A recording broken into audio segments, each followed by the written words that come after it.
Yo. Yo. Okay. So, I said I was gonna think about what we're gonna do today, and I kind of got distracted yesterday. So, I have just decided that we are going to try again. There's something I wanted to pull up, and now I forgot what it was. I'm not I needed to check if the patch is out. I'm not overly interested in doing the end game until the changes come out. Now they could be out because I didn't check. And I don't know if this season has kind of run its course for me already. What I am... Oh, it came out. It came out. Let's see. Here we are. It actually came out. Okay. That maybe that changes things a little bit. Here we are. The patch contains major changes to the endgame detail and recent news post increases to the base remnant pickup range in addition to many other bug fixes, changes in bug fixes. Okay, so you no longer need towers to use precursor tablets. Instead, tablets can now be placed into the map device to add their bonuses directly to your map. Tablets now have a fixed number of uses as described by implicit modifiers. Each time you use a tablet while running a map, the number of remaining users on the tablet decreases. Once it reaches 0, the tablet is destroyed. You can use up to 3 tablets with each map, but the number of slots available is based on how many modifiers the map has. Running a map with 6 modifiers will enable all 3 of the tablet slots on the map device. Tablets cannot be applied to areas that have already been attempted. Tablets cannot be applied to areas that have already been attempted. I think this is a bad change. This sounds bad to me. Because now you're double punishing people for failing.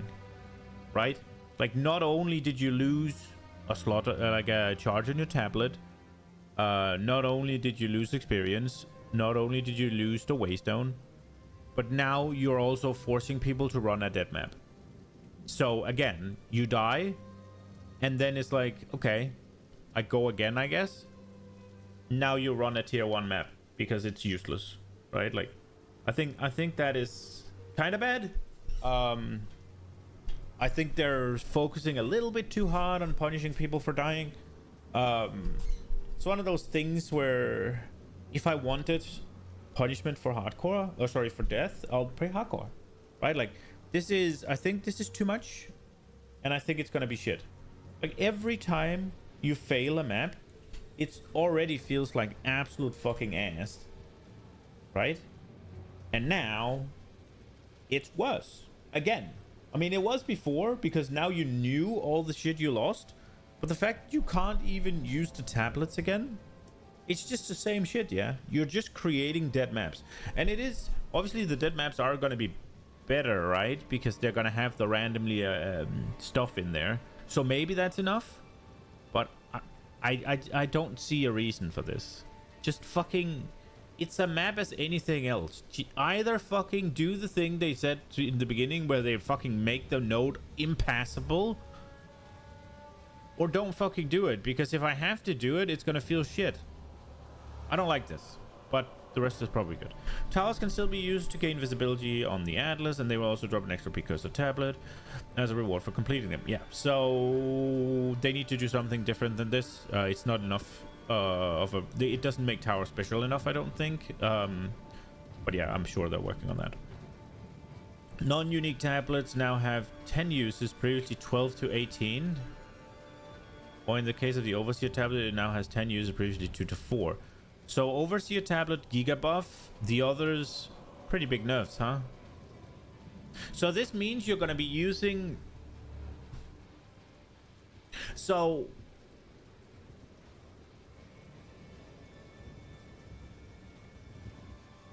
now you need twice as many tablets of the regular kind, but you need like 5x, 3 to 5x less of the Overseer. It's a big buff to Overseer, which I think is great, because then you're gonna be the whole bosses are the best thing. I feel like they're gonna nerf this because this seems like everybody will just run overseer tablets all the time. You'll run whichever thing you want to focus on, as well as an overseer tablet, and just go ahead, and then whatever is the best second, I guess. I mean, it's so. I mean, assuming that they drop enough. I have a crap ton of irradiated, so there's that, right? So you'll probably run irradiated with whichever thing you want and overseer, right? It's probably okay. Probably okay. As your tablets are now directly applied to the maps, this means you can now apply the content you desire to every single map and you can run. Assuming you have the tablet supply, however, the ceiling for the amount of content you can apply to a single map has been lowered. Overall, this results in a more streamlined, consistent experience, but in order to not come down too far, we've buffed the modifiers. We don't have to read all of these. And these are the new tablet modifiers. All maps now contain map bosses. This is great, except for some unique maps and hideouts. Fair. Wait, so towers as well. To complete a map, you are only required to kill the boss. You no longer have to kill any rares. You can do as much or as little of the rest of the map as you please. The existing icons that clearly indicate there's a map boss now instead signify the area contains a powerful map boss. Extra challenging and rewarding. So that's what you add with the overseer tablet. The following map boss, Atlas Passive Tree, now require a powerful boss to be present in map. The following map boss Atlas passive skills now require a powerful boss to be present in map. Okay. Right. Map areas now generated with 1 to 3 extra random content, including Breach, Delirium, blah, blah, blah. Okay, so it's everything. So you're not even guaranteed to get the big ones. You could just get a Rogue, Exile, and a Wisp. Or just a Wisp. I think this is a stopgap, though. I do think this is just until next patch when they add a bigger Atlas tree. That's what I think. I think this is a band-aid, and they're gonna add the bigger support on the Atlas tree. I think. Well, I mean, maybe this will still stay, and then they'll still add more Atlas support. That could be the case, right? Like you get 1 to 3 random things, and then you get the Atlas to specify in, and then you have the tablets. Now we're getting up to juicing PoE 1-ish. No, not close, but we're getting up there. Content will be added in addition, added by tablet modifier, blah, blah, blah. Yeah, we heard that. Content icons have been removed. So I'm kind of curious because they said the things you applied with your Atlas would not be removed. Things you applied before this change would not be removed. Now I'm wondering if they just removed all of the icons. The size of the following map areas have been reduced. Yeah. Number of monster packs in the lower tier maps have been reduced. Yeah, we heard that. Adjust the composition of all naturally spawning monster packs in maps. Results in more packs, smaller number of monsters, but roughly the same. Wait. Adjust the composition of all naturally spawning monster packs in maps. This results in more packs of smaller number of monsters, but roughly the same total monsters.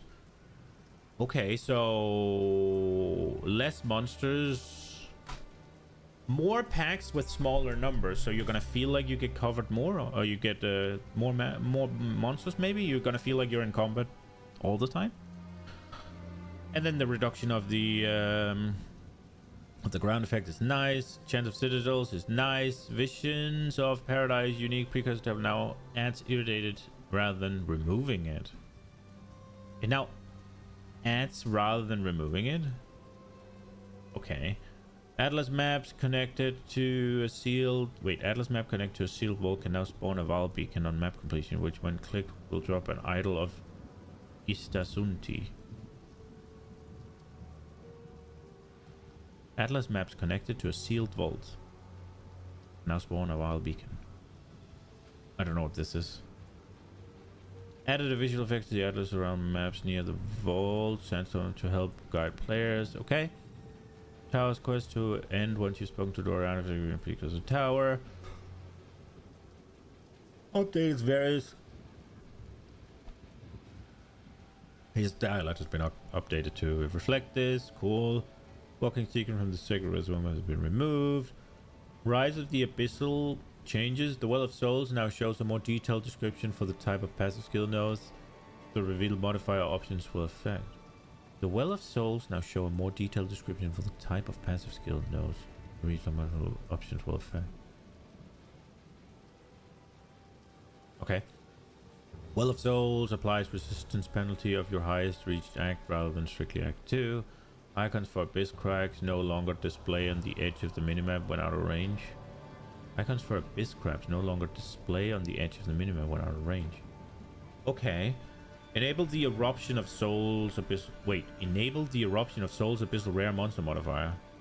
Added Abyss to the Atlas map legend. Okay. Player changes. When calculating chance to hit versus player or their minions, we now use the following formula. Chance to hit equals 1 minus defender evasion. Defender evasion. The chance to hit. Player no longer receives evasion rating scaling with level. Player base evasion rating is now 7. This results in all classes having 5% chance to evade a baseline level 1 with no equipment. Is this a nerf? See, I don't know what the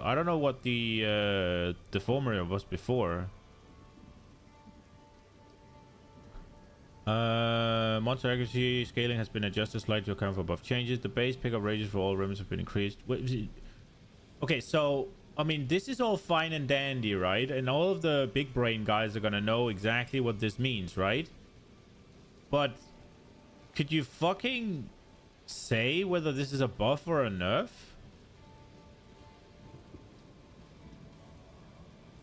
When they don't say this is a buff, this makes me think they're nerfing evasion rating, I guess. But I could be wrong. Path of Exile to evasion rating change.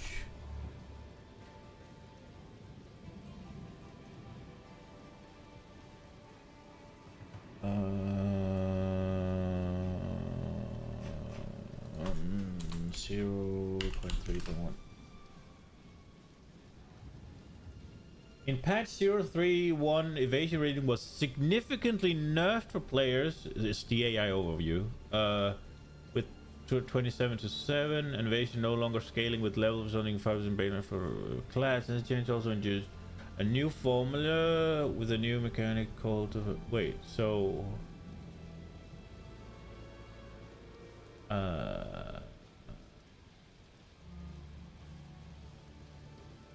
I guess I could maybe see down here.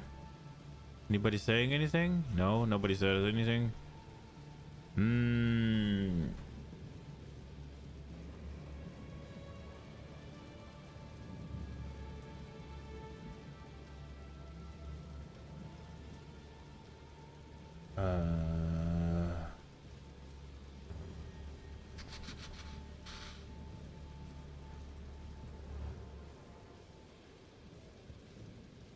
Okay, let's see. Okay, so there's a thing here. So, assuming 2000 attacker accuracy, then at 25 evasion, it's a buff. 5000 evasion is a buff. 10,000 evasion, it's a small buff. 15,000, it's a tiny buff. 20,000 evasion, it starts becoming a nerf.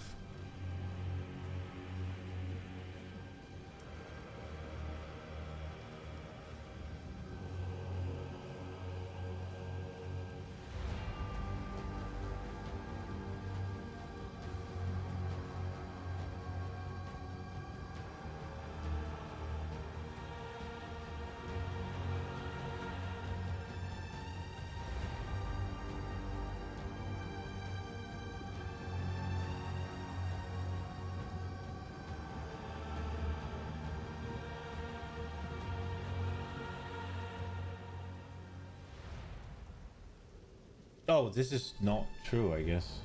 That was wrong.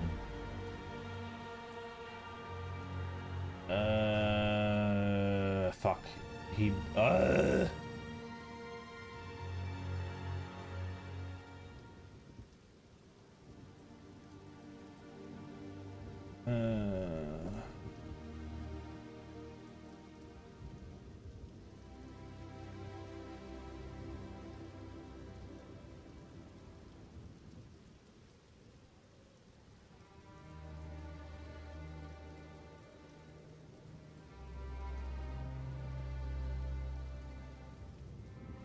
2,000. 15,000. I think. Oh, fucking no, man. It says edited, so I guess it was it. I guess I'm looking at the right thing. So it's nerfed at the high end.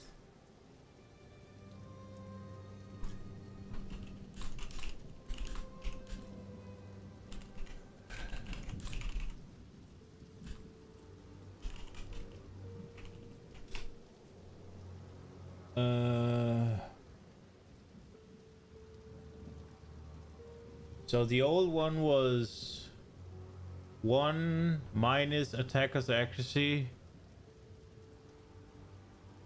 divided what the fuck? Multiplied by 125.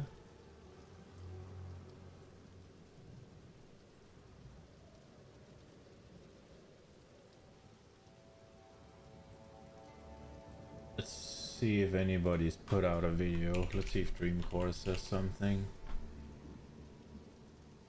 He would be one. What the fuck?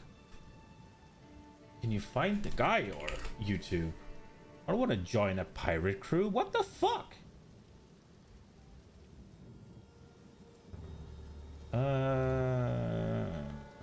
Nope, he hasn't, at least not yet. It is 9 hours ago, so it might be a bit much to expect changes people to have noticed it already. Okay. So seemingly buff to low evasion rating characters and nerf to high evasion. So nerf to pure evasion, I guess. And it also, some people stated that it would be impossible to hit the evasion cap.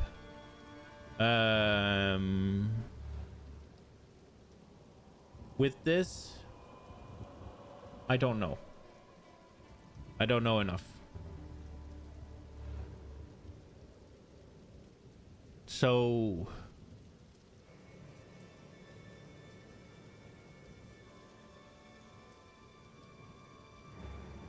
I kind of wonder why it has to be 0.95x defender evasion.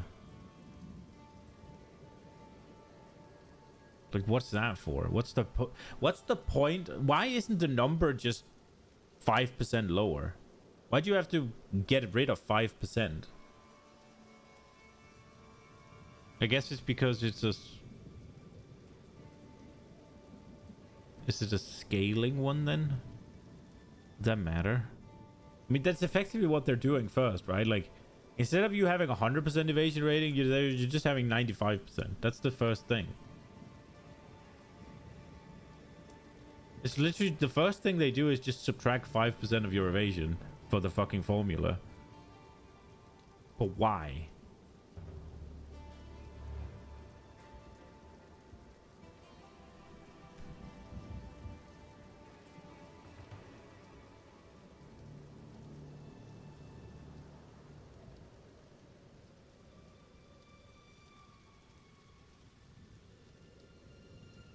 So you have...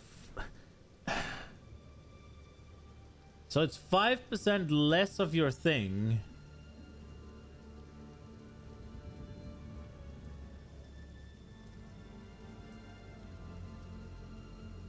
So over 1,000, then it's 950.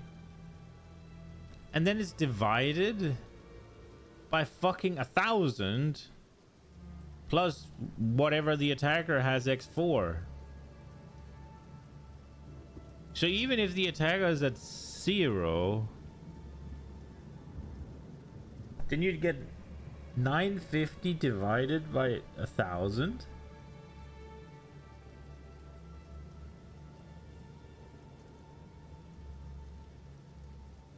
Oh, is it because it has to be below 1? Because chance to hit 1, if it hits, whenever it's 1, it's...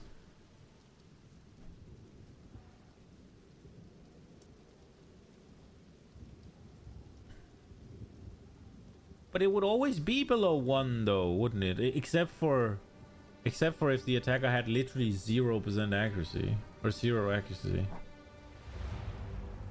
I don't understand. I'm too stupid. Okay, Stormweaver's Remnant Rage Ascendancy passive skill. Now have remnants can be collected from 20% further away, previously 30.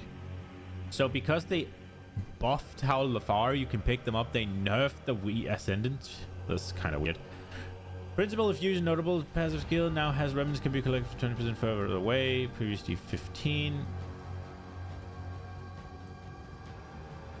So the Stormweavers is just a fucking keynote now. Okay, that's kind of sad. It's a little loud, that music. Did I pause the Valheim music actually? No, it just ended. Okay, well, there we are.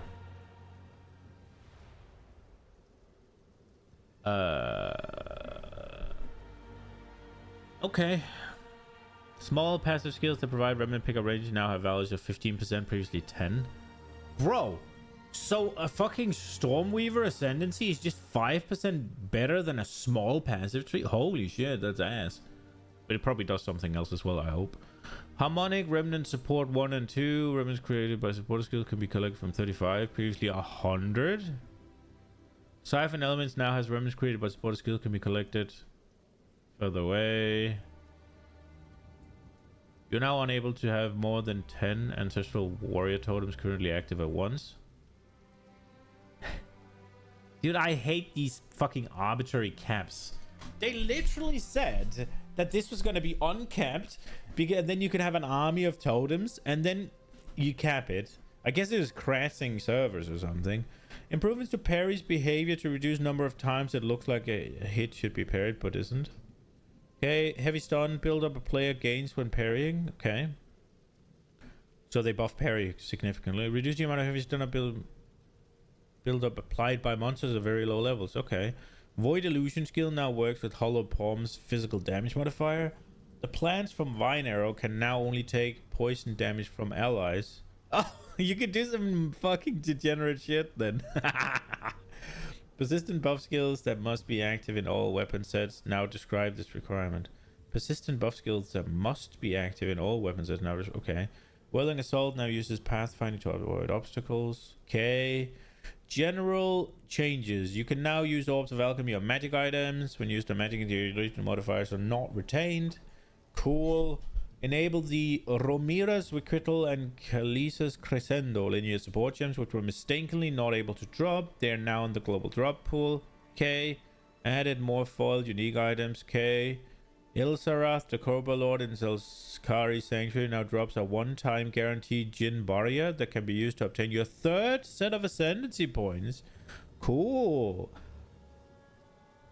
This will drop for new and existing characters regardless of whether they have already killed Ilsarath. Oh, so you can just go kill it? Okay. Updated the Treasures of Exile quest steps to be more clear for characters that were defeating the Forge Master and the Molten Vault after having already completed the treasure. Another character in the same league. Cool. Added Jacob that I don't even know what this gives you the first time. Added Jacob the Town Crier to Kingsmount, who will update the town on your journey as you progress through Act 4. That's kind of cool. Character panel estimation for player accuracy armor evasion now use maximum monster level of 82 for calculation, previously 84. Okay. Stash and merchant UI will now remember your previously entered search items. Omen of Whittling will now correctly highlight desecrated modifiers if they can be rerolled. Okay. Undying Hate now has a keyword description for unstable desecration, clarifying that preserved cranium currency items have an increasing chance to destroy the item. I don't know what that means. Updated description of Zenith 2 support to clarify that only mana costs are recouped. Updated descriptions of freeze, electrocute, and pin build up on monsters. Adjusted the density of spacing of packs into Kari, Crossroad, and Kima. That sucks. I think that was pretty cool, because adjusted the density and spacing probably means that there's going to be less monsters. But maybe there was a lot of dead air, and that's what they fixed. Added the salvage and reforge benches to the Kazri Bazaar. Well, fucking finally. Added a second sprint animation for higher movement speed. Okay, cool. Added more appropriate crossbow reload animation for very slow reloads.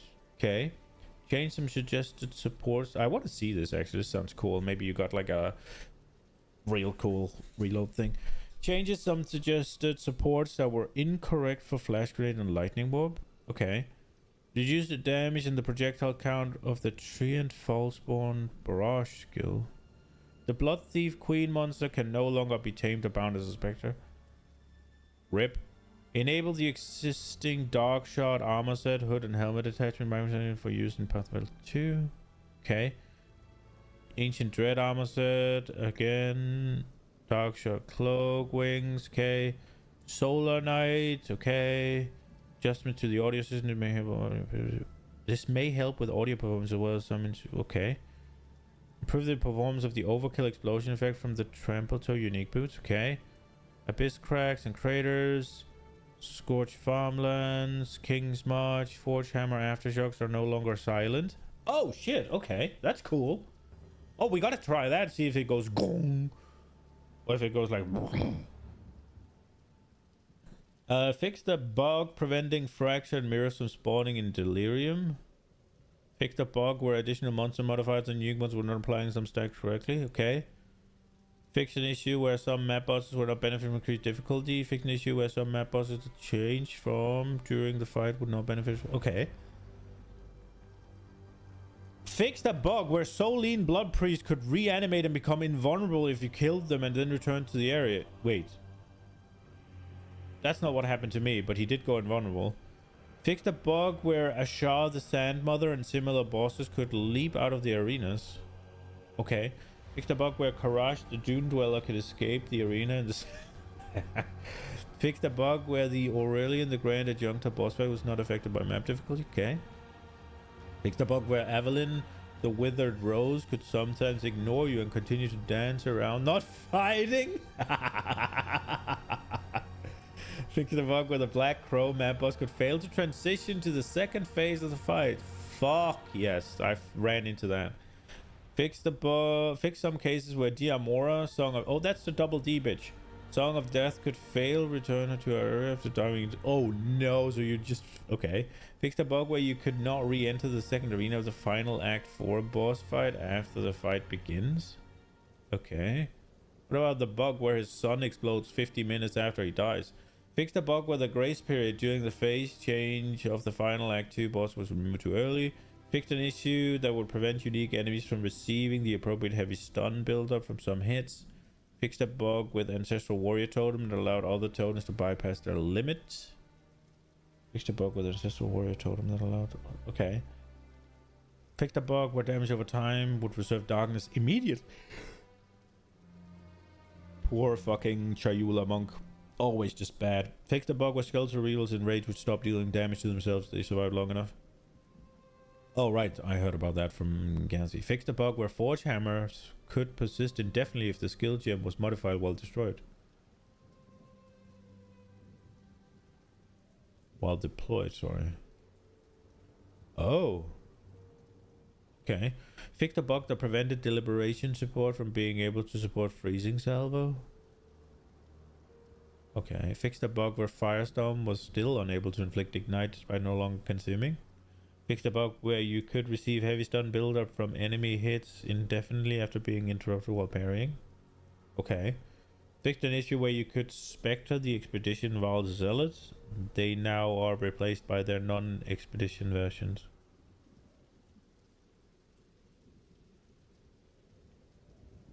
Okay. Fixed an issue where some Act 4 monsters that were spawned by Strongbox did not function correctly. Spawned Spectra. Fix the bug where triggered living lightning did not having the cool wait. Fix the bug where triggered living lightning did not having the cooldown type, which prevented supportability for okay. Fix the bug where Forge Hammer's impact was not creating aftershocks. I ran into this. Fix the bug where Forge Hammer's impact was not visually displaying when it was ancestrally boosted. Okay. Fix the bug where certain passive skills that granted max fire resist were not applying to the Smith Tower. Okay. Fix the bug where network latency could be reported incorrectly when idle, particularly at highlight. Okay. Fix the bug where strong boxes did not spawn monsters in the following maps. Barrels created by rotting demolished monsters could block players. Movement skills were not able to be used both areas. Okay. Dodge roll was not avoiding curses. Fix the bug where dodge roll was not avoiding curses granted by Rogue Exile's Hand of Eula. Okay. Preventing Rogue Exile from dodge rolling. Fix the bug prevented Rogue Exile from dodge rolling? Okay. Okay, fix the bug where the modifiers applied to match by the liquid paranoia. Okay. Heavy stun meter was not correctly showing how far it's done. Okay. Fix the bug where the target cursor aiming. Okay. Ignite applied to players with purple. Okay. Howling Cave not functioning. Visualization book obtained from clearing the way incorrectly. The world map icon for the abominable Yeti. Okay. The mirror in Victor's unique body was not going correctly with target talisman. Music must not be Eunice was not playing. Again.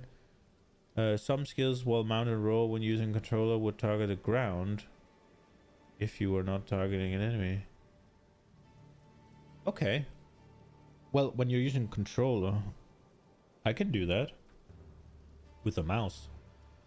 You could be unable. If you had a skill bound to the revive button, okay. Also added that it can be enabled to prioritize reviving, okay. Interact button on controller could stop working after entering a strongbox. Spirit calculation could be incorrect, taking invalid skills into account when using controller. League migration option was hidden when using controller. PlayStation. Microtransactions.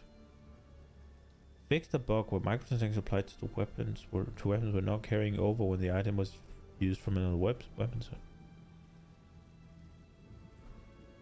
Okay. A visual bug with the overgrown gargoyle. Cause the freeze when entering your respawn by play. Okay. Cool, I guess. Alright. Lots of bug fixes. We gotta see the Forge Hammer. We gotta see. Also, we gotta see the map. If the thing... They said they wouldn't remove things that you applied. And I wonder if that's true. But if you can't see what the fuck is happening... Let's see. Are they all gone? No. Some of them are still there. I guess it's the ones... I guess it's the ones I have applied. Wait, this is not... I guess... Oh, so it's... Right, so it starts here. Right, you can see nothing has anything. And everywhere where I have touched it, it keeps it. That's a good change. So if it's affected by a tower in any way, shape, or form, it will keep whatever it had. But as you move forward, I guess there should be none. That's what it looks like to me, at least.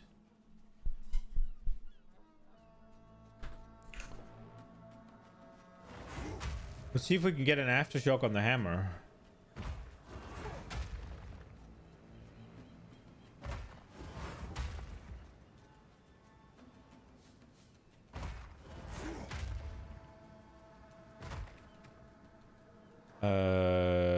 Does it have aftershock in? No, it doesn't.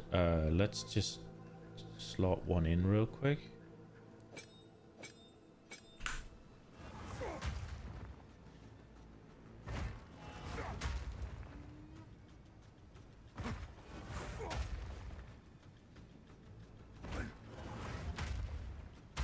There it is. Okay, cool. Okay, let's see it.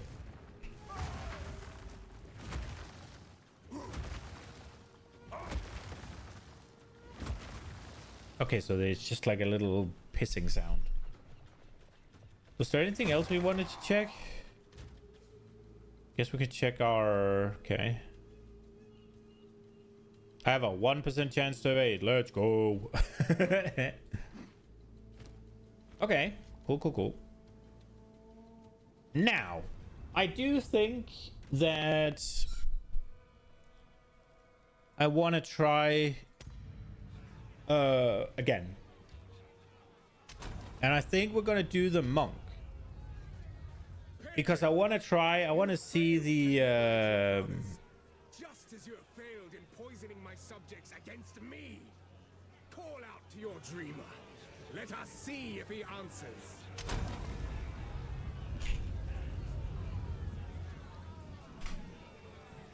Wait, my character already called that? Oh, it is. Should I just delete it? Dude, I'm never gonna fucking play... Oh, fucking just make it do it. Pagan, you failed to liberate. Recapture the pagan. Don't let him escape.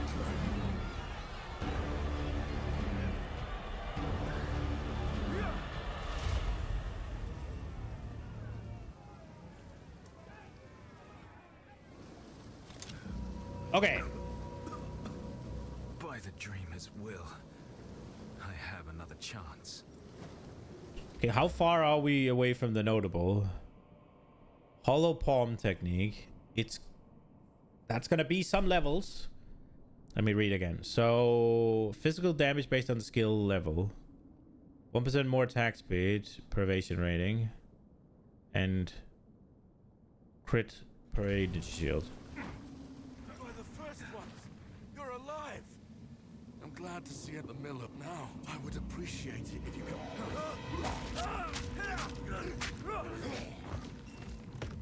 Reach Clearfell. Find the miller. Rest now. I will see about this miller. Okay, so immediately sorry, not the crossbow, the fucking the quarterstaff seems weaker to start with.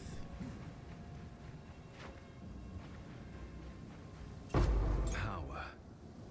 But at what cost? A single gem slot, I think. Effective. That's a cool little nod. Feel the shock. It does less damage. Bro, they need to fucking buff the base of skills or nerf basic attacks.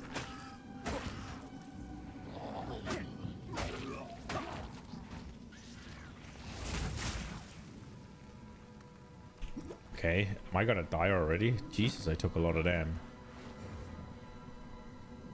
But look how fucking slow my energy shield recharges.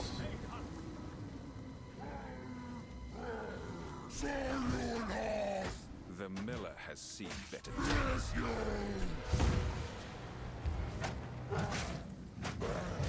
He's fucking claps, huh?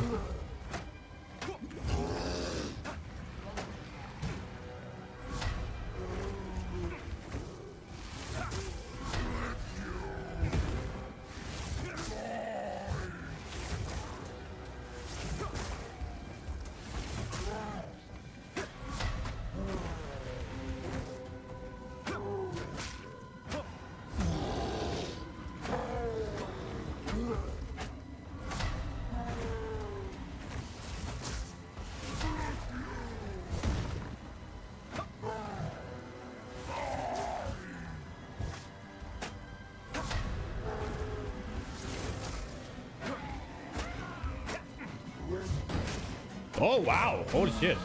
My training continues. Skill always beats raw strength. About that. I don't think it always does. Okay, so we can get some flat here. Or we can get some fucking skill speed, brother. Crit damage bonus, I think. As much as I would like these two flat nodes,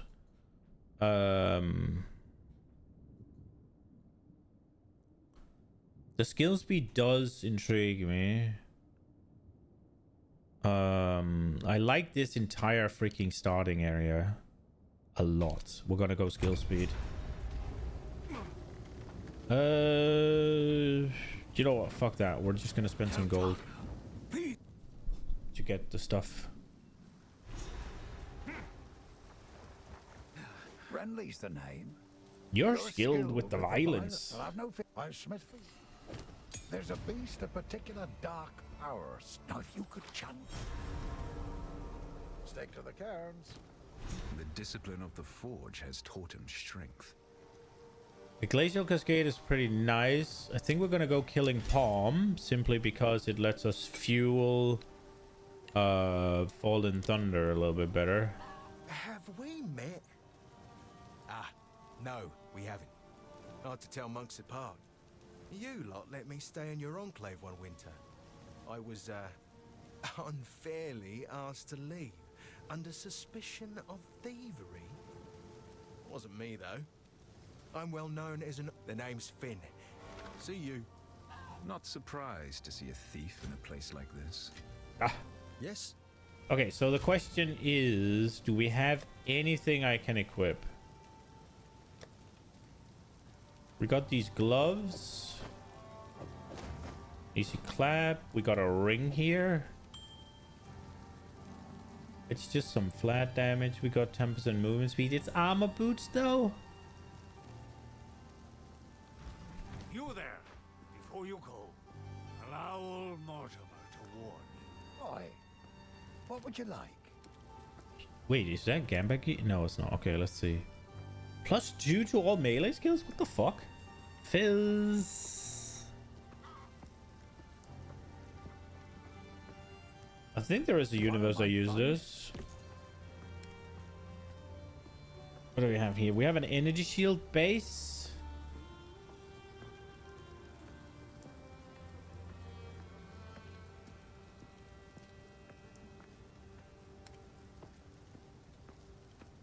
Beast armor.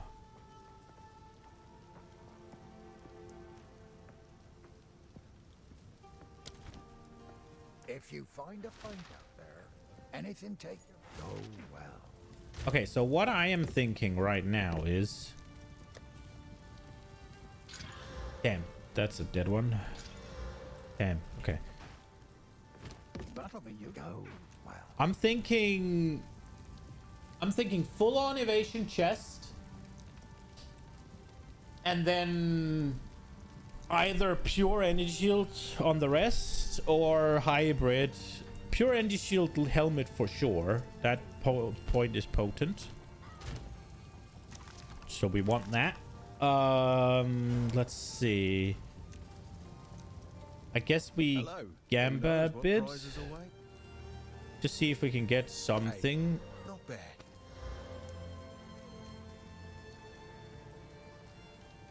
Oh my lord, you can't just gamba. Well, that's fucking great, isn't it? I didn't fucking know. Oh, I did, but I forgot.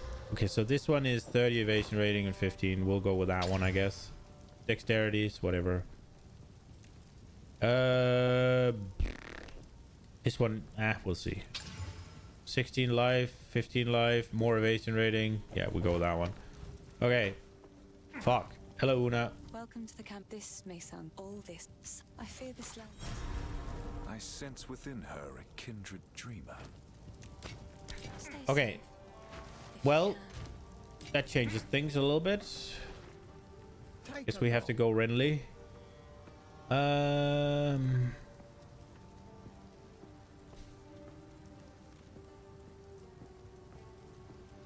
One of my finest.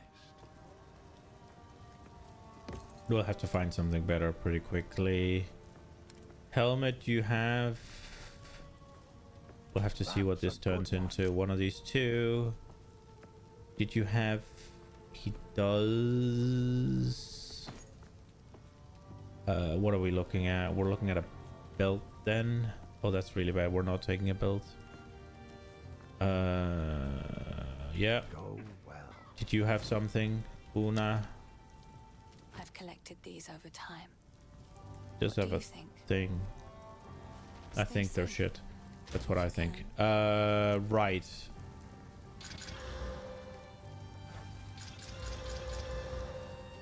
Got a bit of lightning res.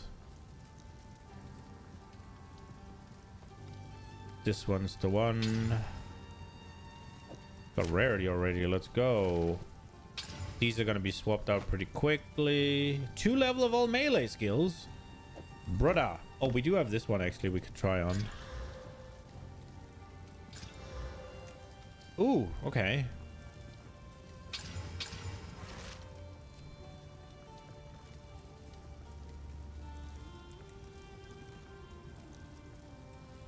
Okay, well, we got a decent start. Let's see what this one turns into.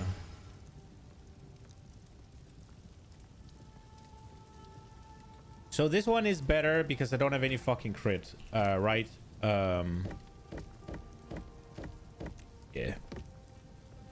We got pretty lucky with the melee skills, huh?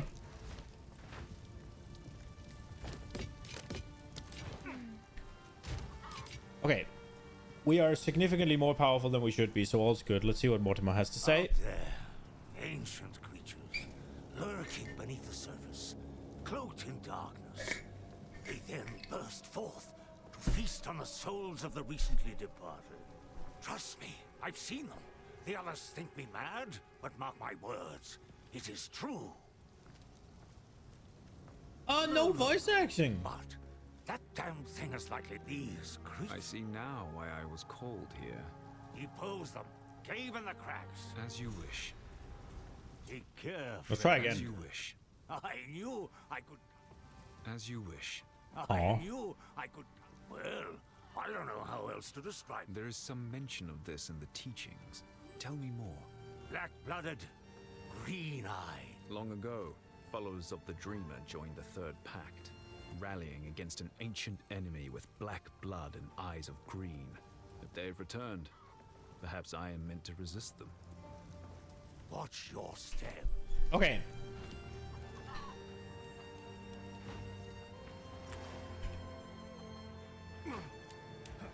Let's go.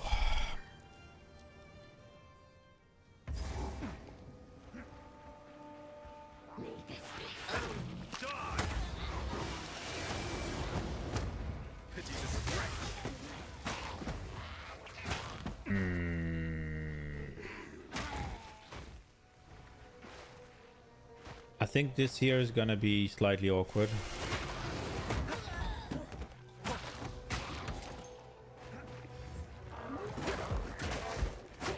I guess we'll just bonk away. Something's their deaths bring quiet, but not peace. More than an hour passed and you've not heard oh no. Sometimes maybe good.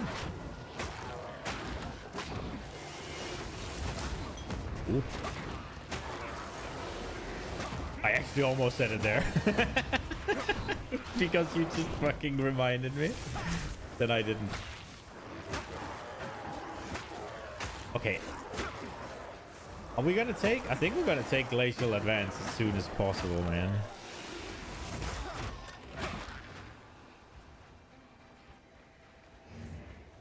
Bonking them like this is kinda meh.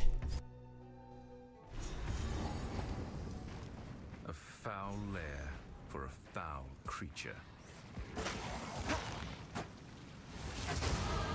Each victory is but another milestone.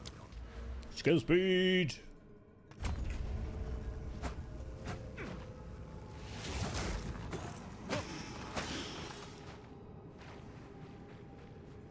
There is a part of me that wants to go the ow. That would have been a quick death. There is a part of me that wants to go the what's it called, the power charges into Fallen Thunder just because it's so cool, but maybe we could try something else this time.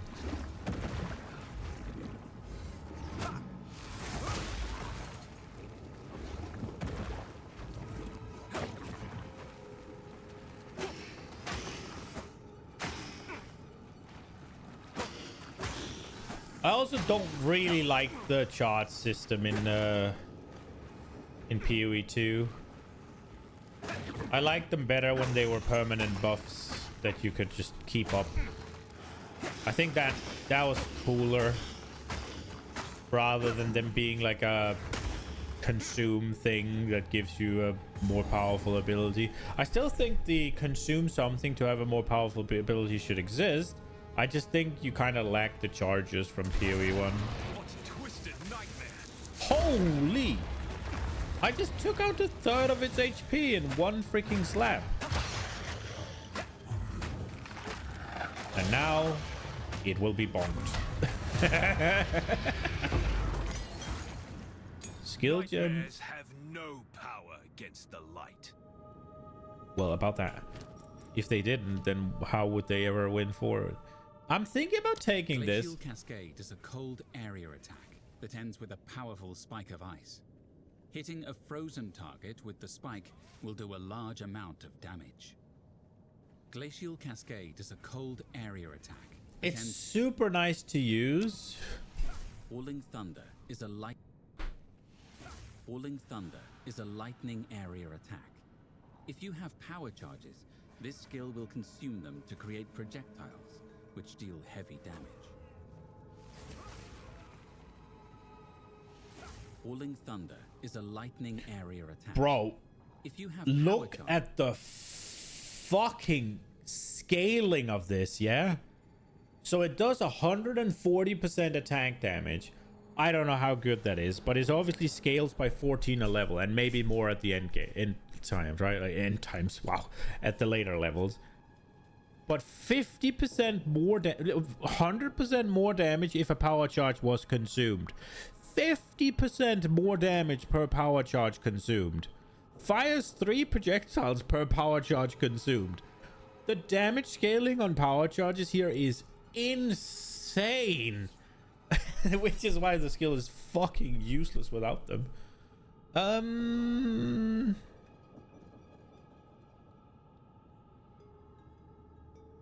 Glacial Cascade.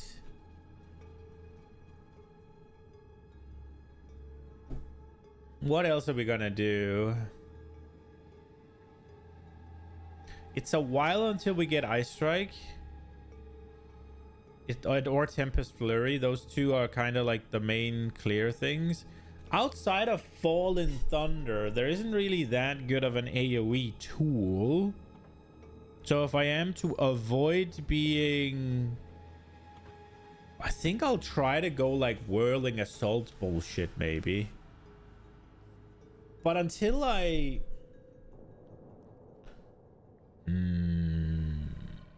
Storm Wave is an option, but that's also far away.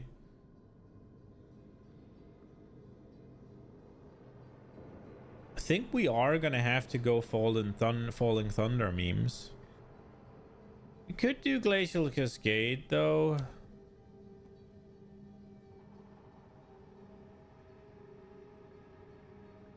I don't really like the consume on freeze though. Consume freeze thing though. We'll go Fallen Thunder. Okay, let's see. We need to find the Abyss. We need to find the Abyss down here. Dude, I don't want to do this. There's Abyss down here I want.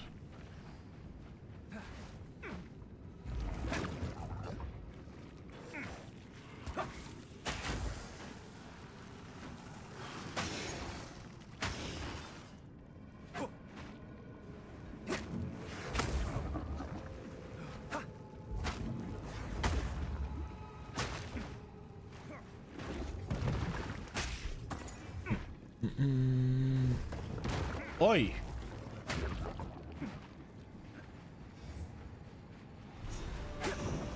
Here it is. That's a very tiny abyss.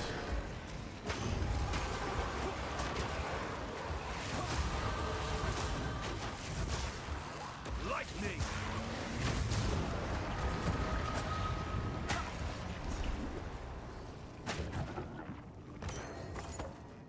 That was a bit younger. We did all that for fuck all. Okay, cool. Got a level though. Critical damage bonus. It's useless right now. The question is if I should take attack and then go take these later. I think that is the play, right? But then again, we get a lot of crit here. Or maybe not so much. per 10 items, so 0.1.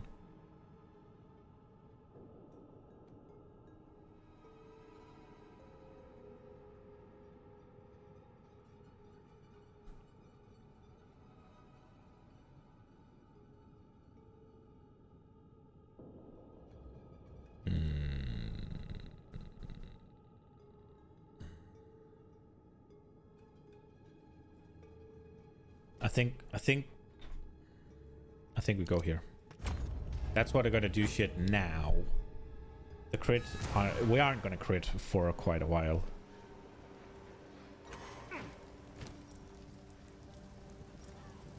Oh, I might as well have used this before. What do we have here? We have energy shield 58. I can't use it. Nah, get rid of it. I'm gonna stick to my plan. Yes? I'm not sure what I'm going to do with it. Later. So, you did it. Carefully and methodically. This. You have my thanks. Hmm.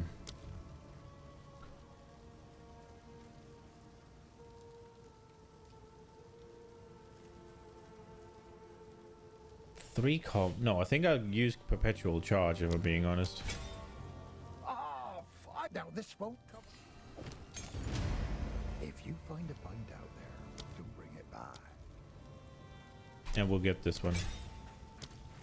Damage is not really an issue right now, so it could get to be an issue, I guess, but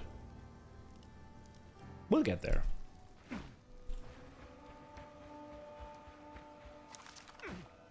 Okay, so we need to find the...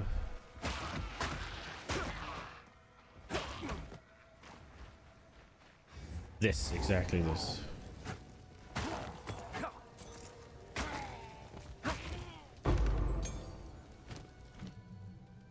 Do we do Glacial Cascade?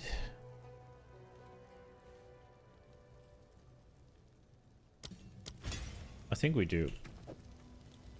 It is a more versatile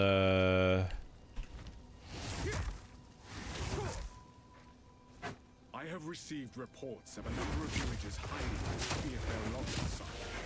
Travel there and obey my order to return. Anyone refusing my authority should be considered a traitor and a criminal. Deal with them as you see fit, but bring their bodies back to the manor. I must admit, this attack is fucking cool, man. I mean, it's just cool.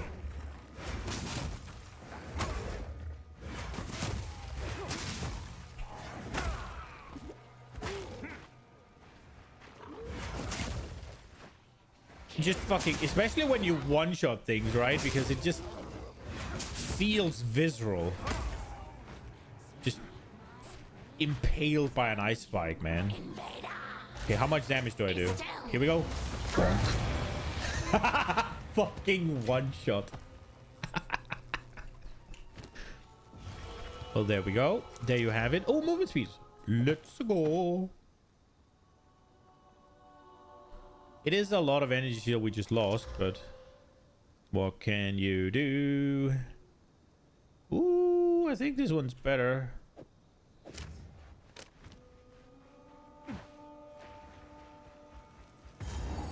We'll just get back real quick to send two Regals on it, and then we keep going.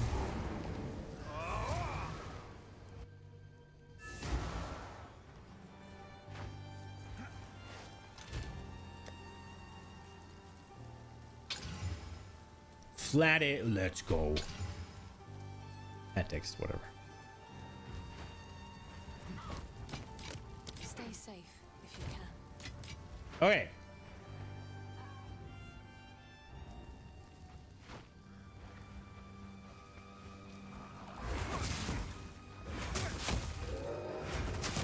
Oh.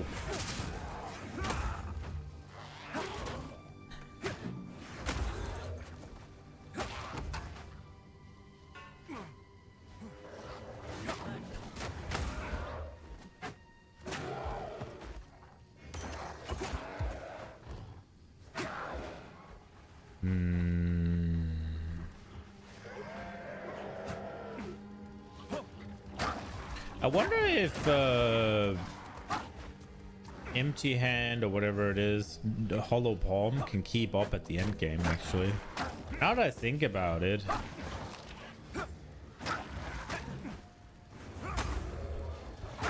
I guess it depends how hard you scale for physic. Guess how hard you scale per gem level, but you're losing a crap ton of things of your. What foulness dwells here? Man, I thought I'd be able to just execute her with Falling Thunder, but.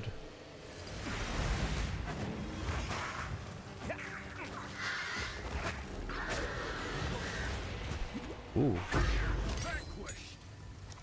Got a support gem here.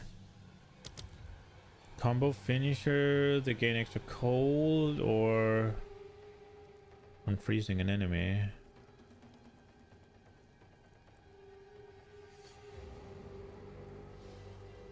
Let's do Ice Bite.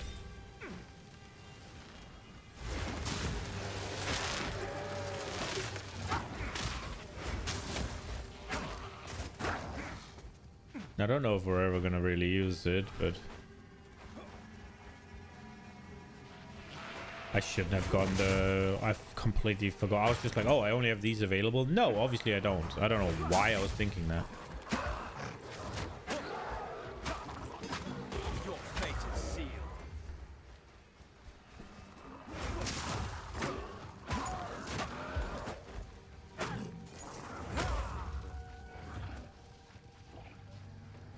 Okay, let's line up some mobs. Here we are. And bam! I was a bit narrow, huh? Didn't really take them out.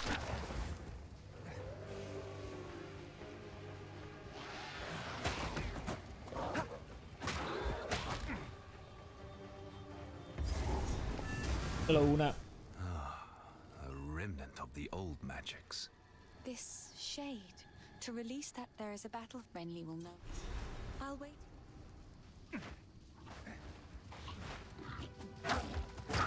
Okay, what the fuck is happening to the sound in the game? By decree of the Count of Ogham, those condemned to hang from these branches are to be left until their hearts no longer beat, their lungs no longer fill with air, and their flesh is no longer warm. Save the defeat, you are not given for. Your souls were aligned wood, and the glow will forever define you. Rot here in the Grellwood for all time, and give you So they fixed a bunch of issues with the audio not playing, and seemingly they just added a crap ton. All of these issues I didn't have before, but now I have them in spades.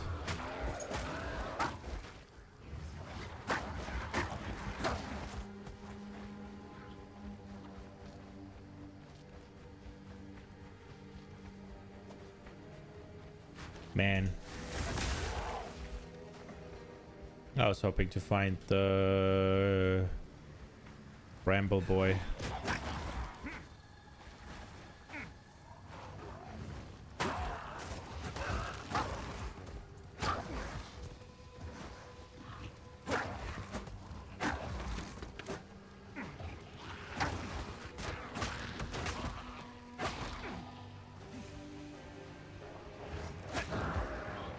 I mean, we're back to basic bonking. They really need to fucking fix this.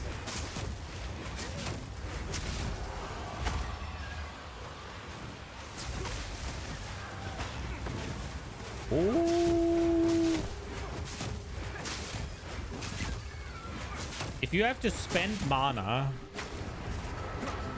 to hit things, and it still does less damage, or not significantly more at least, then why the fuck would you do it?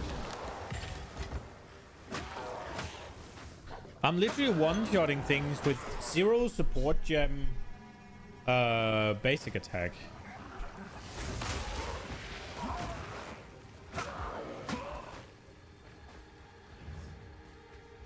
Okay, here he is. I would like to see If I can maybe go in there with some power charges, preferably one more. There we go. Okay, let's see if we can one-shot it.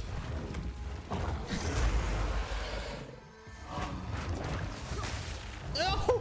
He knocked me into the side, so it didn't do any fucking damn.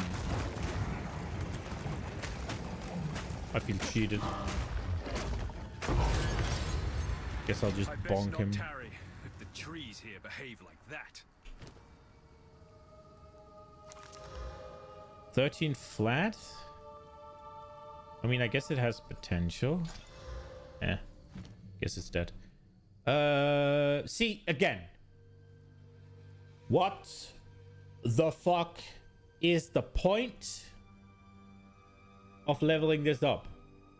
It does more attack damage. Doesn't fucking matter. It's a culling ability.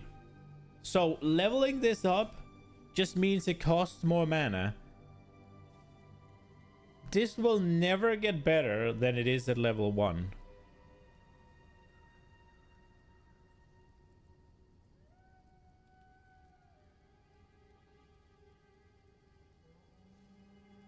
Like, unless it's like you can't call enemies, there's like a level range for you being able to call them. There will never be a reason to level that shit up. I guess there could be some accuracy, something. But then they should make it feel good to level up shit. It should get something. A chance to get an extra charge, a higher calling range, fucking something.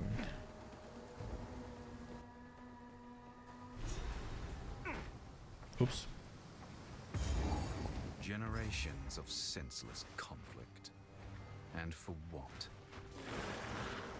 This guy's a bit of an arrogant cunt, isn't he?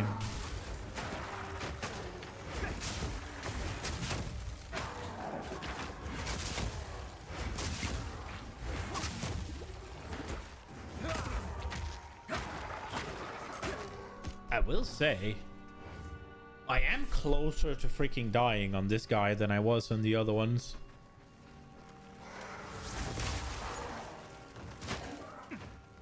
Monk seems to be a lot harder than...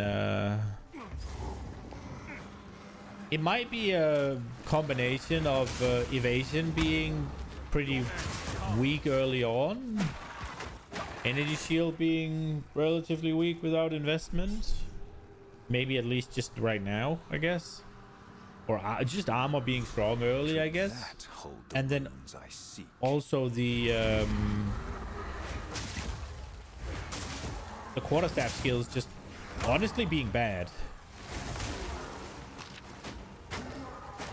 Like the only you have Falling Thunder is amazing, but it's absolute ass if you don't have power charges.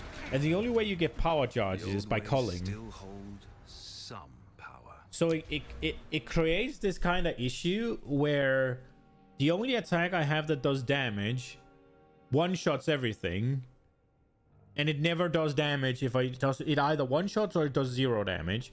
So you need to have something to fuel the power charges, which is Culling Strike. Then you need something to lower them down in culling range. But you can't really use Fallen Thunder for that because it does fuck all without the power charges. So you're kind of stuck in like a weird sort of kind of shit place. Like, look.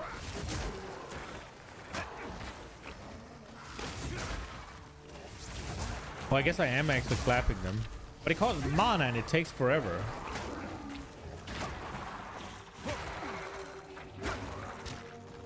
That's also kind of hard to compare because I do have a +2 quarterstaff. I got fucking lucky.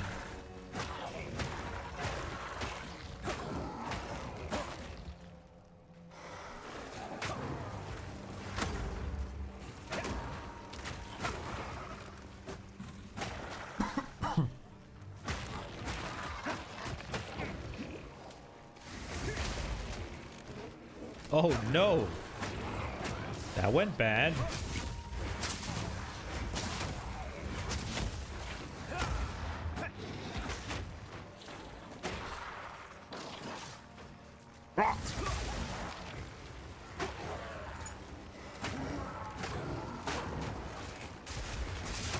think we're gonna try the wind stuff, whirling stuff, see if we can get that to work.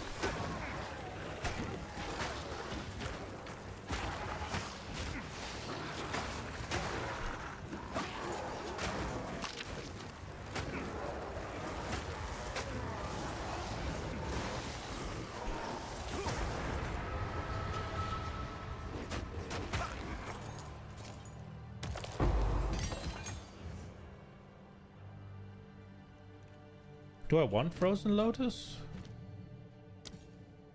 I think it does let me leap away, right?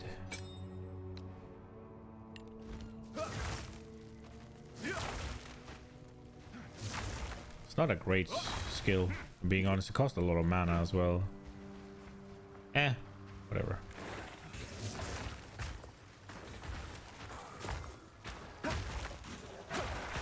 It's gonna...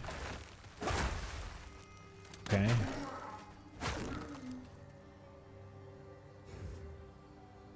I guess I could leap away and then bitch slap the Lotus. It's a chill.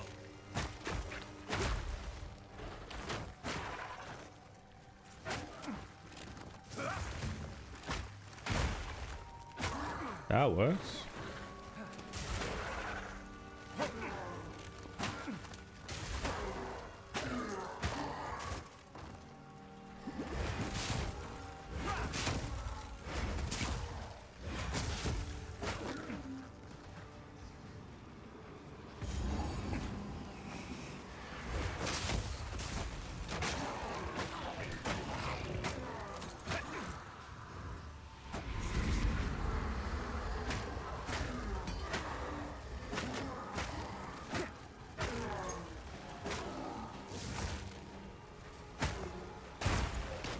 Oh, wow.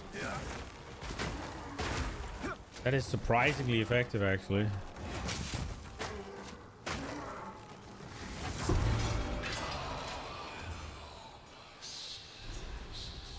A malicious presence lingers here. I think it's kind of weird that you have 0 life regen by default, but I guess it's just me. One more. Should we see if we can build up a little bit and see if we can one-shot him?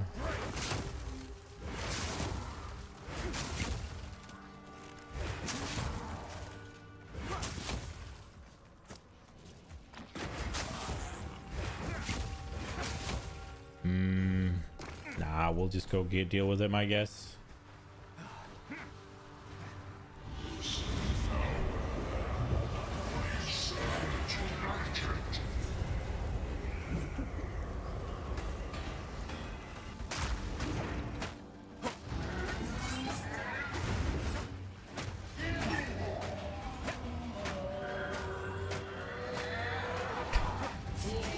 Bonk, bonk, bonk, bonk, bonk, bonk, bonk, bonk, bonk, bonk, bonk, bonk, bonk, bonk. Dream no longer.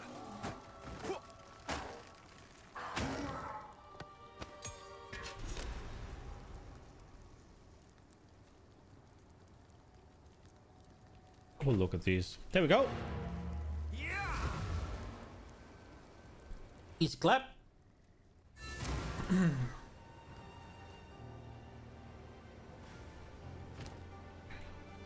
And we get access to what now? Staggering Palm, Tempest Bell, Vaulting Impact. Leap forward and slam the ground, sending a shockwave. Applies broken stance and dazed enemies, causing any hits against those enemies to deal extra damage. Vaulting I feel like Vaulting Impact is kind of awkward. Staggering Palm can be used. And Staggering Palm isn't going to do anything. I think we're just going to level up Falling Thunder, actually. I do actually remember kind of how miserable leveling the monk was now that I'm playing it again.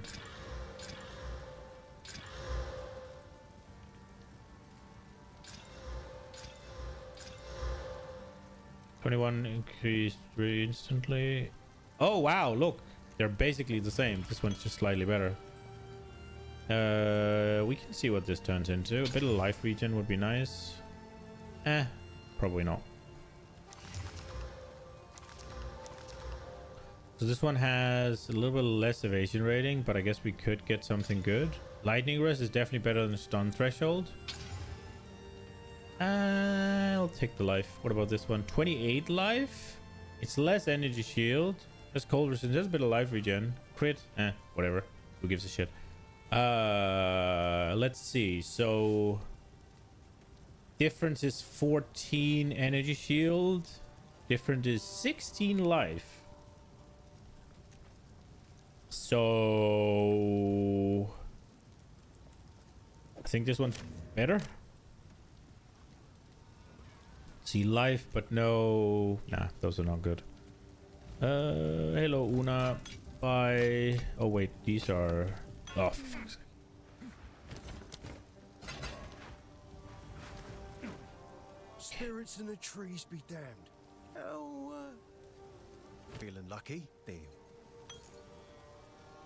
Ah, we'll take that. Equip that, I guess. Here we go. Cast speed. Useless. Accuracy. Well, that was bad. Yes. Was yours better? Oh, she doesn't have. She's re-rolled. I guess we could see if Renly has Area something. spike, I would have. Thank you. Do you improve anything? Melee strike range, A tool to break what binds. We're not likely to get an upgrade until we get into the next tier of sort of what's it called? You'll survive well in that. The next tier of weapons, right? Like, let's be fucking real.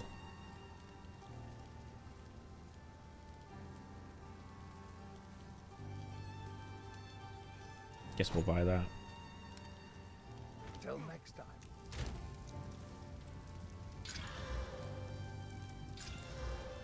Yeah. Bit of thorns, I guess. 2 resistances, it'll do something. Renly's done a fine job.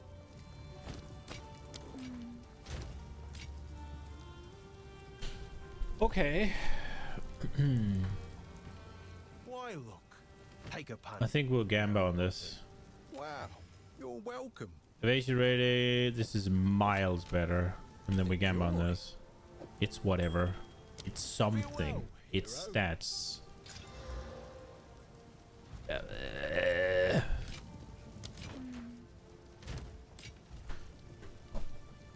We have equipped items at least. Let's say it like that. I'm getting fucking hungry already.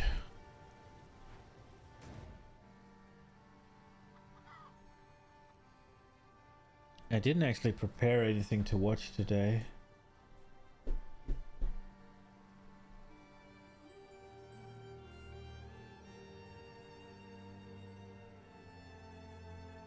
Did anybody release something regarding this patch now?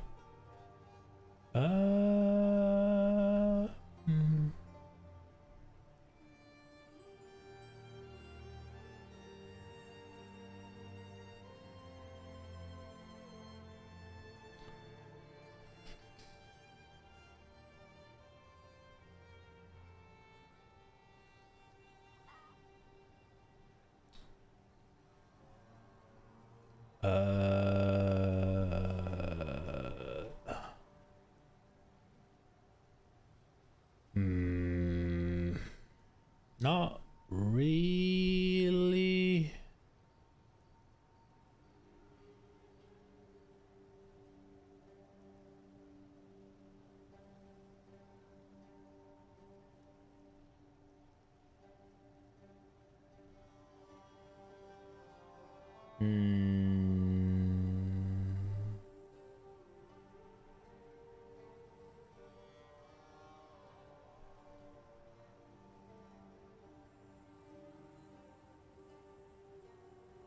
I guess we could watch.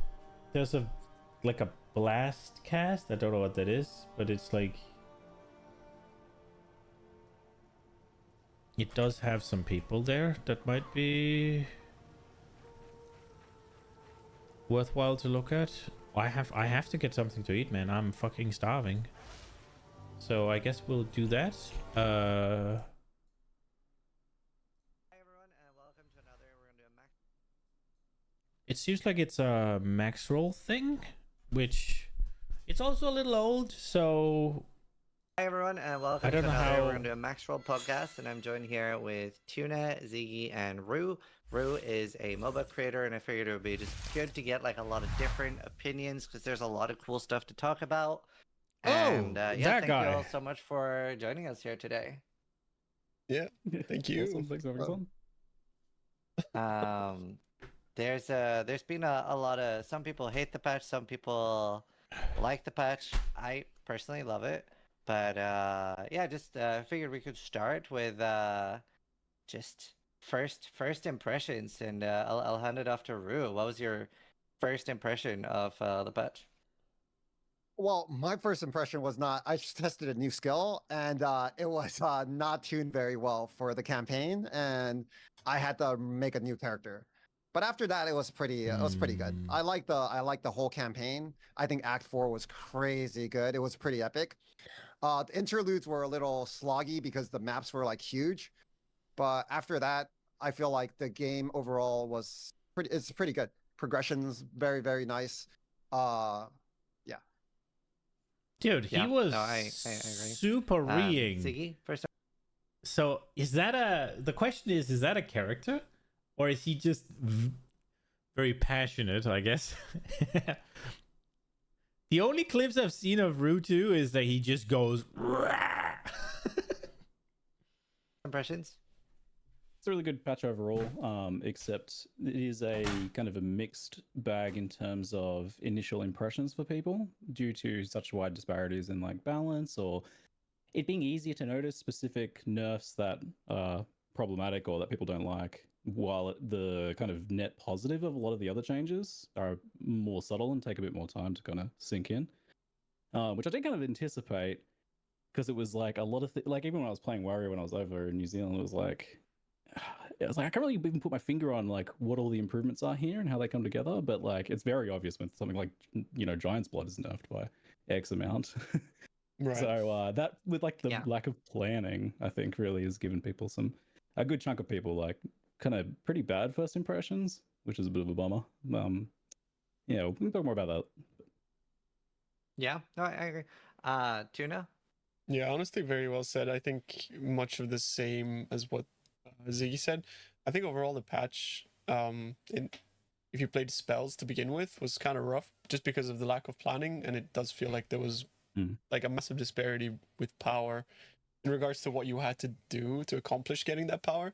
So for context, like I was playing like spells and like a boss fight would take me 3 minutes, and then I kind of got sick of like not being strong, so I put on a quarterstaff, and then I would like right click and kill them in like 3 seconds, right? So it I mean, I was just about to say he put on a quarterstaff to feel strong, but then he said he was gonna fucking basic attack them, and that makes sense. It's also one of those things where quarterstaffs, at least single target, gets really good when you get higher skills. I think one of the big problems is that you're kind of pigeonholed into one thing, right? Like because every skill is tied to the weapon. It's like, yeah, I'm gonna end up with quarterstaffs, right? I'm gonna end up with crossbows. I'm gonna end up with whatever, right? It makes it a little bit difficult to level as anything else, unless you want to respec your entire tree, right? So obviously you can do, well, it's changed now, but back in the day, what was it? Like a spear. It was some sort of charge with stomping ground, right? Like I can't remember what it was. It was categorized as a movement skill, and it kind of should have been. So you could just spam that one button and one shot everything and just go. And then once you got to once you got maybe your blood rake, thank you, Rexon. Once you got X amount of levels in, you could respec everything and go for what you actually wanted to build. And well, first and foremost, I don't think you want to make a game where that's encouraged, but it would be a bit easier if when they take the PoE 1 approach, right, where you can use axes, you can use swords, you can use maces, you can use like, and all of them can do like whatever bonk or whatever strike or whatever, right? Like, so you can scale whichever weapon you have the best of, kinda, without too much. I guess in PoE2 you can go generic as well. It just, you feel a little locked in the first like 15-ish levels, because you have 4 skills available, right, to your weapon. You don't really have, you can't branch out and get other things. You could do weapon swapping, I guess, but then you need 2 good weapons in the early games. Kind of the problem with the whole like, oh, we have a weapon set and that's where you got your skills, is that I think it's in much larger, it's gonna just be, yeah, here's the leveling weapon. This is what you do, leveling for every class, right? Like warrior does this, blah blah blah does this does this, right? Like here's the ranged level, here's the melee weapon level, here's the spell level, and then once you get to level 50, you swap. And that's probably still the case in PoE 1, but I've never felt as constricted in PoE 1. I've always felt like I could basically pick whichever skill I kind of wanted, and I'd be able to level with it. I absolutely do not feel this way in PoE 2. If you're doing maces, the first fucking 30 levels is bonk until they're ready to stun, bone shatter. Bonk until they're ready to get stunned, bone shatter. That is your clear. It is, you can pick the bonk, right? The best bonk is basic bonk, but you can pick other bonks, but then bone shatter and explode the screen, right? Like that is the leveling for maces, and that's just what you do every time if you want to do mace. When you look at, now I'm doing quarterstaffs, and falling thunder is fucking obscenely good if you have power charges. If you don't have power charges, it's garbage. And what are your other skills? You got Frozen Lotus, which is you dash away. It does a big explosion, but it's kind of hard to hit for some fucking reason. But that's a thing, right? But it's kind of finicky and annoying. You have to walk up there, then jump backwards, then walk back and hit the thing. Annoying. Then you have Glacial Advance or whatever. Not Glacial Advance, that's fucking wow. Glacial Cascade. Super cool ability. Kind of underwhelming damage, except if you hit them with that big spike at the end, which makes it awkward. But super cool ability. It feels a little bit like because it's clearly designed to, you freeze the character and then you hit it for a massive damage. So without the massive damage from the froze consumption, it kind of just doesn't really do anything. It's kind of like frag rounds for crossbows. Doesn't do fucking any damage until you use freezing bolts or whatever, and you freeze them in one shot, and then you swap to the fucking frag rounds, and then you blast. But here you don't really have any way of generating that freeze easily, so it gets kind of annoying. And in all the ways, even if we take a look at the entire monk tree, I guess it's something like you. Are you supposed to put down, is it Freezing Lotus into Glacial Cascade? Is that the combo? I guess we should try that, because it does jump you back a little bit, because I was about to say, most of the monk is melee, so you freeze up melee and then you have to run out to hit them with the big penis at the end. That's super awkward. But I guess it's the Lotus, right? Because it's a freeze spell, or freeze button, and it jumps you back. I don't think it jumps you back enough. But maybe you'll have the mob here, right? And then you're here. When you jump back, you'll jump back enough that the thing is going to be here. And then when you fire off, the Lotus is going to get hit, explode, and then the spike's going to hit the enemy. Maybe that's the way. Maybe that's the combo. I should try that. I just realized that could be the thing. But then the second, like the other button you have available is Culling Strike. Or Killing Palm. And like, that's your, so the combo is either Frozen Lotus or whatever. Is it Frozen Lotus? Frozen block of jump back button. with Glacial Cascade. That could work. I should try that. I don't know why I haven't thought about that before. Or it's killing Palm into Falling Thunder with power charges. But how are you going to get to the Culling Strike? Right? I guess you're going to have to like hit them two. If I got really lucky with the weapon, so I'm one-shotting. But if you get a worse weapon than me, it's like hit them 2 times maybe with Falling Thunder. And then they're in killing Palm territory, and then you execute, and then you have a power charge, and now you one-shot them. It just kind of feels sort of wonky and Whereas in Path of Exile 1, you pick a skill and you blast, right? Like, that skill, generally speaking, is going to be able to do what you want without too much hassle. Like, the combo tax is so heavy at the early game, and then it kind of teeters off and doesn't really do anything at the late game. But I would have loved to see that fucking flipped on its head, where the combo, there's not really that much need to combo anything at the beginning. Maybe have it so that maybe the damage is just aggressive at the beginning for everything, and then as you level up, the damage scaling teeters out a little bit, so it ends at the same place that it is now, but it starts much higher. But then the combo potential scales up, so the benefits you get for comboing could scale up. That could be a way to incentivize combo later on in the game while keeping it not super necessary really early. That could be a thing. I don't know how that'll work, but it does feel very wonky. Oh shit, my ex. It's the disparity there for the amount of effort. It was pretty rough, and you kind of just felt like you were punished for trying something new. But once I got to end game and all that kind of stuff, the game started becoming exponentially better, and the fun really started to flow in.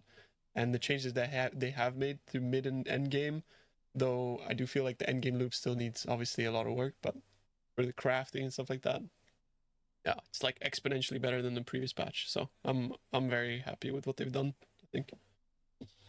Yeah, I mean, I had a rough time on hardcore, and it's still my favorite like PoE patch ever. Like, I didn't like last league much, but this league I'm having a blast. Even though like I've died 4 times, so got filtered a little bit by the monkey. That thing is crazy, but yeah, no, just it's just so fun. There's just so much more to do now, I find, in the game in general, and like Ruth said, like Act 4 is just amazing. It's really good. Oh yeah, we only just got to endgame, Ian says, so this probably won't be like a lot of endgame discussion in this podcast, just FYI. Yeah. All good. I'm already up to tier 7 maps, so I'm getting there. But you guys got to experiment the Abyss stuff, because they really trickle that in from early, and they give you the body parts, and they're locked to, you can't use them beyond a certain level. And so by doing that, they give you a lot more than you need during the campaign if you engage with Abyss, right? So that's good. I mean, you guys would have been experimenting with that, hopefully. If you, I kind of like skipped out on it in the campaign because I have PoE1 mindset of just kind of not really using my resources as much in the campaign as I do in endgame. But yeah, I'm wondering what you guys think about that. Like, what if you've engaged with the Abyss stuff at all, like, during the campaign? Yeah, I did heaps of Abyss during the campaign, so I was very campaign focused, and with like the neck injury I've had recently, I was like, I'm just gonna take my time and slowly work my way through the campaign over the course of a week. And because I'm like trying to map all the new secret stuff, the changes to the earlier acts, and all the stuff in the new acts, I did spend a lot of time like engaging with the Abyss, probably like in almost every single zone I went into, and it felt like much more generous than they usually are with these things in early leagues, I think. And a big part of that is actually, so what they've done is they've made it so that certain zones have guaranteed drops. So, for example, the Karui village, when you go there towards the end of Act 4, it has a guaranteed, well, it's like a soft guaranteed Greater Jewel's Orb. And that can drop from multiple different places, but it's very likely to drop from the Abyss. So, but it's possible to miss that. It's possible to miss that, but it is kind of like, so they have these soft guarantees, and they try to put them in like one of the chests in the end of a zone, like in the end of like a dead end or something like that. But they've started using league mechanics as a way to give those out. Yeah, that's actually all over the place. Like there'll be a guaranteed exalt in this specific zone, or a guaranteed, even just like a couple augments or something in here. It's like there's a lot of subtle stuff, but that like the bells giving 3 exals and 3 wriggles. Yeah, it's like that, but that's like a hard guarantee, so that's always there. Whereas these are like, I don't know what to call them. I don't know what they can call them internally, but yeah, they're like a a soft guarantee, I guess. So if you spend enough time in the zone, you will get it. Like bad luck But protection. I if you kind of suppose. speed through, you might miss something. Yeah. I think they so just like buffed I definitely missed a lot of that. Sorry, what I were you think they saying, just Ray? buffed the loot so much that you're getting more items and you think it's guaranteed, but it's just like the loot's just buffed and there's loot everywhere. I mean, he's that's- actually right. He's actually right though, because if you play in a group of 4, you'll actually notice like so I gets did that, like I complicated. did a sponsored event with Annie Fuchsia, Gizu and Sungliders, and I noticed even sometimes when clicking on an abyss, it would actually drop like 4 armor scraps. But as soon as I Yeah, looted one, the it's other duplicated people's for would the go party. away because they were That's how you can perma-allocated test to it the others. So they usually. are actually semi-guaranteed, and Right. they are character locked. Yeah, when we've mapped this stuff in the past, the way to do it is you can even invite someone in some cases in after you've done the thing, like after you've clicked the chest or whatever, and they can come in and it'll just pop out an extra result for them. So, but this is also like, I don't just pull this shit out of my ass, right? This is literally how GGG explained the mechanic to me when I was over there. It's like we are guaranteeing these things to kind of like set minimum bars for people's experience through the campaign. So, and it's especially for people who are like, if they're struggling, they're naturally going to be exploring and killing more, so they're more likely to run into the abyss or open that extra chest, which has that like that greater jewel absorb, all those extra gems, all those extra bits of currency. A lot more crafting currency this time around, which is good. Yeah, crafting was really There needed. definitely is some bad luck protection there. Although I don't know about you guys, but I was struggling for runes this time around like so much. Yeah.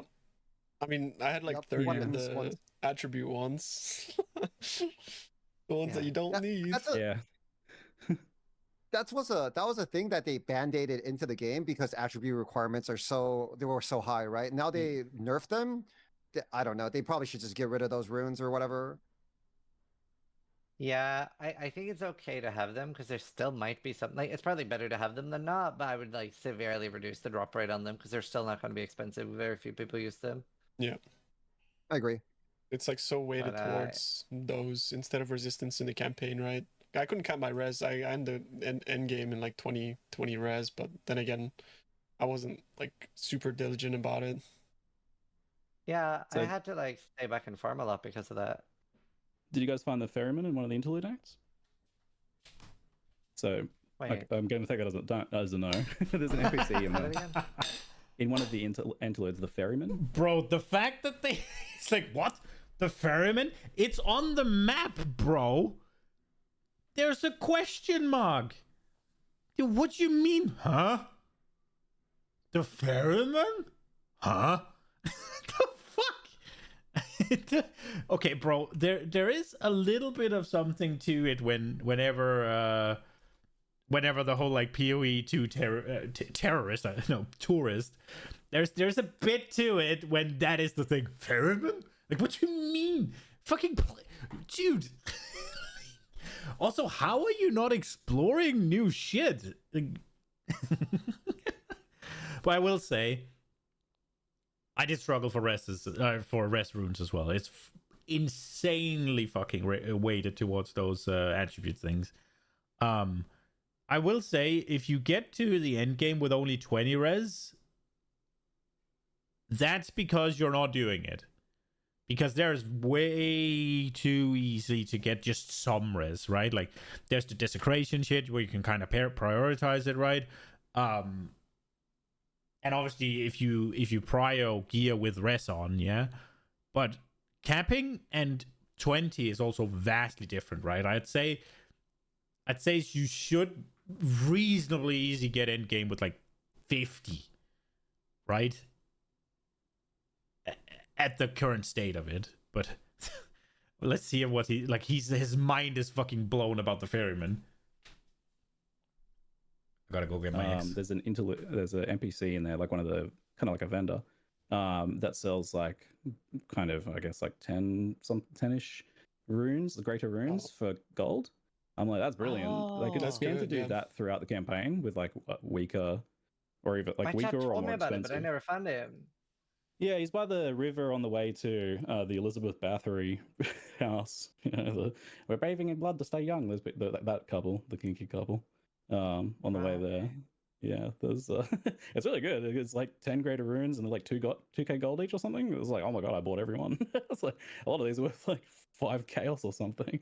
So this fizz one's worth like 60. Oh my god. Yeah, scam that guy, same. It's really No good, but they idea. could stand to do that in more places, I think. Like, because that is, and even if they made it like 10 times more expensive, the point is that you can get like the thing that you want. Like, you can have a little bit more determinism with the rune stuff, which that's supposed to be the problem fixer, right? But it was the only thing that I did feel was missing. Like, I was getting tons of everything else, but even like I was able to suck it now because of the guaranteed artificers that have been added to quests. But the actual runes themselves are low. I'm really curious actually. Do you guys start with Ziggy, but do you guys prefer the runes to the crafting bench? Like, do you feel like it like adequately replaces the crafting bench? No. No shot. Zero chance. The crafting bench Not even close. is, if introduced well, probably an easier thing for people to interact with in terms of being a problem solver. But runes are an easier like trickle upgrading of gear mechanic. So I think like if the purpose is to give people problem solve tools, the bench probably works better. But we obviously know that they're not going that route. They're determined to do it without doing like lines of text, which I get. Like having a physicality to it is in many ways a better thing for people to engage with, especially for crafting. And I guess runes are crafting without feeling like crafting too, which is good. What do you prefer personally? Personally, I don't think that for me runes are a big deal. They're not something I think about too much. They're there as just like a nice little problem solver. And I think as far as like the swapping resists at the bench thing, they do that well. I think that's fine. I'm constantly like, oh yeah, I changed some pieces of gear around, so I'm like, oh yeah, I'll just change these runes over. So a little bit more access there would be good. Overall, for me, the bigger focus has been on like how essences have been to engage with and the abyss crafting and how those kind of like plane and get introduced, because that's stuff I like a lot more. Yeah, keen to talk about that later.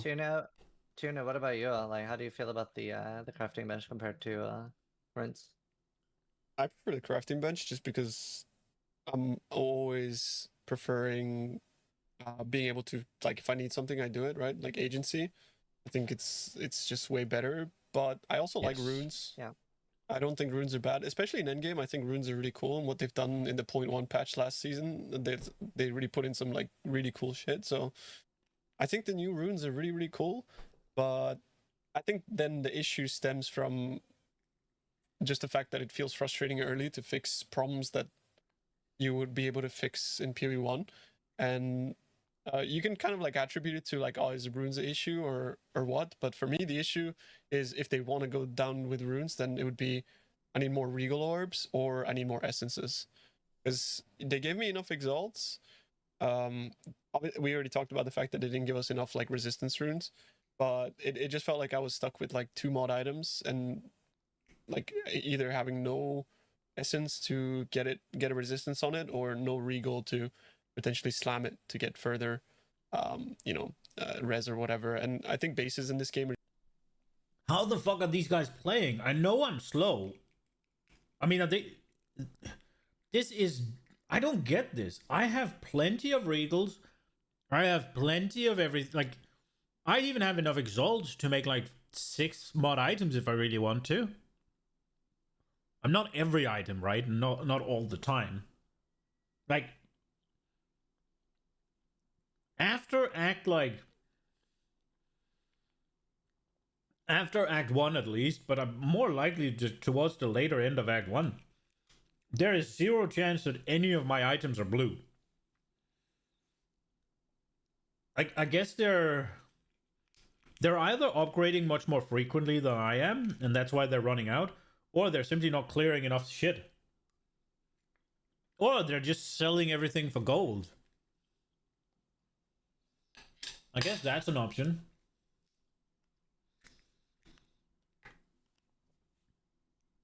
That is fucking wild. How is that an issue?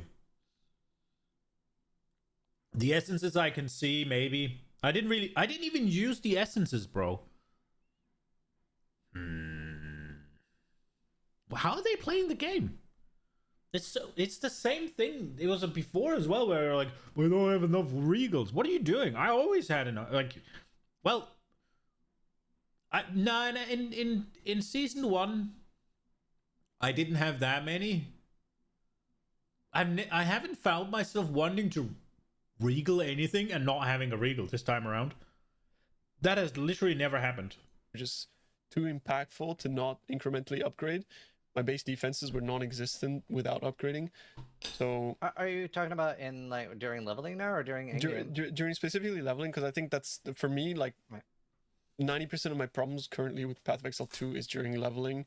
I think once you get to the end game loop, it feels fine. Like for the most part, we just need more content and for towers to be removed. But for the leveling is like really where all the pain points.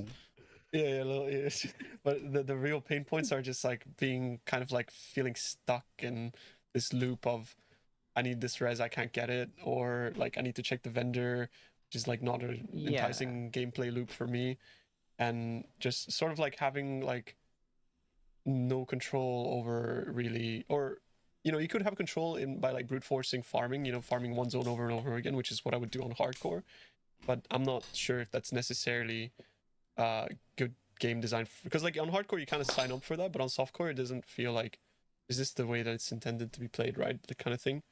So yeah, I mean I can see that. It's definitely a bit like locked on hardcore, like what you can do upgrades and Gold Coast and stuff.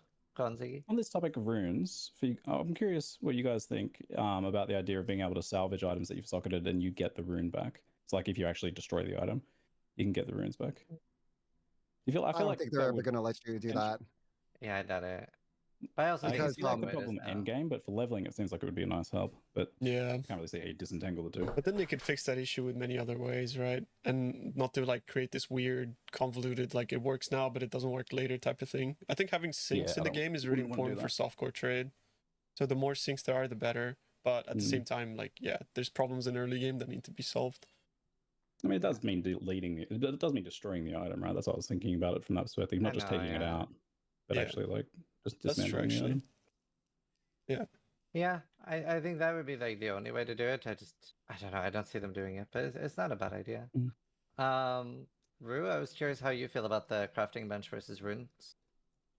Well, I think runes are kind of not too great early compared to the crafting bench. But what they did with the end game section of runes, how it creates new builds and like, you know, actual like build archetypes through gems, and then having an economy to back that up because, you know, runes are now drop based, right? A lot of the new ones really gives another like flair to your sockets, where the crafting bench is just like everyone would have it.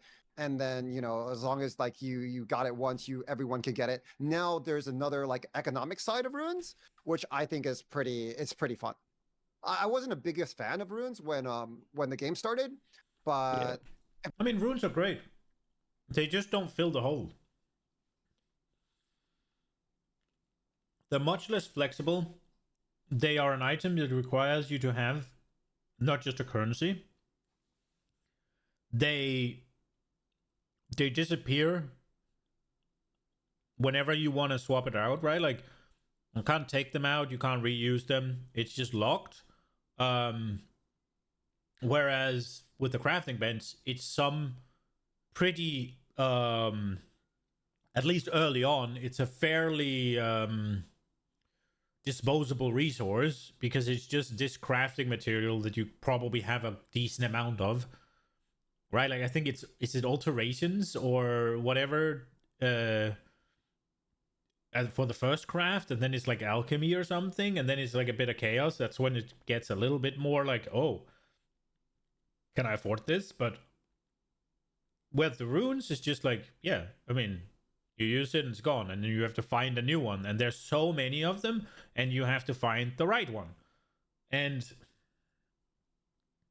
not to mention that you have less runes to fix your shit than you had items to fix your shit on in PoE 1. So the crafting bench had more targets, meaning you'd be able to do more things to fix. And the runes are also a lower value than a bunch of the things for crafting the crafting bench. At least I think the attributes for sure, but at least the resistance, that I'm certain of. Like, you get 14, whereas in PoE 1 you could get 20. if they're going to keep adding these socketables in, and they're going to get crazier and crazier, I think it's actually a good part for the game. It's good. It's a good thing for the game. Yeah, I no, agree with that a lot. The endgame stuff looks really good.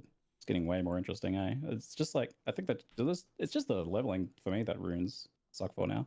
Yeah, just not being the available. leveling Right? was very rough, especially on hardcore, because like I feel like there's such an insane amount of gold sinks and currency sinks early, because I like on hardcore it was hard to res cap, like, and then like every time I finally get res cap, new act, and I lose more res, and I'm like, oh my god, dude, I am starting to struggle here. And then I would like I I was trying to like disenchant a lot this time because I've been doing gambling before, and none of my regals hit, so I would like I'd be picking up every single blue, maybe getting a 2-step blue, and every regal would miss, and I'm just like, I'm just not getting any gear. And then once I got to Act 4, I'm gonna try like buying on the auction house. It's like, cool, this is 40% of your gold to buy one item from another player. And I'm like, I know they said it was gonna be high early, so I'm expecting that to like go down, but it was like there's so many sinks early. I don't feel like there's much of a gold sink late game though. I feel like almost in maps, even in like tier 1 maps, they're almost like too generous with gold compared to early game. You get a ton of gold. In PoE1, gold is like a huge issue, right? All the way, like you need so much of it, all even in the end game. This game, I just have millions of gold just sitting there because you never really use it because there's nothing to do with it, right? Yeah, especially like we don't have like a King's March to like send people with, so there's like nothing to do with end game other than like gamble amulets. I mean, that's coming though for and sure. gambling The is also, like, exchange. limited. But like even if you flip the Yeah, exchange, you'll but- be struggling to run out like on like unless you do like very large sort of small margin trades. Yeah, it would have to be crazy flipping. Like already now, when I've just started mapping, like I think I only got like 12 hours of mapping in, and I have 670,000 gold, and the trades aren't exactly like huge, right? So, I've had no issues with gold in the end game. So I do think we'll see like maybe. I don't know. Maybe we just need more gold sinks, like more to do with gold. But I don't know what that would be. I'm not opposed to adding more gold sinks, but I'm glad that it's panned out that normal players aren't being bottlenecked on gold for trading via the asynchronous trade. Like I want that to only really be affecting botters, not actual players. I don't want that to be the bottleneck. That's a lame bottleneck to like be like, oh, I gotta go grind some more gold so I can trade. Good to be able to just kind of forget that it's a thing. No, I agree with that for sure. I wasn't expecting it to be that much of a bottleneck early. It was interesting, but it's the auction house and stuff has been really nice. We can talk about that later. I wanted to just wrap up like campaign talk with talking about just Act 4. Personally, I was blown away by Act 4. It's like by far the best thing I've seen in an ARPG campaign. I just crazy. It's actually, I don't know if you guys agree with this, but it was surprisingly short. The second time, I think it took me 1 hour to run through it. The first time was actually quite long, right? Hardcore, and I'm really, really scared. So it took me a long time. But on my run through, I think I used somewhere between 3 and 6 hours on Act 3 and 1 hour on Act 4. So I was just, as soon as I got to Act 4, I was like sprinting. So yeah, no, I was very, very impressed with all the bosses and everything. I was a little bit surprised on the amount of like Awakener level boss fights in Act 4. Like, there are some there that like we just saw like half a hardcore got wiped out, or maybe more, right? Like we kept seeing like on the ladder, it was like has died at level 54, has died at level 54, has died at level 54. And that was like 2 or 3 hours where people were. I'm not 100% sure if it was the monkey, the last boss of Act 4, or like the Cyrus Mace boss. Yeah. But I think those 3 were like doing some heavy wipeouts. Like I saw like streamers died to all of those. Yeah. There's no monkey. They're really hard, like because they one shots, right? So I can't imagine what it's like on hardcore, man. Like yeah, I mean it was crazy. The thing is like pin is so broken. Like I'm a tactician, and most people, very few even on hardcore, are playing tactician. So I was really scared going up to the bosses. But then my mortars just did so much damage, and I had a really decent weapon. So all of my boss fights were like 6 seconds or less. And Yeah. the way pin works is I get pin into heavy stun into pin. Yeah. So it's like even if the fight did take long, it's like I have like 15 seconds of the boss not doing anything. That's really bad.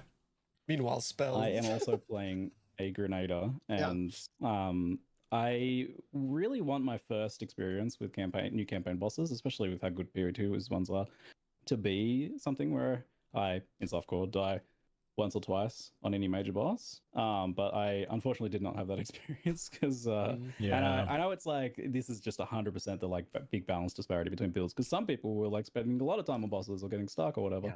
Or the bosses were really long. People are like, it took me that 10 minutes to kill that boss. And it's like, so there's like a big difference here. And it's kind of a bummer that grenades just so happened to do so, and PNR was the same experience, do so much damage and kind of skipped that. I was like, it's not the same when you arbitrarily try and not do damage just to see their abilities. So I was a little bit bummed about that. But your original question, I guess, was the campaigns, like how good Tell the me campaigns more about your Act 4 thoughts.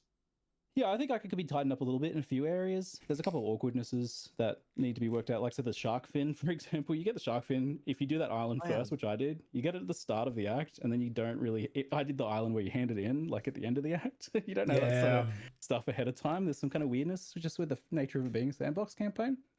It is interesting how it is a really long first playthrough, but then subsequent ones can be really fast. That's actually really cool. That's if they can manage that sort of design for more content in the campaign, then that's kind of like a pseudo campaign skip.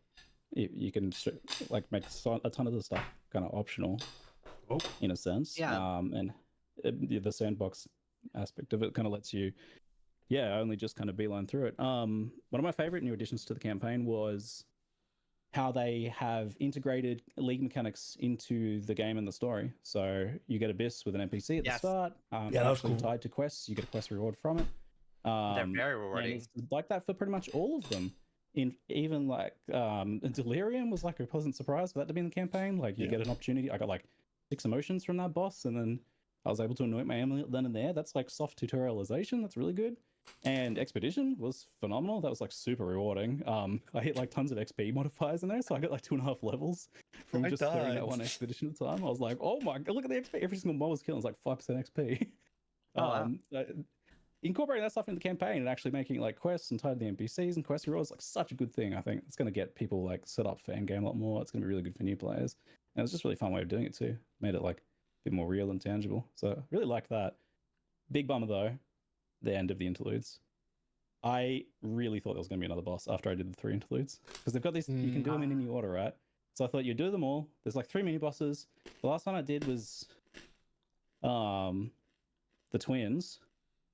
And I didn't even realize they were the end of boss for that campaign. So obviously, again, kind of a build power problem. But I was really like, okay, cool. Yeah, we're gearing up for a boss fight. We're getting all the things together. We're going to do like a boss fight. And then like some story thing's going to go wrong and we're going to get booted into the endgame, right? They're like, oh no, you may have defeated them, but we failed. So maybe we can fix this in the future. I mean, that's jarring. The thing, right? They are very temporary acts. I was surprised. I kind of had the opposite. I was expecting way more bare bones stuff for the interludes. When they first posted them, like I was like, these are just full acts. These are just full like quality 2 acts, in my opinion, pretty much. No, they're not. So I sort of had the opposite experience there. There's apparently a bugged cutscene. So there's supposed to be a cutscene when you go to Oriath.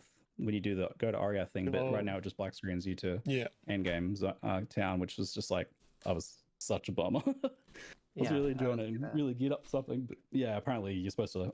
It sounds like from talking to Gwen and I think that we get on a ship and then something happens and goes wrong. I guess the ship crashes or something. We get teleported away. I don't know exactly. But we don't see any of that right now. How much of a bummer is that? The cutscene's broken. It's bugged. Yeah, I thought when I read that in the best notes. Just a little bit ambitious to call the cutscene. You realize he just got grenades nerfed, right, Ziggy? Oh yeah. Yeah. I don't think they'll mid-lane patches though. They're not that broken. Yeah, I don't think they'll be getting nerfed this league, but there for sure will be some sort of tuning back down next league. I think, at least for the campaign. I don't know about endgame. Yeah, for the campaign, I think is the main problem, right? In endgame, they're like they're fine. I think, but like I feel like in endgame, a lot of things quickly go back to being fine. Yeah. Yeah, there's a lot of other things that are more broken, I think, as well, from what I'm seeing. Yes. Rue, do you want to tell me a little bit about your Act 4 feelings? Oh man. I think Act 4 was really, really epic. I played a grenades also because on my reroll, so I have the same problem with Ziggy where I melted every single boss in a matter of seconds. But I think the act it was beautiful. Like I was going through Act 4, and you know how Twitch chat is like they're negative, a bunch of PoE1 viewers just like spamming their BS. But then when I said this act looked beautiful, like I almost everybody agreed, right? The game looked absolutely fantastic in Act 4. The landscape was beautiful, like the game just looked fantastic. And I don't even know how else to describe it. Like the city and everything looked really, really good. It was one of the best looking acts that I've gone through in like any ARPG, not just PoE in general. So I really loved the visuals in the act. The fights were, I watched other people do the fight. I do think D4 graphics are slightly better. If I were to compare just pure visual, I'm not saying PoE is bad. It's really good, it's up there, but I think D4 still has a slight edge. But graphics don't make a good game. D4 is still bad. It's mechanically they were pretty good. For me, they weren't so good because I just like killed everything in like one hit. But I watched like Alk die to the freaking the maze guy. I was Alk out of Gene, So the fights for other people were great. I loved watching them. For me, I think it kind of just blew everything away. But yeah, I loved it. I love this patch in general. Obviously, there's like a lot of other issues, but in terms of the campaign, it was great for me. Yeah, no, I mean, I did the same thing actually. I watched like almost every clip of people dying, and then I kind of over prepared. I have like PTSD from Black Star in PoE1 where I went in blind, and she did Astral Avalanche. I hid behind the pillar, and it hit me anyway, and I was like, no. There's zero customization of your character visually, other than through microtransactions where you can apply different armor. So your character looks, the model looks the way it looks. Can't change the face, can't change the hair, can't change anything. Pick a character, that's how it looks. Put on armor, that's how it looks. And then you can then go to and buy the microtransactions, which is how PoE makes all this money, right? And that will then give you some pretty drastic visual changes. But in terms of character customization, as you usually do it, there's zero. Asian hate? I mean, there is, the monk is Asian, right? I think that's it, actually. I mean, depend on what you define as Asian, but...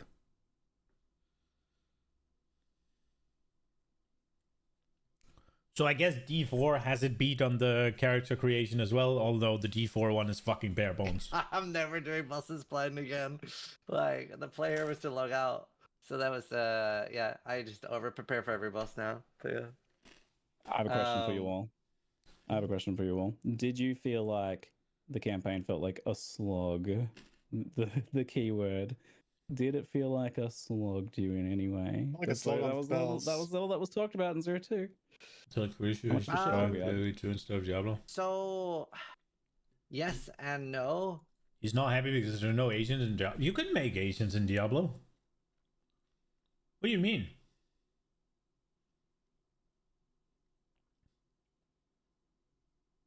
I think the sorcerer, I think you can make most of them look Asian.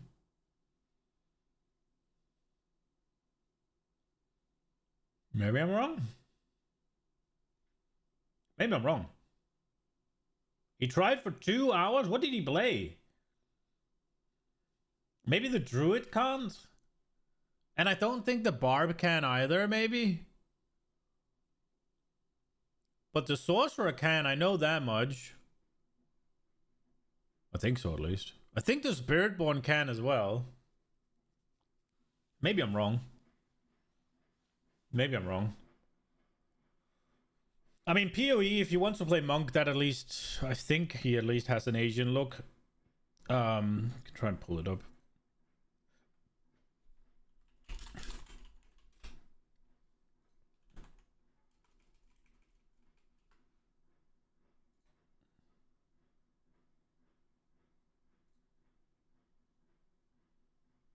I'll fucking know. I'll fucking know. I don't really pay attention to that shit. And with how things are going, I think they really, really heavily need to reconsider alternate leveling methods for second character onwards. And I don't know how you guys feel about this, but I feel like GDD almost misunderstand what we're asking for and why we're asking for it. Because I remember you brought this up as a question once, or I did, I can't remember, but one of us brought this up as a question once, and Jonathan said, if I remember correctly, he said that if people still, maybe it was Chris even, if people still feel like they want alternative leveling after PoE2's campaign, they feel like they've failed. There's something like that they said, which I think that means that they're sort of misunderstanding it, because when it's that long, the main issue is that on your, let's say on your 8th character, right? Because a lot of us play this game a lot, and a lot of PoE players play this game a lot, right? So if you're on your 5th or 3rd, whatever it is, character, there is nothing on that character, no matter what you will find, that will be impactful to your other characters, your economy, anything. There's nothing you can ever do to make that happen either. So that already makes people very disinterested in doing the campaign for like their 5th time, 6th time in one season, I think. What do you think is would be better though, like for the campaign leveling? I think people would like. Obviously, like Last Epoch has their solution, right? You can enter monoliths pretty early and stuff, or scale down maps. But I think the reason so many people want like alternative leveling is that it is a bit of a chore, and they just want to get through it fast, because that can't happen, right? Like you can never find anything super interesting. You're never gonna find like a best in stock crossbow. Like the rare gear you're finding is kind of irrelevant. You're just throwing out some twink gear and trying to get through it as fast as possible. But that's just an ARPG problem in general, right? That's literally like that in every game. Yeah. So, I mean, if I'm gonna do some alternative leveling with maps, I'm still gonna be bored. I'm gonna be honest, because I'm still not gonna find any items. I'm still not gonna find anything. Yeah. That's a good take. I just want some movement speed. If you just give me some movement speed, I mean, he is right. Leveling alts in most games cannot net you anything. Or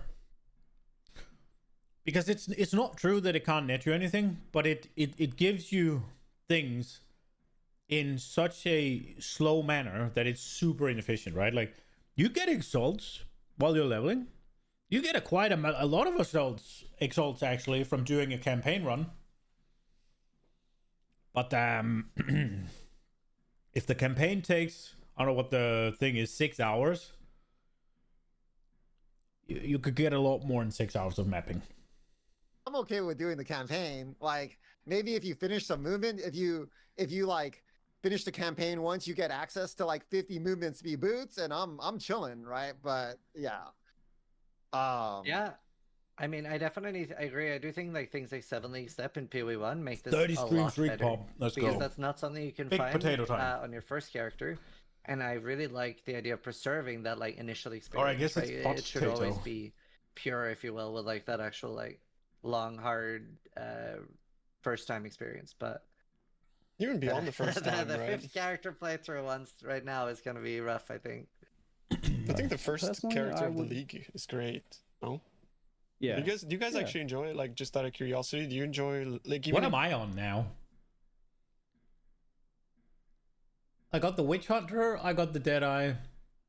Lich is halfway through Act 4, so I guess that doesn't quite count. So I'm on my 4th, 5th-ish character now. I'm enjoying the campaign. PoE1? Do you enjoy your first character of the league through the campaign? Yes. Because I love 100%. that shit. Like the first Every character, time. everyone's leveling Every up. time. It's really fun, right? So okay, at least just for my own benefit So there. I would only want to see shortcuts, I think. I don't know about like just replacing campaign with maps or something. Like if they want to make a whole other alternate leveling thing that is its own unique thing, then yeah, maybe. But who's to say that won't just have the same problem? But if like the often suggested thing is to just like let you go into maps right away, and I don't know, man. I don't know if that, like, I think maybe Rue touched on it there. It's like, I think that maybe that would even just make those earlier levels boring. Maybe, I don't know. What I would just want to see shortcuts, like more shortcuts.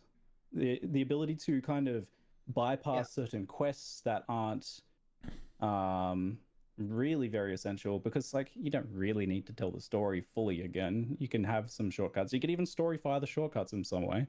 But like, okay, you're really powerful. If you're powerful enough, you can take some sort of shortcut where you kill a boss like under leveled or something, and if you can manage that, then that should be good, because that's kind of what Last Epoch is doing that I like about what they do. I don't really like the going into Monoliths at level 30 and having to go back and get the quest rewards. That I think is very awkward.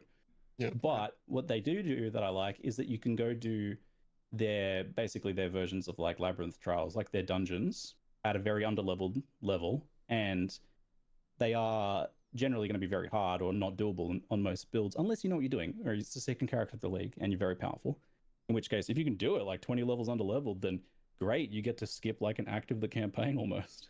I think like a lot of smaller versions of that, like you can skip to the next boss instead of like going and finding some, goober, some I don't know, what do you call it, just like quest item. You just go there. I wonder if it would be viable to like all the side quests you currently do for like extra skill points. If there was something you could do in the end game, like I don't know, like kill Arbiter, or maybe it's just something that happens after you finish the campaign, where some waypoints and some skill points are unlocked for new characters or something. I don't know what the best thing. Kind of like lab trials in PoE1. It feels good not having to do them on second playthrough, right? You're just like You're kind of like muscle memorying your way into the prison one. You're like, wait, I don't have to do this shit. You just walk away. Yeah. They could do the Diablo 4 thing where all of the passive points, all the weapon points that you get access through to in the through the campaign, that they just account unlock for the league. And then when you start your character, you have 24 points to put in. That would let you go much faster because you're much more powerful. Then maybe you could just blast your way through. That is an option. I don't know how good of an option it is. I don't know how much time you'll actually save by it, but then there's the obvious things like you having to go kill Rust King to get the spikes to go free Sin, to then go get to then go get the ring from Lachlan and then go back and help Sin to then go forward. I guess you don't have to go back, you can just continue, right? So maybe that one's a bad example because eventually you go to town.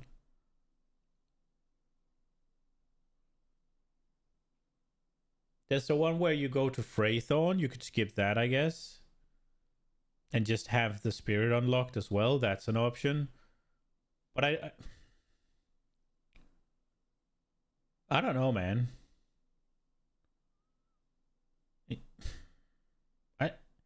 I don't...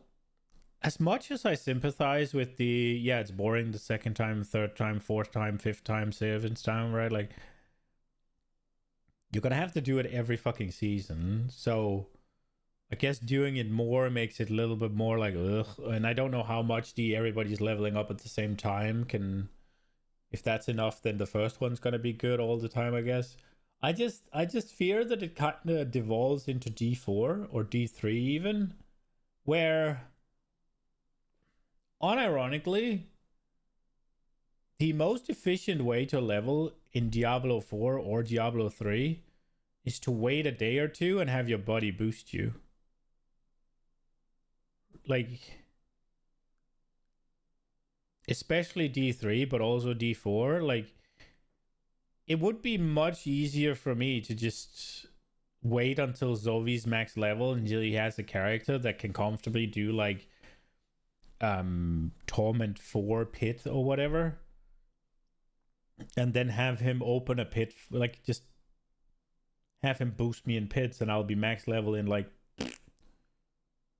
5 pits or something. And instead of it taking several hours, it takes like an hour. And it's not very fun. And then you're like, then there's the added issue of then now your character feels like shit at the point it's at, right? So now you have to go down to where you're actually capable of playing. And you're not, if you had done the leveling, you would have been stronger because you'd have gear and shit. Now you're just kind of like in mishmash of whatever first item you got of the highest eye level, kind of. But I don't know. I think this is an unsolvable problem, kind of. But I guess the shortcuts would be a thing. That feels good, man. Like so. Yeah. Yeah. Speaking of lab trials, a lot of people dislike Trial of the Second in PoE 2. Like they like borderline hate it. Have you guys had experience with like a lot of people complaining about this? Because I'm okay with it, right? But a lot of people like genuinely hate it. It feels very easy now. Yeah. Compared. It's always a bit of a surprise for me. That's probably my biggest unpopular opinion because like it's one of my favorite contents. I actually genuinely really like it. When PoE 2 first came out, I think I did 300 hours farming Trial of the Second and it was like my favorite thing to farm. So that's like definitely like the most unpopular opinion I have, I think, because you're right. Like a lot of people really dislike it. The worst Sekima run is better than like the best Trial of Chaos, in my opinion. Yeah. Like, the Trial of Chaos to me is the one that I dread. It just feels like such a fun tax. Like every modifier feels like ugh. Yeah, that's true. I don't like You actually get to do things and make decisions in Trial of Sekimas and get you can do Sekimas runs where your character is stronger, and especially at endgame if you ever like try and farm it and get relics and stuff. It's like it's hard to go back to normal mapping on your character because you're like, I run faster, I dodge roll further, I have twice as much defenses, I blow things up. Amazing. Yeah. Mathel had a really good take on Ultimatum on when I did stalling, and he was like, at least like Trial of Sekima has like fun buffs and stuff, whereas like Ultimatum is like, hey, what kind of vice around your balls would you like today? And it's like, it's very true, right? I'm just like, I'm hating it. And the thing is like, I'm getting like, trying as hard as I can to get the like worst painful or least painful vice around my balls. Worst painful. And then I get to the ball, and it's like the fucking bird. People. Which is like an apocalyptic awakener level god of death, and I'm just like, I just gotta reset. I'm not fighting the bird. The patch notes were so funny because there's a line in the patch notes about how they made one of the bird's abilities not able to be avoided. That's what the wording says. It's like you cannot like made this ability not avoidable. I'm like, that's like, ooh, that's in poor taste right now because I just watched a clip of someone like getting obliterated by some invisible ability that it does. Let's be real, both of them are shit. For a mandatory thing you have to do, they're both ass. Like the whole like cock and ball torture, which one do you want, is really striking for Ultimatum. Ultimatum has the upside over Trial of the Second that is really quick. It's super fast, right? Like it's 10 rooms, you're done. Whereas Trial of the Second, it's fucking 10 rooms times 3 or 4 or whatever. So Ultimatum is fast. Whereas Trial of the Second takes forever. And then Trial of the Second is kind of frustrating because, yeah, in Ultimatum, you get a choice between dog shit and maybe just regular shit and like some genetically altered shit that is the worst shit you cannot possibly find, right? Like you get to at least pick which shit you want. Whereas Trial of the Second, it kind of gives you the illusion of choice in a lot of cases where you're like pigeonholed into one place, or you could get like you can have 2 options, right? And you pick a room, and then you pick that room, and the fact that you pick that room specifically has now locked you into like 2 rooms, 2, 3, 4 rooms ahead that you have no way of seeing yet. And then you get to the point where you can then see them and you have to go there and they're both undoable for you. Like you have no evasion rating, monsters can't be frozen, or their attacks, they're fucking whatever, their action speed can't be lowered below X, whatever it is, right? So they can't be frozen. I don't think they can be pinned either. Like, and if your build revolves around that, yeah, you just don't work. You can't see afflictions on the map. You can see a room less. Like, as they are doable, right? But they are ass, and they likely will make, unless you're finishing it up when you get that, basically they will make the rest of your run miserable. And then you have the buffs that are really cool, and then again you have the illusion of the Trial Master's Pledge, where you think you can get rid of the one that is really cocking you, but in reality you can't really. They need to add better ways. They need to add better ways of removing the afflictions. I think they need to, generally speaking, add more connections to rooms, so you're pigeonholed a little bit less. You have more options. You're never getting, like, you can only go here ever. And one of the things is also, because yeah, maybe you pick a road and you could say, oh, don't pick the way where you get pigeonholed, right? But you can get the point where some of the maps only tie to one, and that's just a fact. But then you could pick the one that ties to two, right? So you could be safe. But you can get to the point where when you look forward, it's like, okay, I can pick between two maps here, I can pick between two maps here, but if I pick the top one, then I can only pick whatever. That's fine. I can't really see any of them yet, right? Like, so even if you look like 3-4 rooms ahead, and then you get there, and the time where you have to pick between the one that pigeonholes you and the one that gives you options, the one that gives you option could be you have no energy shield and you're playing a CI build, and you're just like, well, I literally cannot take this because anything will kill me then, so I have to go top, and now I'm pigeonholed into this one thing, and then that appears, and it's, I don't know, they cannot be fucking lowered below base, or you have no evasion rating, or something else you're relying on, right? Like, whatever. And you're just fucked. And that feels so bad, and I hate it. And it's like, Yeah. I get that it's just like, actually, it's just fixing evasion against one of its slams. I know what it's actually about, but just like, ooh, feels in poor taste right now with that bird. I got a question though.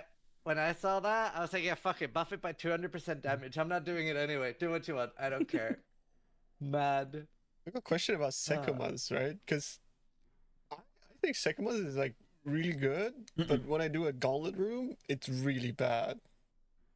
I think the problem with Sekomas is the gauntlet room, not the Sekomas. Like, that shit's annoying. It's like 4 times longer than any other room, and that's where I lose all my resolve, and it's just, I'm losing to objects, not monsters. You know, it's like, what the what, like, it just feels bad, like, compared to... If you take the density of monsters versus the density of traps, it's insane. Like, each pack of monsters in Trial of the Second is like 1, 2, maybe 3 monsters.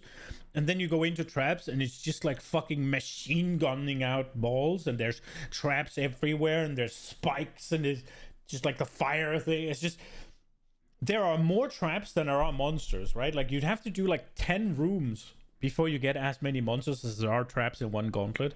Now, I don't really mind.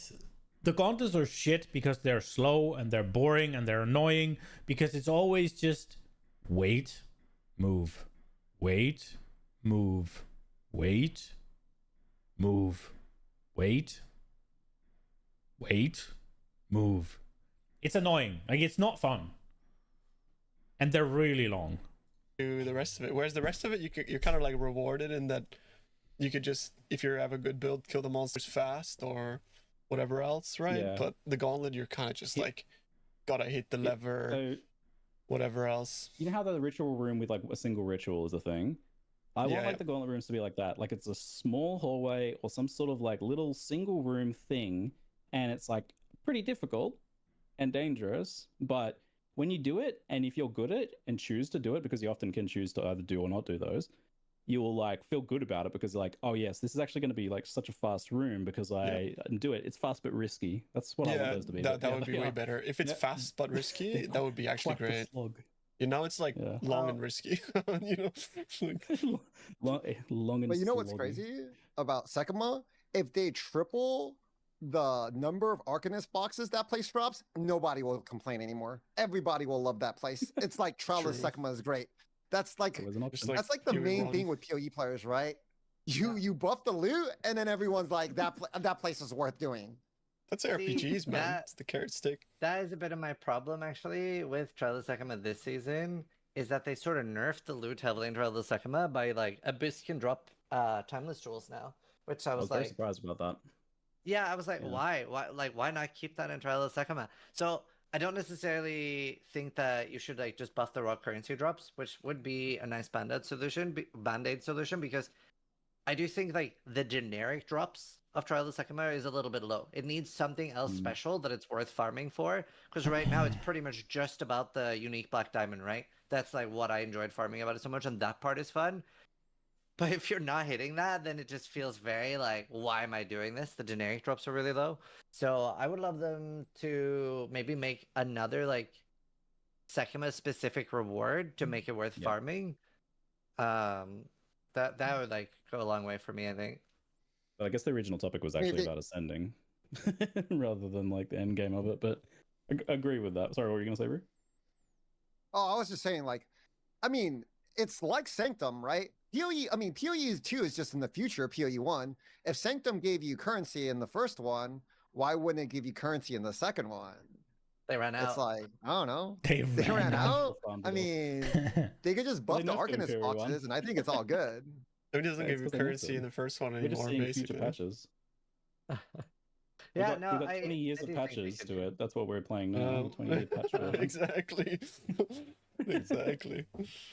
But tell anyone, PoE 1, it's actually Sanctum is like the highest currency per hour in the game. You actually Still? Yeah, They did nerf it, didn't they? No, Yeah, you just farm the it is, jewels and you make infinite. It's so OP. Oh yeah. I am really excited for Tota though. Trial of the Ancients. It's quite the tease now that you go there and you're like, you'll know when the time has come. I'm like, yes, because there'll be a live stream reveal. I get it. Nudge, nudge. They're very, very cute about that. Do you think that like huge Tota arena is just going to be for Tota, or do you think we're going to have a huge epic boss fight against Hinekora as well? Maybe there will surely there'll be something at the end of like the Uber Tota championship, right? I don't think we're gonna fight Hidekora. I think we're gonna fight Otula. Just saying. I don't see us fighting Hinekora. That also, I would say if we fight Hinekora, that would feel fucking bad. Like, why would we be fighting Hinekora? Like, she's a good one, right? Like, we should not fight Hinekora. I think we're gonna fight Utula. It's my take. You'd be like, that's it. She gets World pissed off Cup. that her team loses and she comes and fights you. What I would love for Hinekora is a really crazy hard boss fight, where you can die. Like, it doesn't actually kill your character, but it is Dude, shut the fuck up with your hardcore can't die things, bro. Don't play hardcore then. What the fuck? Oh, I won the boss fight where you can die, but you don't die. proportionally harder it's than game. anything else in the game. Yeah. Yeah. What if Toto was actually See, PvP, I don't know if by like the way? I don't know if a Oh. player versus boss fight makes sense in Toto though. What you saying, Rue? I have an opinion that I don't really even want to see any PoE 1 mechanics in PoE 2. I want them to make new ones. I've already done all this crap. I want to I want to experience new stuff, man. I want to see new mechanics. I mean, Abyss I feels see pretty that, new, but though, like, right? do you like the remake of Abyss, or do you wish there was something completely new? I like it, but it's just killing monsters. But yeah, I think the mechanics of Abyss actually makes it like better, because now you have unveils added in the game, and you have all of this stuff. You have all these new jewels and stuff that come with Abyss and stuff like that. That's the cool part about Abyss. But Abyss itself is just killing a big group of numbers. And Abyss is like really bad for performance for a large group of people. Yeah. I It's have a bad for really high everybody, NPC. And I get 20 FPS. man, my FPS goes to like nothing. And I know you guys haven't gotten to that far yet, But there are maps on your atlas where the whole entire map is just like abyss holes, and there's like thousands of monsters on your screen, and man, and I don't know, like Jonathan wants PoE2 to be a visceral combat game. I don't know how you're gonna get visceral about 1,000 dudes trying to gangbang you at the same time, right? Like, you need massive clear. It kind of feels like reverse engineered PoE1. Right. I will say 1,000 dudes gangbanging you all at once sounds really visceral. So representing like Team Mortar here, I don't know which ability are you using, Ziggy? Explosive grenade, but I also have like the oil burning ground stuff, which is crazy. Okay, so now I have 4 totems and I'm using cluster grenade, and my title recently has been the seizure cannon, because it's literally, I actually literally have sunglasses here because it is actually painful at times. Because I have been doing those abyss maps already, and it is completely fucked. Completely fucked. It's crazy. Flash grenade with Nova projectiles on cannons? Yeah, that physically hurts. That actually physically hurts. Like, it stings on my eyes. So I was like, I'm not doing flash grenade. Somebody in my chat was like, you gotta try it. And I was like, that hurts. But even with like cluster grenades, it's so wild, dude. Like, I might have to reroll, not because of the power of the build, but because my eyes are starting to hurt. Your stream is unwatchable. Okay, I love you, Ziz, but your stream is unwatchable. Like, not only have you like maximized the AoE and visual spam and actual mag rate and seizure inducing, but you're playing with the overlay map, and it's like at such high opacity as well.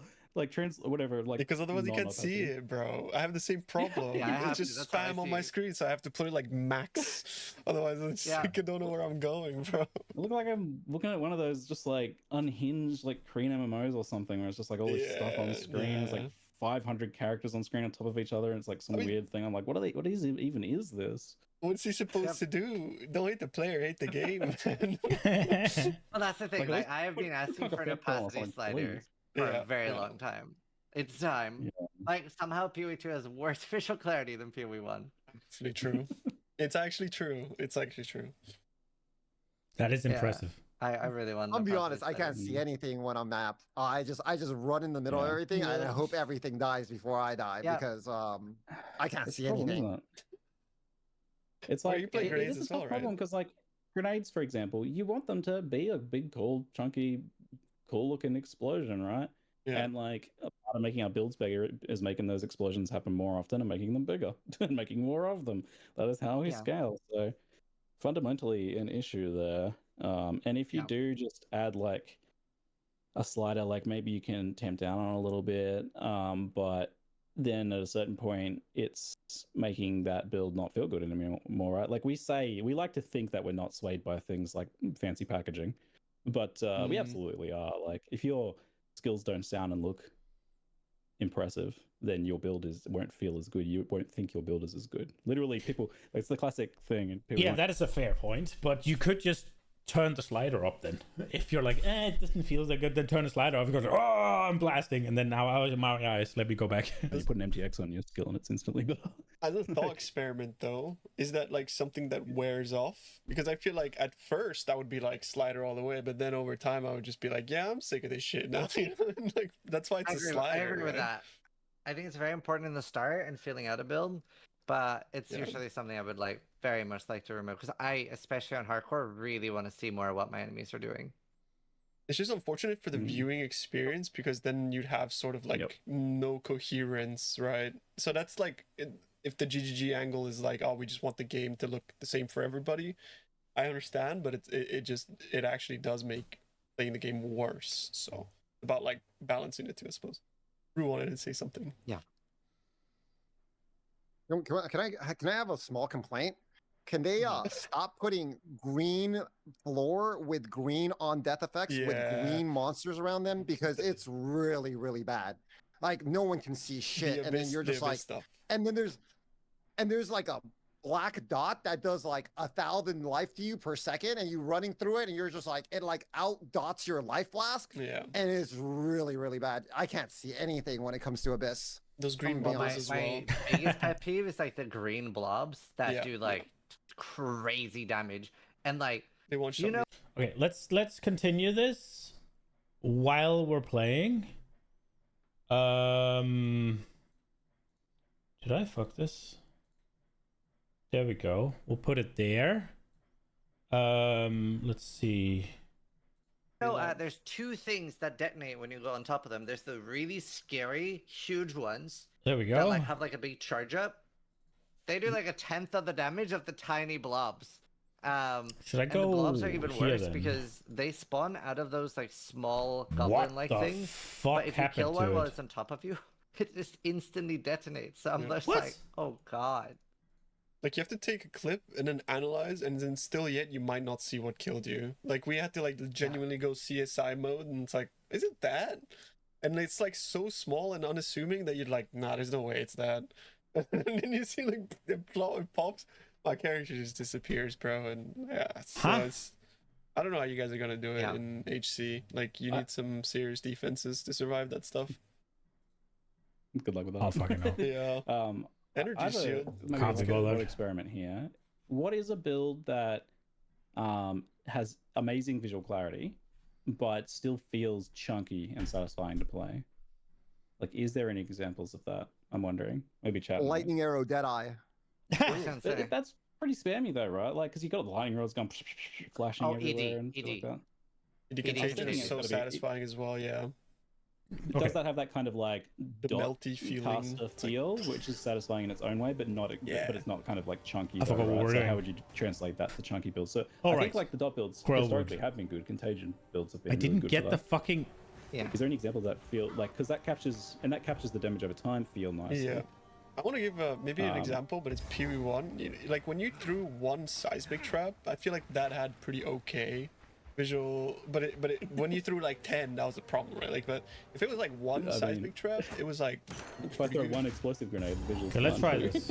Yeah, but then that means that maybe No, they need it's to, not far instead enough. of like having Look at 10 this. grenades on top, like overlay them into one. need to walk gun, backwards. Or, I mean, you know, this is a very good point. Like, I do think there should be incentives to turn grenades into single projectile. Like, I'm surprised that there's not some sort of like convergence support gem. Yeah, merging support gem where it's like you're turning your extra projectiles into like, you know, damage scaling or something like that. So instead, so that you can like make nuke grenades that are only going off every now and then. Like that would like design is actually a way to. That's help this a lot. that's a cool Like, idea. make things like concentrated effect more appealing. Make things that do less projectiles and incentivize that. Because right now, especially now that they've added, so you can add multi-shot to every grenade. Why wouldn't you add multi-shot to every grenade, right? Yeah. Like Yeah. max projectiles. Yeah, Okay, but real talk. last epoch had something like that where there was like a chaos move. Can't remember the names of anything, but like you would like throw the balls that like radiate chaos damage basically. But if you like cast it on top of them, it like merge them all together and make like one large One enemy big instead. one. That was really cool. Yeah, that's Okay, real talk. If invisible skill effects existed for $20, would you buy it? Yes. Like you just make your skill invisible.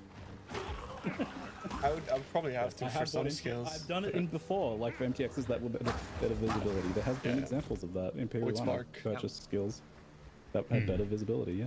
I'd be I am biased, but I'd buy it. literally, Vanilla Stormcall unplayable. MTX Stormcall pretty good. I'm literally going to make a new character so that I'm like not exposing my audience to like 16 hours of like eye cancer per day. I'm gonna do like a Thorns build or an ED build. Yeah, just like to like, okay, you guys can relax and actually look at the screen now. Like it's so powerful and I love the mortar. Obviously, like there's the problem. I kind of want to try and make the build he's talking about. ES might kind of be the easiest way to actually tank in the game. Because it looks super cool, and I like the idea of it. It's rough. Can I recommend you a Thorns guide? Yes, please. Is it my Quid? Heard no No, I was tourists joking. I was allowed joking. on the Thorns guide. He's drama Yeah, baiting. I forgot about that. I forgot about that. I think I'm gonna go forgot around that to that's take what he this. did. So, well, Son of Seven, I saw this really cool thing about Thorns this morning that he messaged me, and that's like, there's a Thorns support that go on auras, right? And it's like, Thorns 2 is 70% increased damage with Thorns. But you can stack that. You could have 6 of those now, because you can, they actually work. So, it costed a lot of spirit, but Mercenary gets, Tactician gets 50% less spirit cost. So you can just run a ton of auras, invest a bit into spirit, and then you're gonna have 5 or 6, 70% more damage with thorns. Don't tell me Time to that. discover what truly happened out Baby here. little thorns build. I mean, they're I really good. literally- They're actually really That's good. good tech. Actually really OP. Yeah. And no, it legit, kind of man. gets cooler. It kind of gets cooler because Tactician has. Let me see if I can open. I think I have POV open here. But he's breathing. Tactician has that node, which is called Stay Light, Use Cover, right? Which is defend with 200% of armor. Enemies have accuracy penalty against you based on distance. Max chance to evade is 50%, and max fist damage reduction is 50%. Doesn't say anything about elemental mitigation. So you're getting basically double the effectiveness of all your physical damage taken as elemental, because you're still defending with 200% armor, which is now affecting elemental, and that is uncapped. Yeah, but that's pre-res. Oh. Yes, but you also have so little things to scale you. So you actually get to strength stack. You probably get 4, maybe 5k life. You get 80 to 90 max stress, however much you can invest in, right? So you actually get a lot of tank there. And it's still gonna matter if you get 50k armor, which is basically then 100k armor against elite. That is a number that That's matters. really good. That's really good. Yeah. And 100K and is a on number top of that that, 100% of armor. No wait, what is it? You get you get the deflect thing, right? It's like 20% of your armor value is deflect, and then you do iron reflexes, and you do glancing blows. You might not even need iron reflexes, but either way you do glancing blows, which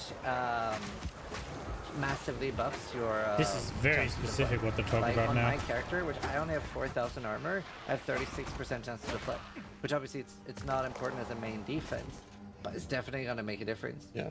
I hate the deflect mechanic, by the way. Speaking like, of deflect, it's terrible. I'm so angry at its implementation. It's so fucking annoying. Yeah. it's Like, bad. you can't cap it, first of all. I agree. Second, it's just like it's not entropic, so you're like, I don't know this for a fact, but it doesn't feel that way. But like, it's a complete dice roll on already something that's dice roll technically, which is evasion. So they just added like evasion squared. Like, what do you like? we were told you'd be able to cap it, but you need so much of it to cap it that you're just at a point where obviously in PoE it's opportunity cost.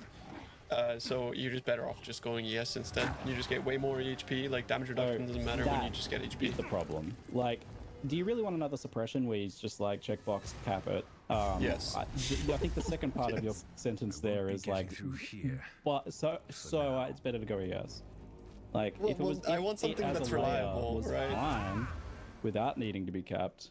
Well, the problem is and life. evasion No, is over. no. It starts no, from no, life. no, I no, just no, have no. not enough Yeah. of it. So It's not good enough without being capped though, right? Because it's an evasion rating thing, yeah? You need it when you don't evade. Otherwise, what's the fucking point? Like, whenever you're evading, you take 0 damage. Whenever you then get hit, you need to not get one shot. If deflection is a chance to not get fucking one shot, then what's the bloody point? No. That's bad. that means that I cannot tank a hit.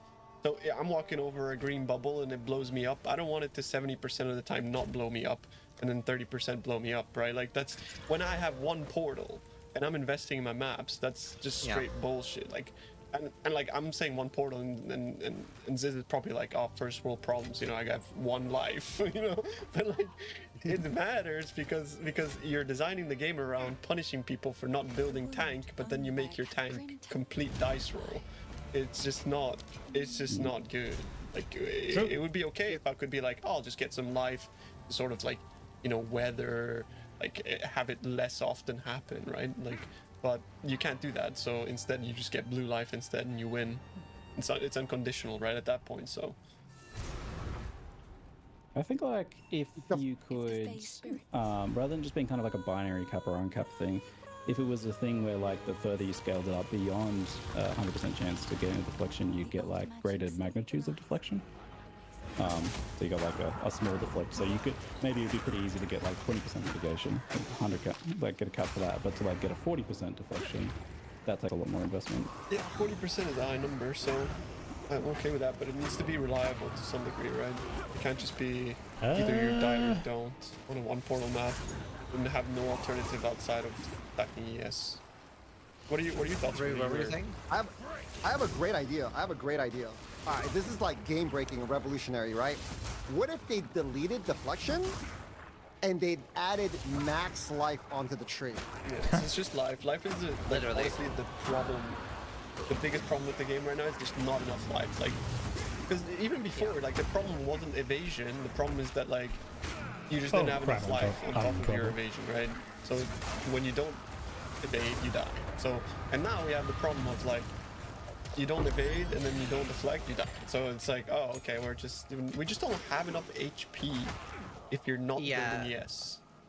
Or if you're not really order or whatever, I suppose. I really liked the idea initially of. As much as I agree with you don't have enough HP, that when you don't evade, you just die, right? Like, that's gonna always be the problem, right? And I think for evasion to be,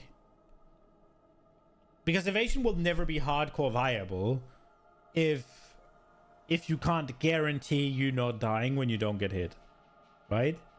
So that either means that evasion caps at a certain point, like take juicing in PoE 1, right? Take some bosses in PoE 1, where if they can hit you with a thing and you get one shot, then evasion is never going to be hardcore viable unless you add something on top of it, right? And if that something is deflection, then that's all fine and dandy, and it'll do the job probably, at least for a good while, with a 40% DR, right? So it makes sense. You just need to be able to cap it relatively easy. It should take like 2 wheels and a great amount of fucking evasion rating, and then you're good. Right? Like maybe a couple of rolls on the gear or 3 wheels, right? Like either or, I guess, something like that. But it shouldn't be like, yeah, you can never get there. And if you want to get even close to there, you got to giga invest. I think they're stingy with defenses in PoE 2, and it's kind of annoying. No life nodes in the tree. I thought that was a really cool idea. But I don't know if they just need to inherently give us a lot more life while leveling, if that's like the case. But like, if you removed energy shield from the game right now, our defenses for the end game are so fucked. Like, it is genuinely so rough. Like, obviously you can do it on softcore trade, but like on hardcore trade, the market is like very rough. Like, very few people are playing. If you're wondering how few, there is not a single Leicester Stormering for sale on the auction house. Not one, by the way. So it's like, it's a very, very rough economy on hardcore. That's actually crazy.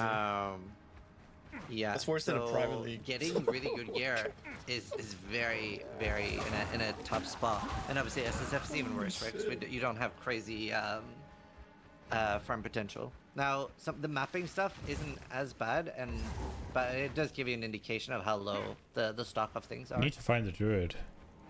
So getting proper defense is rough.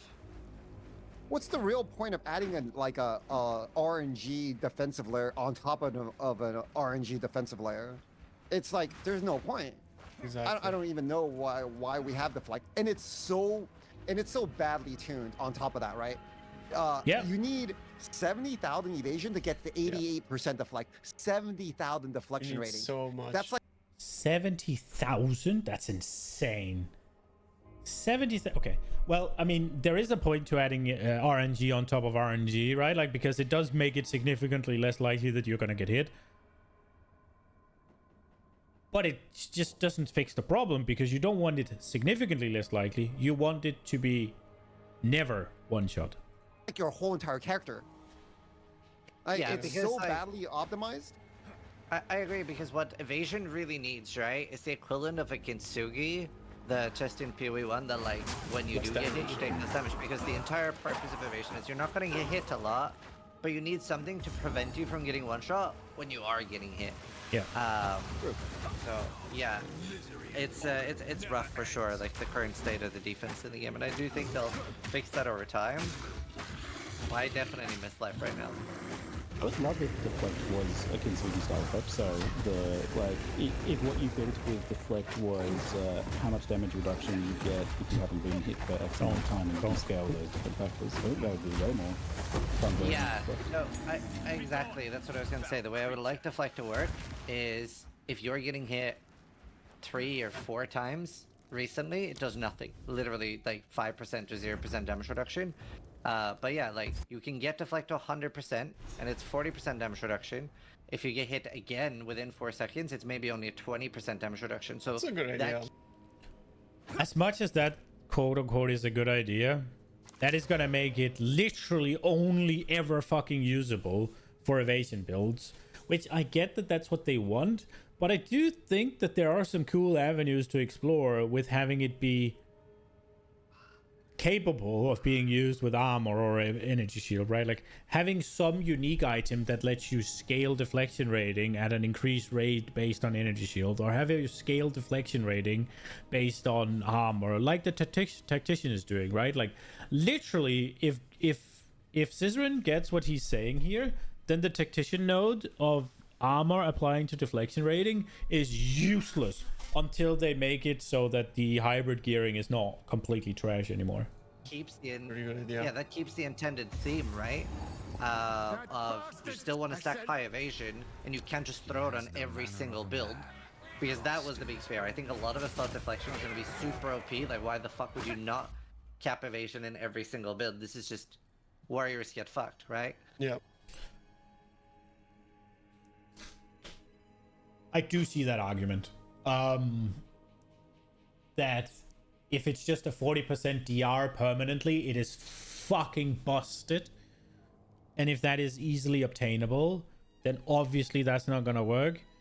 I would like to see that, say, evasion and any like hybrid evasion gear, you'd be able to. I just do still think you should be able to cap it with hybrid gear, but it should require a significant effort. And I think you should cap it pretty easily with just evasion gear, pure evasion gear. So there needs to be some sort of thing there. I don't know exactly how you'd balance that. I think it does make sense though that you can actually cap it even though you're using energy shield or armor if you're using hybrid gear specifically. If you invest into it heavily. And then I think there should be niche ways of getting it based on the other armor types with like unique things. Because that seems fucking cool to me. I mean, maybe it needs to come with like a... Maybe deflect, it's only 20%. Maybe it comes with you have less of the thing that's scaling it. Maybe it comes with some sort of other drawback. But I think there's cool avenues where it's like, okay, so I'm gonna do a... Let me do an armor build or whatever. However, let me splice that armor build up with getting deflection rating, and I can maybe not exactly. Well, I guess you kind of have to cap it, right? Not really, but maybe. I don't know if I want to be able to cap it or not, but like, I think it would make sense that there are ways other than just hybrid gear with unique things that could then make it bleed over and scale off of other things. And that's cool, because that's one of the coolest things to me in PoE is when you take a stat and you use that stat to scale 2-3 things that it's not supposed to scale. Like strength stackers, where all of a sudden strength scales their damage, it scales their accuracy. And like you in PoE 2, like you can have strength scale your damage. You can have strength scale your accuracy, and you can have accuracy scale your speed, or sorry, your attack speed, right? That's so cool that you take these puzzle pieces and you're like, bam, you got something brilliant, right? Like that is what is fucking cool about PoE, and that's what I want. I want to be able to have these things where it's like, okay, I'm doing this, and because I include this, because I take this notable, because I equip this unique, because I equip this jewel, because I take this whatever ascendancy, now this contributes to this as well, although it shouldn't, and now all of a sudden I can do this. This is the cool shit. This is the good stuff. That's what I want. But I think this would make it very evasion specific, achieve the goal for evasion, and keep it in team. You know how people complain about armor being shit? GGG was like, hold my beer. Let me show you deflection.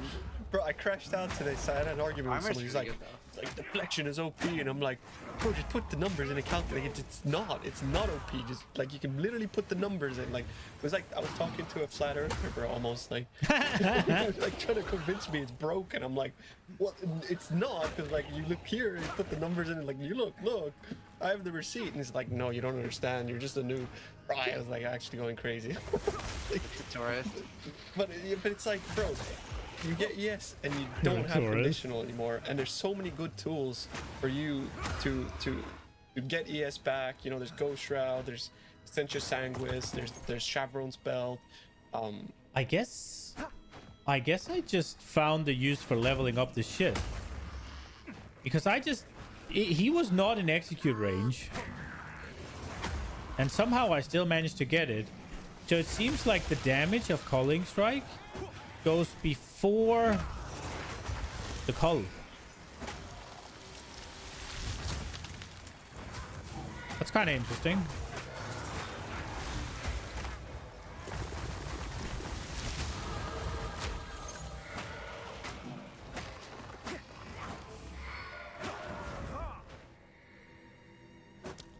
But holy shit.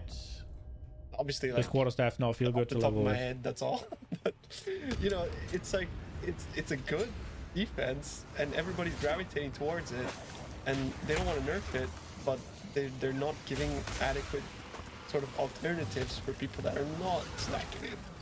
It's just frustrating to see that, especially since like the pitched version of deflection was just so much better than what we got, right? So that was even more disappointing, that ending the campaign on a full pure evasion based character being 20 evasion. Like, what is that, bro? Like, the current curve is just so difficult to get your character off the ground that it just seems a little bit heavy-handed on their side in regards to. Yeah, I agree. Like, I'm tactician, and obviously I didn't get much choice of what to wear, right, during the campaign. At some point I had like 900 armor and 900 evasion. And I know like the numbers aren't correct because the formulas are weird, right? But I remember looking at my armor, it said 45% armor mitigation with 900, and my evasion said 0. And I'm like, hold on, hold on, this is the same amount. Like, is it? I was like, what's happening here? Yeah, I was like. And yet evasion is so good and armor is by far the worst, right? Is this bug? Like, surely I can dodge it a little bit. Nope. Like, how is it 0? It's like, because even deflection, like the first like 400, you get like 400 deflect rating and it gives you like 10%. So it's like even that first bit like has like it does a lot, but apparently not for evasion. Yeah. Like the heck? Because even Piri 1 had like you guaranteed. Don't really want to do anything here. Right? Yeah. It need to be more gifty and early, I think, is like what it feels like to me. Like the game really needs to not be like Act 1 when you enter is the most difficult thing you'll ever experience. Right? Again, because it kind of feels that way. It's like I get it. You want the start to be sort of like it's the only place where you can truly control balance is when people first spawn in. So you want them to have like that difficult experience, and I just assume that's why they're so like adamant on keeping it a certain way. But it then, like, if by the end of the acts I'm still unable to take control of my character, then it's just like, what's going on, man? Like it's too heavy-handed. I guess I level killing palm and I just use it as the button. I mean, I think we all agree. Defense in PoE 2 needs a lot of work, especially we just need more options, and some of them need to be reworked.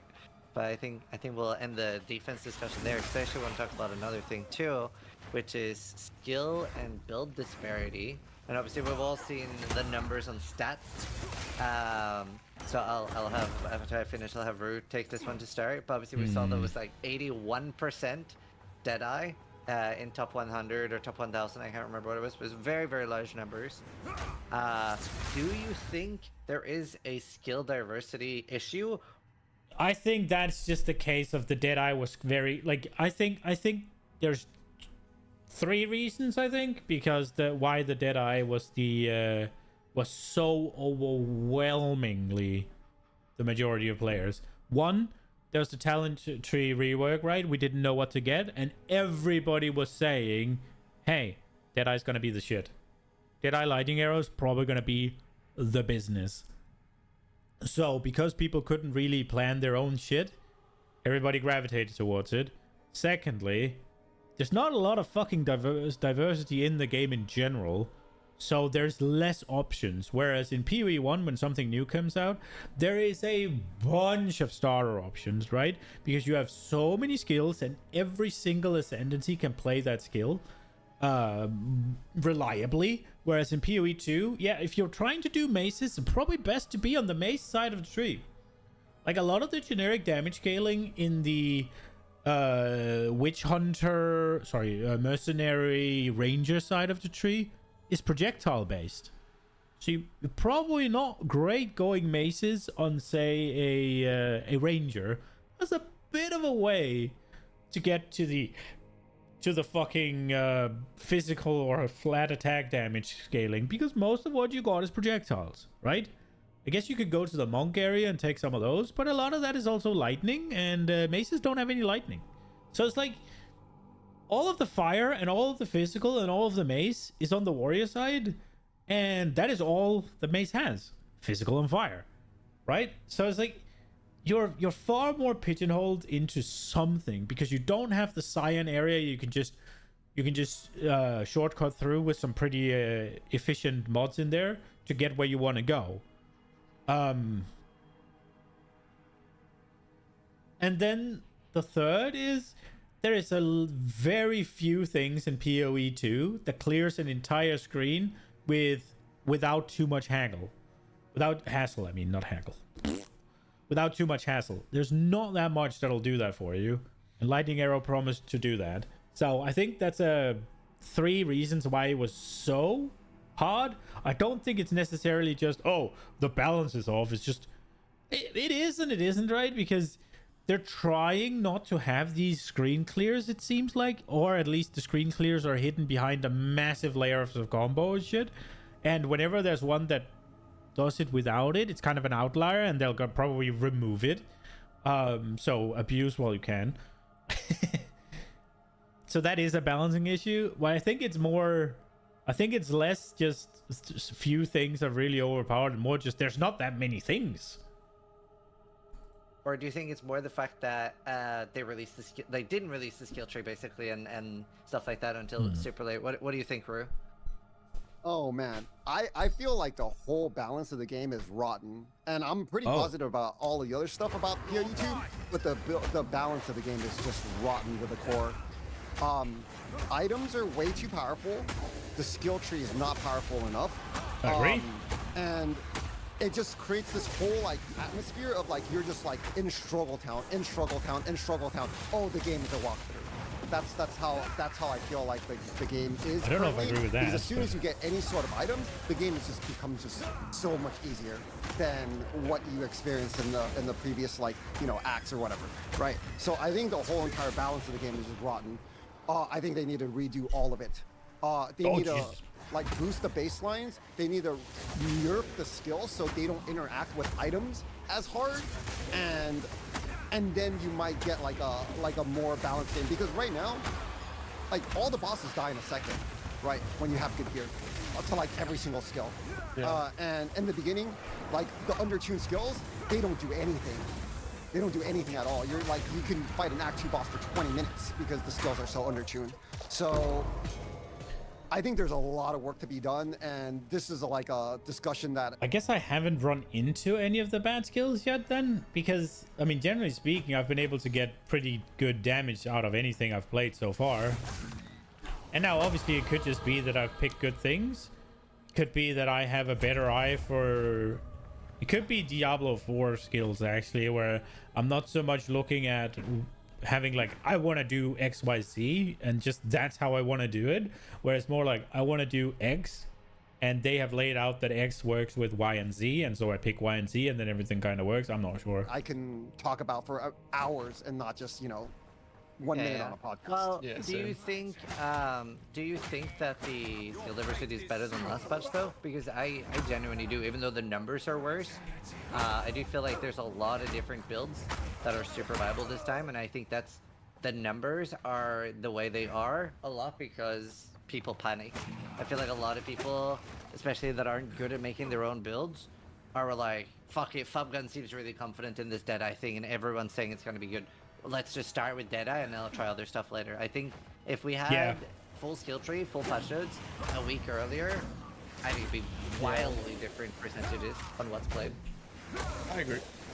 I have another complaint about this. They release information on patch notes, and then they start change nerfing it. things when like you make a When you build from theory it. craft. It is the most toxic thing I for lost 2 like the builds, community man. for them to do this. Yeah. Wow. It is so beyond toxic. Like when you release the information, release it. Like be like POE1 and just like do it. If there's something I do agree with that. I'm very annoyed with the Deadeye thing, where it's just, and it wasn't even, they didn't even say anything. It was just like, I just had to figure it out by ascending and the things not being there. Like, I wanted to have like marks on things so I could be like, okay, let me do these things. Let me just add insanity amount of projectiles onto my lightning arrow and then have a mark where I could just be like, yeah, this rare dies now. And I just have all my projectiles hit one thing and then just go into one target, like actual funnel. And that was what I wanted. And then also trying to add maybe like take things that didn't chain and see if they would then chain with the mark. Was like, yeah, this doesn't have a chain, it doesn't say it can't chain, but now I just get free chain from my ascendancy, right? Where it's like I blast the thing out, it does maybe a bunch of AoE, and then if I mark something, it'll go there and do a bunch of AoE, right? Like, and then again add billions of projectiles onto it. But yeah, it's just not in the game apparently. thing like that's like horrible, right? You're gonna one-shot every single boss and like everything is gonna die in a split second. You're gonna dash through the map at like 5 million movement speed, and it makes the whole game unplayable. Look at this I gameplay, get by it, the way. right? But I don't have any like, power charges, so like, we're gonna nerfing, bonk like, him. random builds by like 50% damage before a league Oh, he start hurts. it's just toxic. That's all I have to say about that. Specific that I didn't pay attention to that. I didn't notice that. I got 2 minutes last week- destroyed before I could even start. Like I was planning on playing like 2 things, and then it's like, oh no, we just removed that, and we just removed that one too. It's like really weird. Like last week as well, we had the same experience, right? And another thing as well, like I plan on playing Arc with rods, and it's just like an undocumented changes. Like, oh, it just doesn't interact with rods anymore.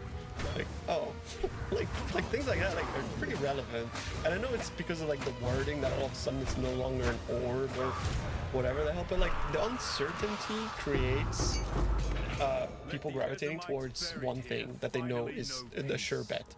And that creates fucking resistance stale runes? meta regardless of if there is a big variety. Let's right? go. As is said. So it's yeah. Uncertainty, and then the fact that they just keep nerfing things as you're getting closer to the actual D-Day. It's like really sad. Yeah. Yeah. Go on, Siggy. Good. I can give Okay. I can give some examples. Before League started, I wanted to play 3 builds. Acidic Concoction, Spiral Volley, and Snap. And all 3 of them got nerfed like a day before the game came out. And that's like, I don't know, man. There's like cooldown to stars Snap. aligning and there's like stuff like that. Yeah. And it's really tilting. Like, but Yeah, back I on can the see subject. both sides. Sorry, go on. Yeah, back on the subject, I think items are so powerful in PoE2, you can play anything you want once you get items. Like, once you get past the League Star Maybe hump, that's it. like, items are so powerful, you can pick up some random builds, some random skills, and you could just go smash face. I'm gonna be honest. That's how powerful items are in PoE2, because the skills are like, they have that much of a multiplier on your items, right? So, yeah, once you get past the hump, it's just free, it's just go time. It's true. Yeah, I mean, I see both sides, right? Because in one way, it's sort of nice to, if there's something, like you said, that's going to be completely game-breaking, get it, like, done before. Like, you don't want a week 1 patch, right? Where your build just gets gutted. That's terrible. But on the other hand, when something's just strong, you're sort of, like, disincentivizing content creators and build creators to be public about their build, and you're encouraging people to hide things, right? Like, I remember there was a guy in my chat called Fox McRave, and he found the Winter Orb interaction with those. You remember the Shrek guy in PoE1? He drops like the multi-proj gloves, and he had a really, really cool interaction with those. So it was not broken, but it was very strong for like the budget with like Totem Winter Orb and just shitting out projectiles. Yeah. Now, he had been playing that for 2 weeks, and he was like, "Sis, I really want to show off this cool interaction." And I was like, wow, this is so cool. And they were 1C, so I even bought several, corrupted them, got a good corruption on them, and then started playing it. And literally one day after I started streaming it, the build got nerfed. And like, stuff like that is a little unideal, right? Because you are then incentivizing people. Like he even said, like, I'm never showing Sis a build again. Like, next time I find something powerful, I'm just gonna play it off stream. So it's sort of the same thing, right? Yeah, You're sort of disincentivizing like people sharing their findings before patch when you are doing that. So I can see both sides. Yeah, Black's seen it. Somewhere in the darkness. I mean, the devs have to know they can't stop like us anyways. Like, what are they gonna do? I'm still playing like 3 days in the league. I'm running through 130 movement speed, destroying the whole screen. Like, you know, like they're not gonna stop me anyways. Like, just put more builds in the game so everyone can have fun, right? Exactly. The issue as well is that a lot of them weren't really like reactions to, oh, this is broken. Like putting a cooldown on snap was just straight up like what? Like what do you? And you log in and you play the spells and you just like you're just dealing like 17 times less damage than a monk pressing one button, bro. Like, and like I understand that it is playable. I can get gear and make it decent, but the thing is like.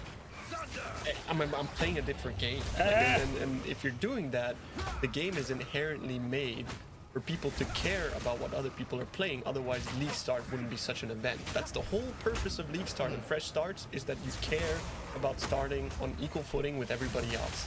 That's the environment that's created by the developers by design. So being like, oh, you don't care about what other people are playing, that's like, well, it's like, yeah, sure, to some extent, but by design, you're sort of like, I don't agree with that. You're meant to care, right? I don't so agree like with when that. you see a monk doing one button and you're pressing 17 to like deal 10 times less, that's demoralizing to say the least, right? I do not agree with that. Like, that is just because he's competitive, and that's obviously okay. You can be competitive, but you shouldn't care what other people are playing. You should care whether or not what you're doing is fun and cool. Like, it doesn't matter what other people are playing if what you're doing is great. Like, there's literally no reason to worry for a second about how good other people's builds are, as long as yours is fine. Yeah. And if we struggle as content creators, imagine fucking people logging in for free weekend, man. Like, and then we're apparently the tourists, right? Like, you know what I mean? It's like, it's weird. Like, it's like, if we're not doing well, how do you think other people are doing? Like, we have thousands of hours in Path of Exile. We understand the basics, the basic fundamental of Path of Exile 2 by virtue of knowing PoE1, right? Like, we are pretty decent at this game by default in comparison to somebody who comes in fresh. So like, if we're struggling, other people are struggling. It's just, that's how it works.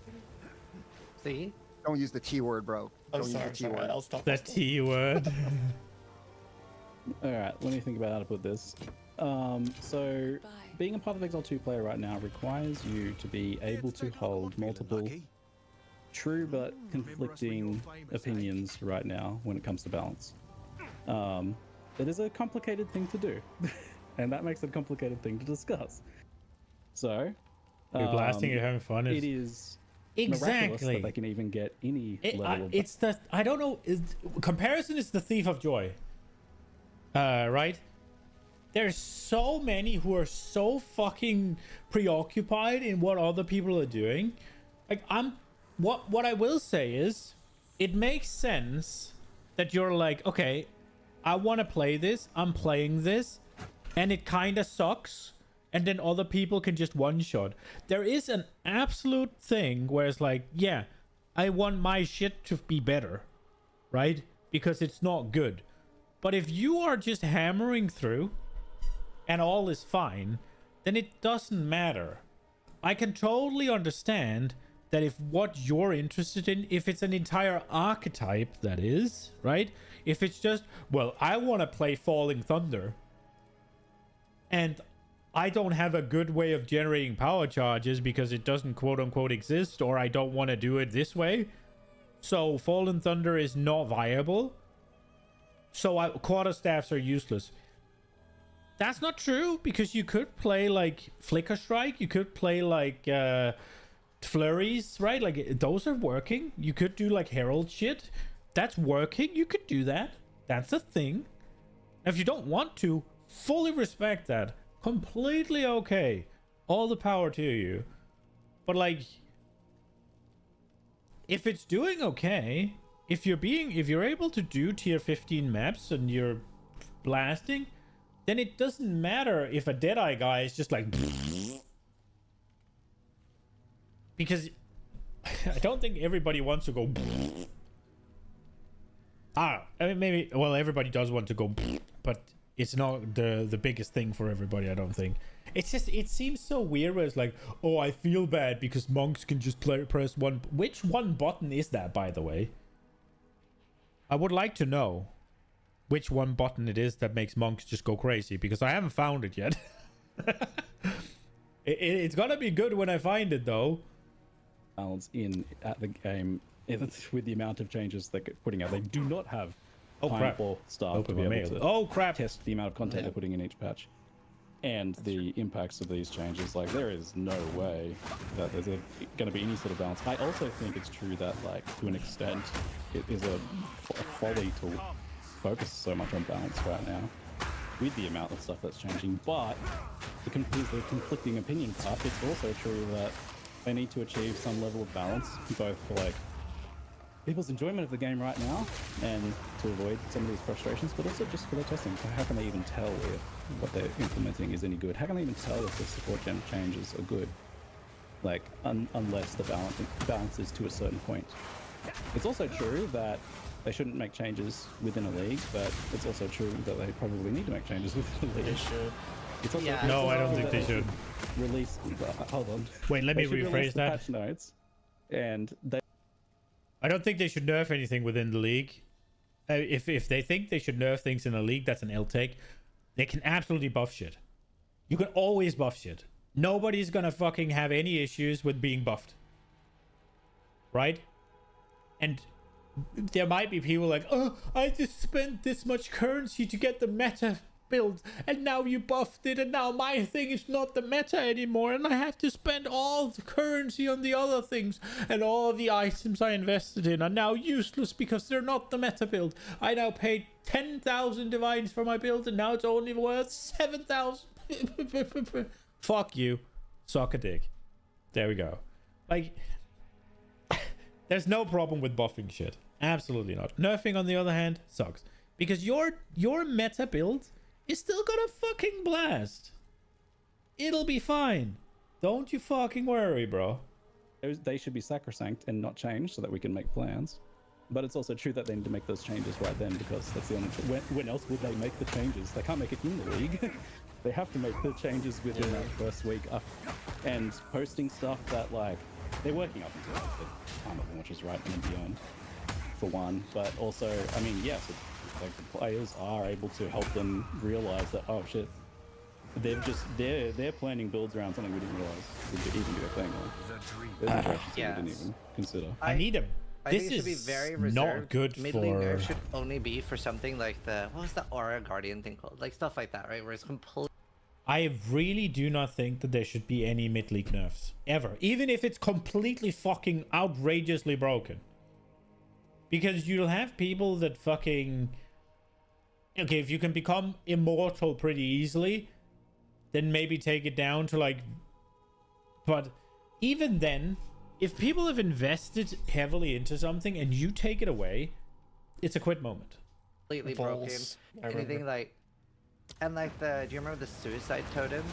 I don't Crucible? know how Things I like do that, this. I wouldn't mind seeing nerfs, right? If it's like more damage than anything else on a 5C budget, sure, nerf it. Other than that, probably wait till next season to nerf it. What I would like to see more of is mid-season buffs.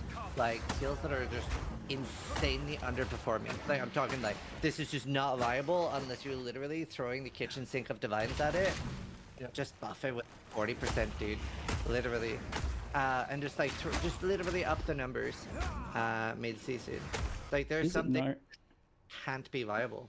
It doesn't matter if it's just completely unviable. If it's just underperforming ever so slightly, there's no harm in buffing something from being moderately bad to being, oh shit, it's the top dog. It doesn't fucking matter, because people can just roll into it if they want, and everything that they were playing that is already blasting is going to continue blasting. It doesn't matter if something blasts a little bit harder than you nerf in next league. Is it known and understood right now that GGG wants to be getting like passive tree and planning ability out ahead of time? Like, I don't know if that's known and understood. That is their That's desire. been a ritual for Path of Exile 1, right? Issues. They haven't been able to recently. Yeah, which is a problem. And I do think a lot of people's first week issues here are because of that lack of ability to plan. So I do think they need to be making changes after the last day, but I do think that we need to have more ability to plan. So they need to be making those on live. Like, we need to have access to like a live API of this. I don't know how technically difficult something like this would be, but if they were able to make changes as they go and it was much easier for that to filter out to our initial planning, that would help a lot. I think there's so many disparate, separate individual complaints about specific balance things or mechanics or stuff not working or people discovering late that something didn't work together or whatnot that made and dominated the conversation for like the first week. Bro, and what seems to be the amount of things that doesn't work with fucking Riven armor is pissing me off now these days. The things that doesn't work together. It literally just says fucking hits. And then you take something that's supposed to do 48 hits and it counts as 1 hit or it doesn't work at all. And then it's like, oh, but it comes from the rod on the ground, so it doesn't come from you, so that's why it doesn't work. Fuck off! I fired the rod into the ground, bitch. Happening now as that's settling in, now that people have the ability to plan and build creators are able to create builds, and it's a bit more settled in. A lot of that stuff is not as big an issue now. You know, people are enjoying the new content there. For sure. They're finding the builds that are working. I like they talk about those like true and conflicting statements now. Like, yeah, Deadeye Lightning Arrow is very strong, and maybe like it's the obvious choice, but there's like also so many other really strong things. Like, it's definitely way overrepresented. But like, balance issue from the perspective of there being like nothing to play except, you know, one specific meta build or two specific that's builds definitely wrong. Is like way overblown. There's so many things to play right. Like, anybody that says that is being disingenuous, right? Like, let's be honest, that's so hyperbolic, right? It's I think people didn't have like a safe way to know what they exactly. It's just about safety. People don't want to like sacrifice League Start. Yeah. Exactly. Definitely a big part, right?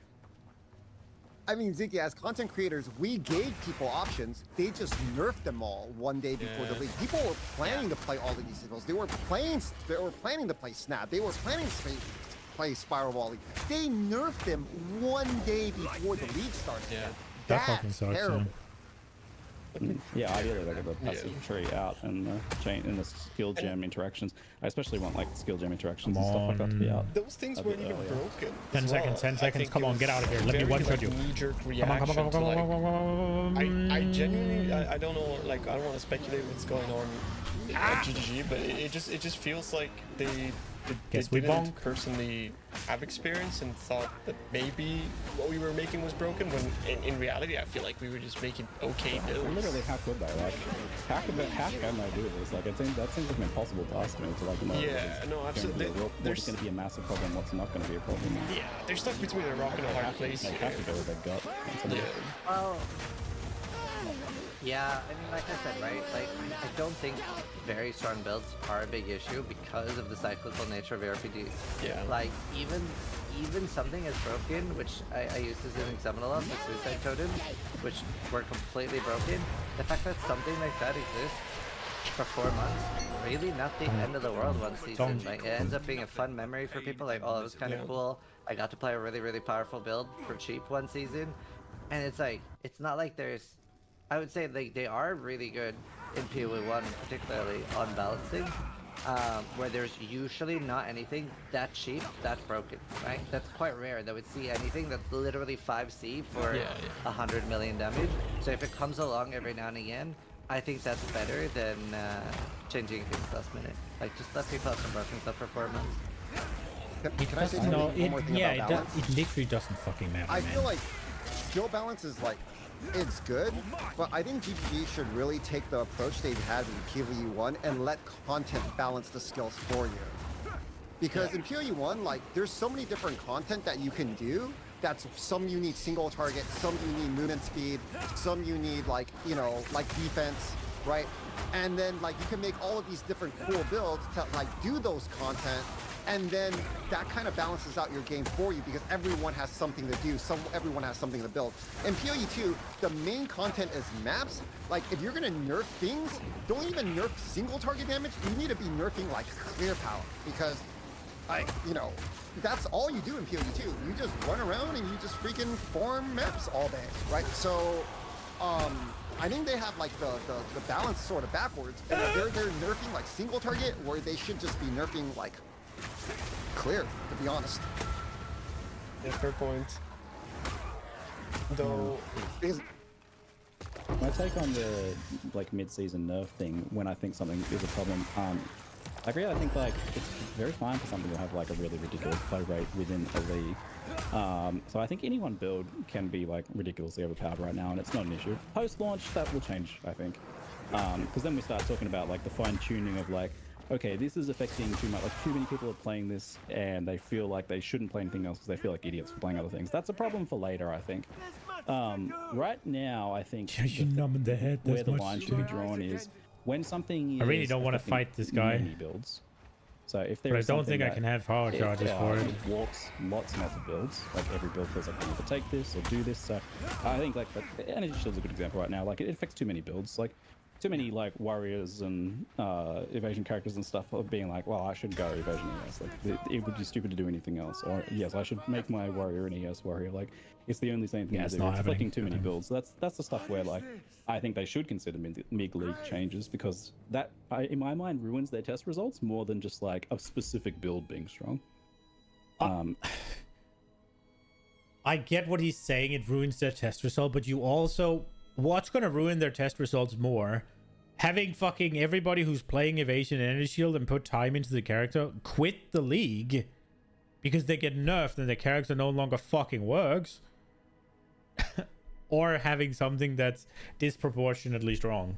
Like you're still going to have people playing the other things, and now these guys are going to test other things, right? Like, yeah, sure, defenses you won't get as good of a feedback as you otherwise would have, but at least you're getting multiple different skills in, right? Like instead of just having like have your player base log in like, wait, I can't do these things I was doing yesterday anymore because I have half the energy shield I had before and now I just die, or my damage is based off energy shield and now I do half the damage or whatever else, like, and I'm just nerfed and it sucks, like they did with the meta skills in season 1, where it's just like people just logged in and their characters literally didn't work anymore and they had to use whatever currency they had available to suddenly make a new build that so that they could farm out of the hole, or maybe they had to go back down to what their now completely fucking unreliable build could clear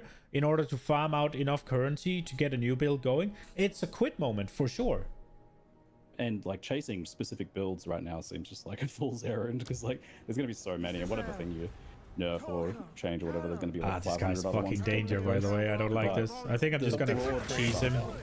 Things are out of control. Like important. Yeah. Things really are out. Like there's some blood mage running around right now with like 9k life and 7k regen. It's like with infinite damage. It's like all right. Wow. I guess playing anything but that sucks. Which like I think that's the outlier where we just sort of be like, that needs to be looked at. Like maybe.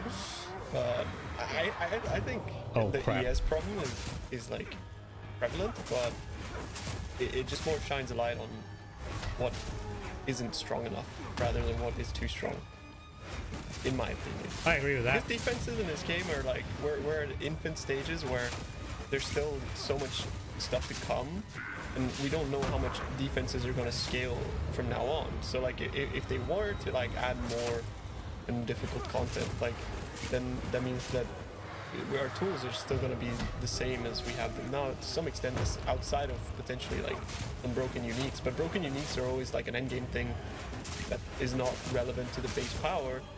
But at the moment, the base power is, there's just too much disparity between, you know, the base power of somebody who logs in north side of the tree or right side of the tree to someone who logs in on the left side of the tree. So that in itself is like balance needs to be looked at without items as in context, so that they can get like the axe feeling good, and then there needs to be more balance applied to items, but that sort of needs to be treated in a way kind of like two individual ways to look at balancing, because sure, endgame is important, but like early game is ever so more important now, especially with how difficult it is to get through the campaign for most people, right? Like for us, I suppose it's easier, but most people will take like 40 hours plus, like even more, no? So if that part, 30 minutes. Nice. Actually, they nerfed my build in 30 minutes. Oh, my build's about to be fixed. My build's about to be fixed. They're I'm so about happy. to nerf my build, so I'm really excited. Oh, I'm really so happy. Oh, my pet's going away. But dude, I've been waiting for this patch for so long. Okay, but here's the thing. Here's my main complaint. I know I complain a lot, and people are like gonna be like, "Oh, we're just bitching too much." But like GGG has the deflect formula, right? It's not like we have it. They have it. They can just enter the number, and they can be like, "Oh, at 80,000 evasion, they have 78% or 88% chance to deflect for 40% damage." Is that good? And they could just look at the number and be like, no, that's kind of ass. Like, no one's going to do this, right? Like, why would anyone invest their whole entire character for less than 40% damage reduction? Like, it's just like, why release it like that? Because it's so simple, I think, in my opinion. I kind of agree with that too. It's like a bit sort of rude to say it, but it's like, man, especially when you say like, you can overcap it, it's good. But then you get in game and it's like, what? Yeah, the fact that they said, yeah, you can cap it with enough investment, and it's literally, according to Crip at least, it's a formula that can never reach cap. It's like, bro, you literally cannot cap it. It's not good.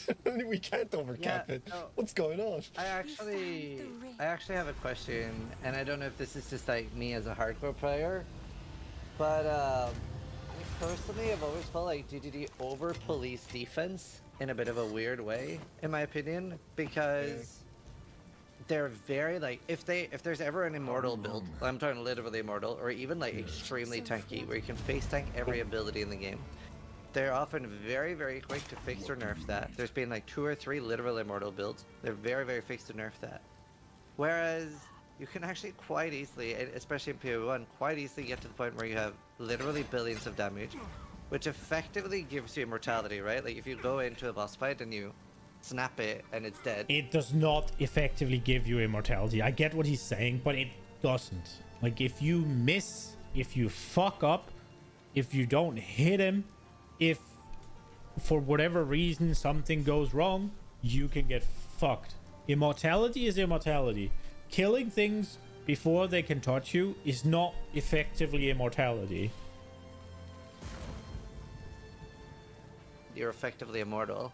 And I've always been a little bit like surprised at like, I don't know. I feel like they almost over police defense sometimes. Fair point. I felt the same actually. I've observed the same, especially in PoE1. Anytime there's anything that's like remotely too strong tanky wise, it's just gone within a few leagues. Yeah, like I mean that's a fair argument. I remember the first time I made a build that was immortal to the Minotaur. And I had like the like increased fist damage while standing still. I had a brass dome. I had like 300k armor, and it was just loads and loads. And I actually like was not in danger of the Minotaur. I could go AFK there, and I thought that was really cool. And I remember somebody asked like, "Can you die here?" And I was like, "No, I'm using all these mechanics," and I listed everything, and I was really excited about it. And I was like, "I've specifically created this character to face tank the Minotaur. I can't die."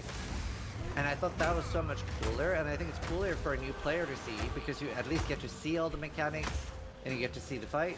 Whereas I think that's so much cooler than I remember watching Jung run farm Eater Worlds on hardcore once with Incinerate Mines or something, and he was just going in, Eater spawns, snap, dead.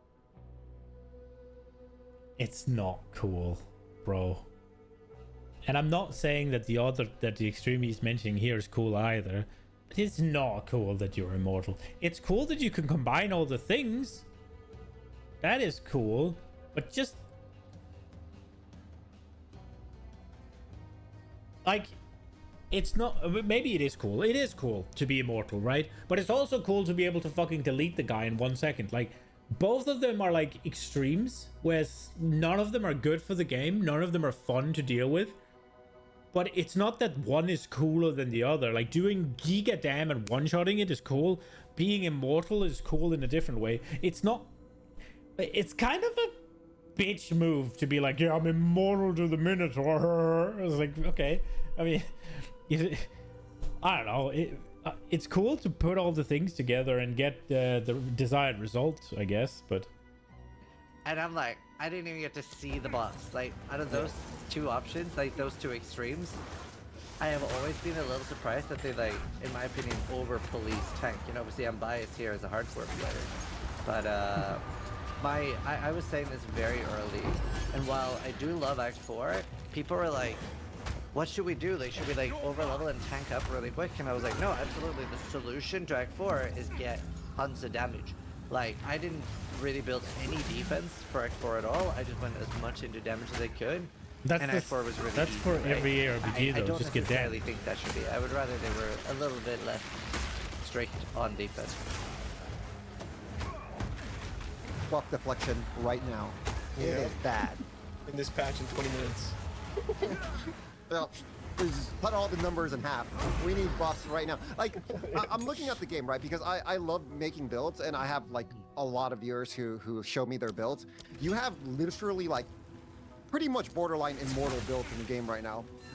Blood Mage, 20,000 energy shield builds. Those guys, they're not dying to anything, right? And they're like being stingy on on deflecting. And it's just like, even if I cap this, I'm still gonna die, right? And I don't know what the point of all of this is. I'm gonna be honest. So, yeah. I'm glad you came to the same conclusion. I thought maybe I was like too like hard on deflection, but the whole league I've been telling everybody how dog shit it is, and I feel kind of validated, bro. Yeah. Like, honestly. No, I think it's an important thing to talk about. I think the next topic might be a little too positive. I'm just kidding, but crafting. Crafting is being Yo, that's a dub. so Massive good dub. this patch. Like, just holy fuck. For me, the game is fixed. Like last patch, I was not personally having a lot of fun. This patch, I'm just like, there's so many things that can happen. There's so many things that can happen in maps. Like, that's so much stuff. I love it. Ziggy, like, what's your thoughts on this crafting? build feels ass Okay, to play. so I'll get the negative out of the way first. I think they need to do a fair bit more in the campaign leveling experience to get more people starting to craft. Like, they're doing some really good first steps here, but there's definitely more that needs to be done with that. Especially, I think there could be a lot more essences, and essences should be a lot broader in the campaign. The specificity of essences is part of why they're so good at endgame, the fact that they're really specific in what they give you. But there should be, like, just gives you a resistance essences, like on any piece of gear or something, for example, in the campaign. They're a bit too specific the way they are right now, and a bit too rare. So that's the negative out of it. So onto the positive. Holy shit, this is crafting league. Execute. Like, yeah, they were all kind of announced there, but it hasn't really sunk in until, like, we found the boss. I got to endgame. I started, Let's see like, if this just realizing is an upgrade. just what you can actually do and what you can do easily. And this might be. There's a bloat problem for sure, but like just the sheer amount of clickables that we have is insane. Oh, that's a lot of damage. It's going to get worse, but this is very deterministic, very powerful, very fun crafting. I am very much looking forward to exploring this. So, the quick picture overview for you, maybe you haven't looked into it too much. It is very nice to jump on the currency exchange and look at the essences and what they do, and look at the omens and what they do. Yeah, that is really good. But the combination of essences, the new greater currencies, omens, and abyss, all come together in a very beautiful way. So here's some examples. Oh, it's not the boss. So essences do two things now. They either regal, a guaranteed specific stat.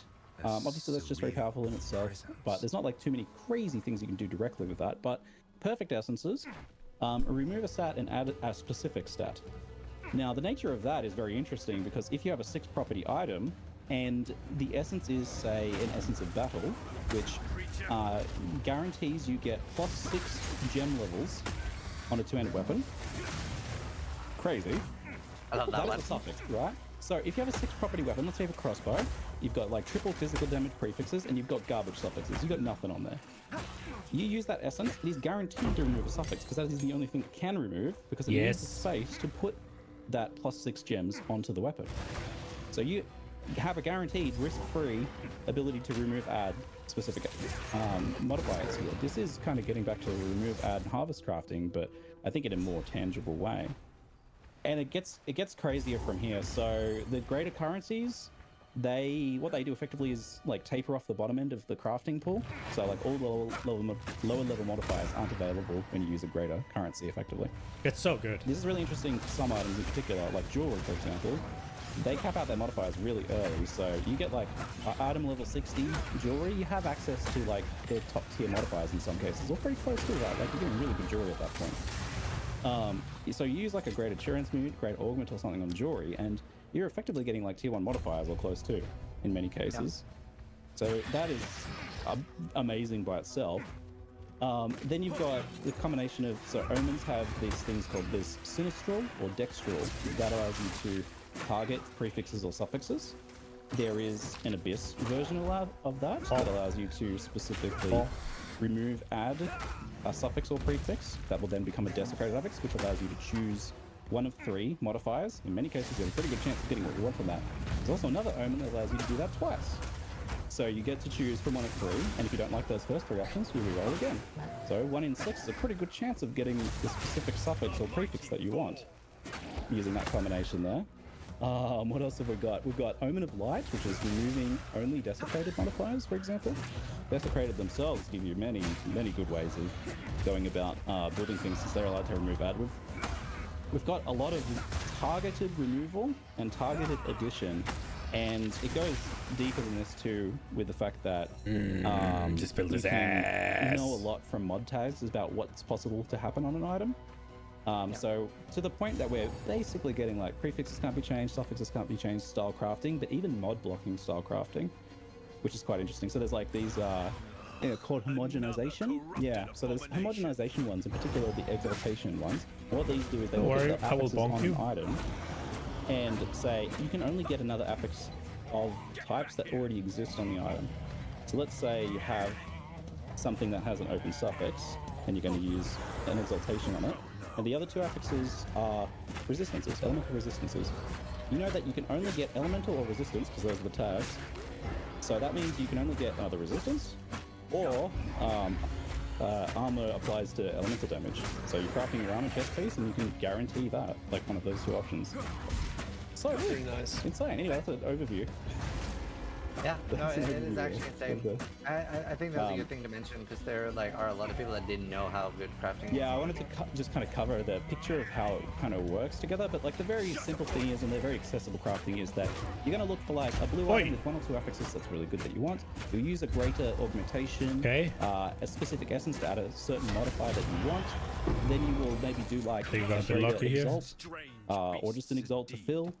You'll abyss craft something missing, or you'll use these kind of like targeted ones. So like, okay, now I've got my really good prefixes because that was basically guaranteed to get there.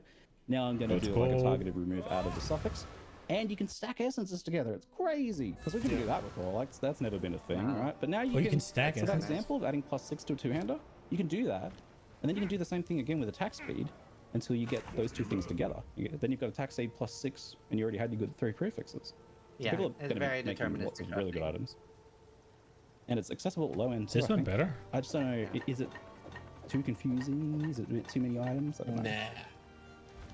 We'll have to see how that plays out over time. The more, the better. Yeah. Give me more. Give me more.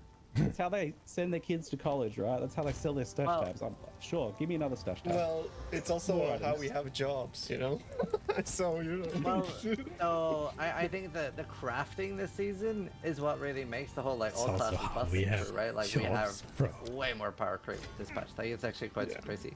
So like Tuna said or Ruru said, like definitely like when you have items, like every build can be quite strong in this patch. Yeah, for sure.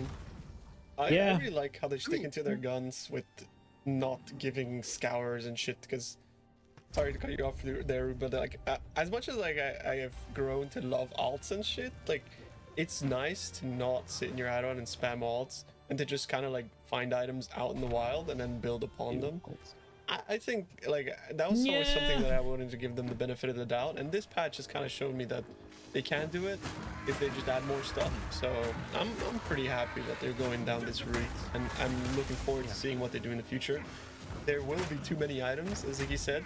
They might have to like maybe like homogenize or like merge certain ones together, make it less bloaty, I suppose. But I really love depth and complexity, and that's usually added by all of these moving parts, which creates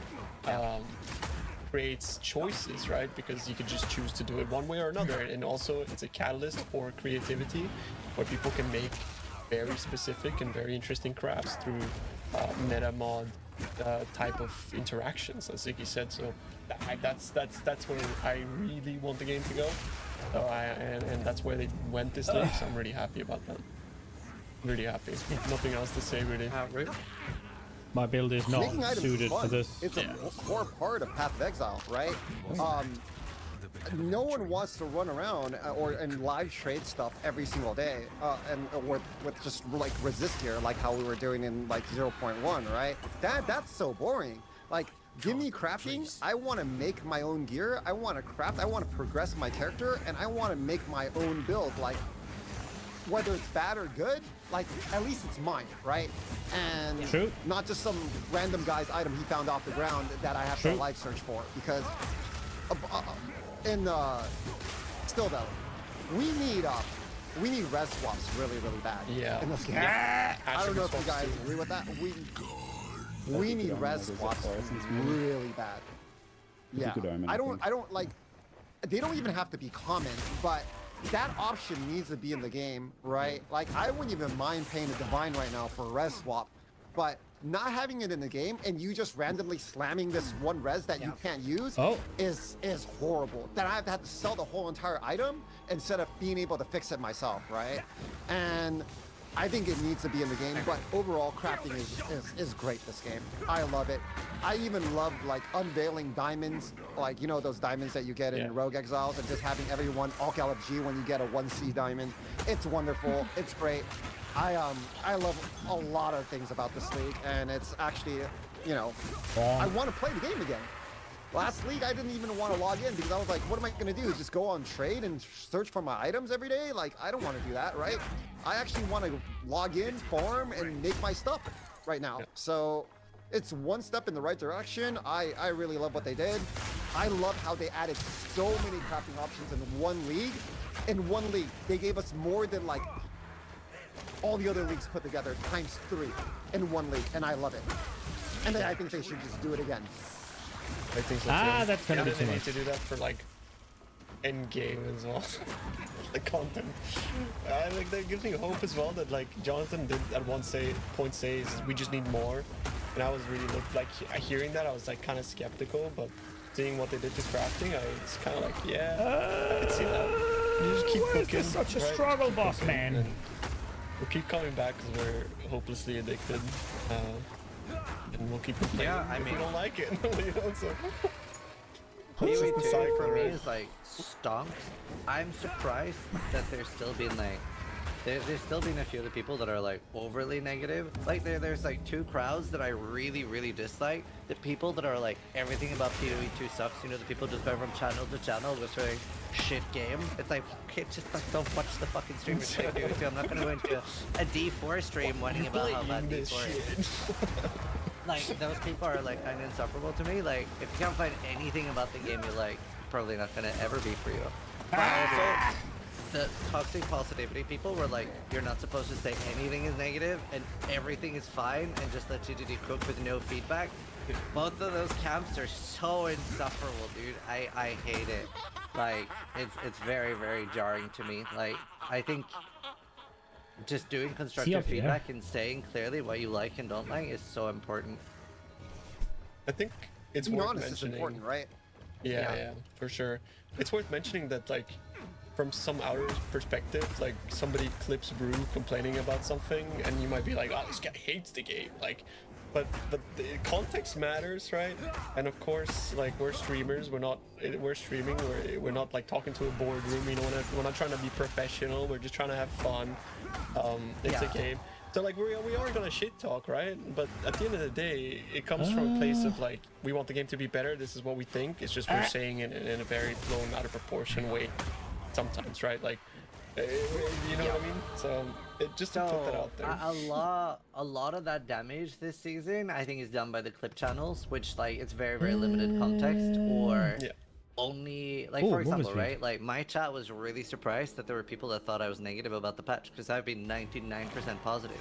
Obviously, I'm negative when I died. Nobody fucking likes losing a character, so you're gonna be pissed, right? Like, fuck that monkey. I just got one shot. I'm not gonna be happy I got one shot. And then yeah, right. That's still the funniest thing that's ever happened. And then I still really think the dislike Quinn one shot Ultimatum, was right? great, I think man. it's my least favorite thing ever. It's just terrible. But like those were the only clips that made it to clip channels, right? Like not me pogging out about Act 4, and not me going like, wow, this is like actually a masterpiece. So that like perpetuates that like negative reinforcement that people are like, wow, Sid like fucking hates this game. This hates it. Yeah. Yeah, so like I think that's really bad. I actually had a few of the clip channels reach out to me and they apologized for it and said they were gonna try to do less of that shit in the future. So that's good, I guess. We'll see, but hopefully something happens there. Wait, how come they never apologized to me? All they do is take all my shit out of context and then freaking like spam it everywhere. Half the community thinks I'm freaking a meme, and freaking they post my face on Reddit like I'm like the freaking poster child for freaking like craziness in this community now, dude. The crash out. Yeah, but realistically, To like, be I've never fair, done a DMCA, but that is exactly the fucking image I have of the guy, and this podcast has really changed it. He does. It is quite clear that there's some of his personality that's like that, because sometimes when he really goes ham, but he's not just unhinged little rage monkey all the time. Between the two of us, I'm a lot more likely to take down a channel than you are. I've never done it either, but I think you're a lot less likely to do it. Yeah, I don't really care. But Yeah, exactly. like Me neither, but I have so many positive things to say about this patch, right? I told people I was having fun, Oh, they did do that well. right? And then they just take one clip of me on day one playing like the worst skill, like you know, like the worst balanced skill ever. Like you can't even kill a boss Does this with keep it. moving And they or were you'll like, be "Oh, imprisoned?" Oh, really that's hates the great. game. It's shit." And then I'm just like, "Man, come on, man. It's like bad things happen. We just move on and just go play something else, right?" But yeah, overall, I bonk, like bonk, bonk, bonk, bonk, the way that you say bonk, things bonk. makes it very easy to like clip just one specific thing and be like, yeah, look how much he hates this That's thing. what the Look viewers at the like as gusto well. he speaks with right now. And it's like, oh yeah, this is like some minor thing I don't really care about. It's just like, But I mean, it's funny, right? That's the thing. Like being hyperbolic can be funny, but so long as you can back it up with then like having like salt and I have to sweet. move, You I know, have to it's move, like I have to about- move. it's No, about no, no, salt don't kill and me! Sugar, right? Like, and I think Rube's got the sugar, but he's got the salt too. So, but I mean, I think that's good. You I don't think it's know. funty. yeah, you should try being way over the top when you're like talking about something you like. Just as like Well, this can't experiment. Just kill? do that for like a day. See what clips look like. I wonder if it even works. Like, how does it even work? Well, they I can't don't freeze, I care. guess. Like when I'm happy, my chat is like genuinely sad. Like you know, I made my new build, right? And I'm going around just destroying the game, right? And all I see in my chat is like, can you go back to acidic concoction, bro? I don't want to watch this. Can you go back to What's acidic that build? concoction, bro? Like, and I'm just like, come on, man. None of these guys want me to be happy, man. They just want to see me pissed. Donk, donk, donk. The lurkers want you to be happy, Rube. Trust. Another positive thing, and it's probably going to be like the last big topic, is fuck trading. Oh my god! Like I was talking about the limited hardcore market, but like it is still such an improvement because like hardcore players quit the game very often with good items, and we just never fucking see them. Now that'll be a no tab where I can still buy it. Doesn't matter if you quit the league, I can still buy it.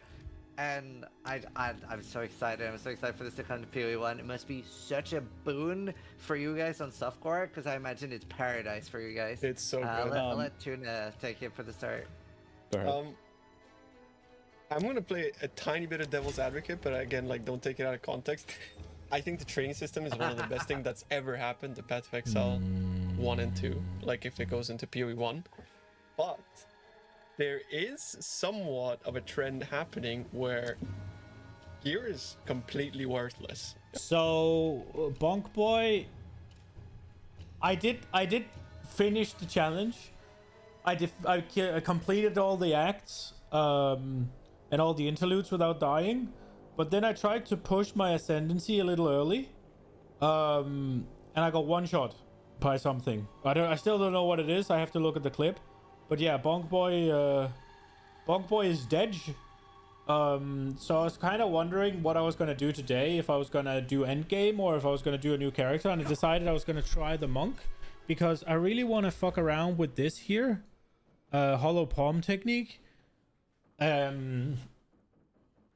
It just looks really cool, in my opinion.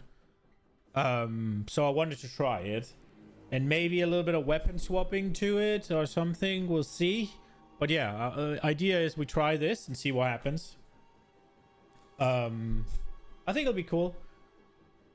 I want to see them. I want to see the animations and stuff. I'm not entirely sure what we're gonna do now. Tomorrow there's no stream because I have to go get X-rays done. And then Friday, obviously day before weekend, right? So just basically one day there.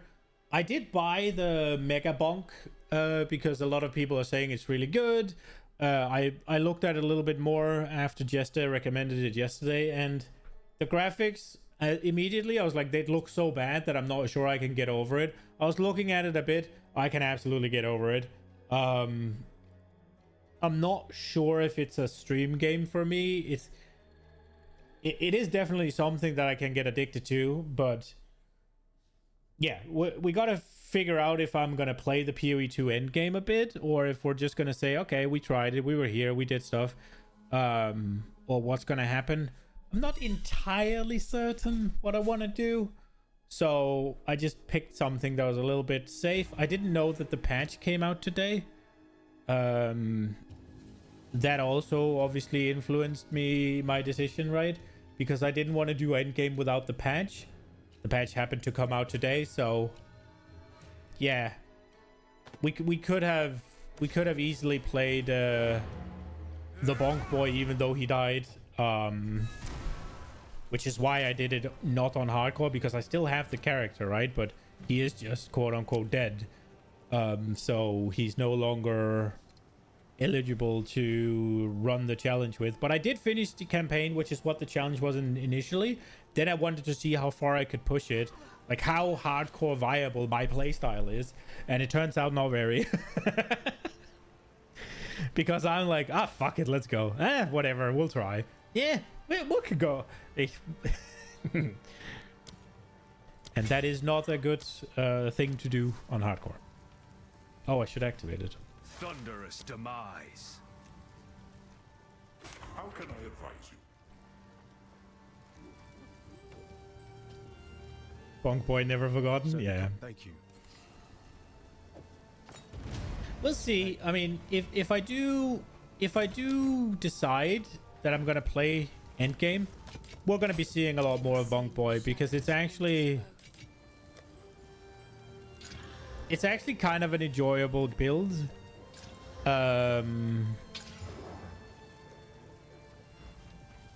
It looks cool. It has decent clear potential, assuming I can up the damage of the volcanic fissure a bit. It's just overall it's a decent time.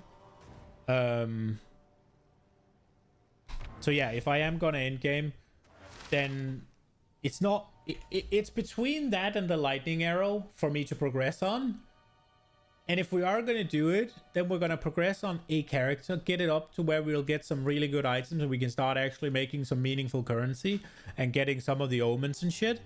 And then we're going to go and we're going to craft into the Witch Hunter and we're going to actually make that thing go. Because I think if we can get the Witch Hunter up to a point where it's absolutely blasting, then it is going to be unparalleled clear for the Abyss maps.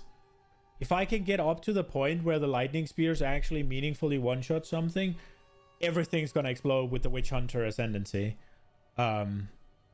So yeah, that's kind of where I'm at. I'm unsure if what exactly we're gonna do. I'm unsure if it's a if I'm over it yet. I'm still having a lot of fun. Now I just don't know if I can be quite bothering playing the endless map grind just to get some builds that I've already made work.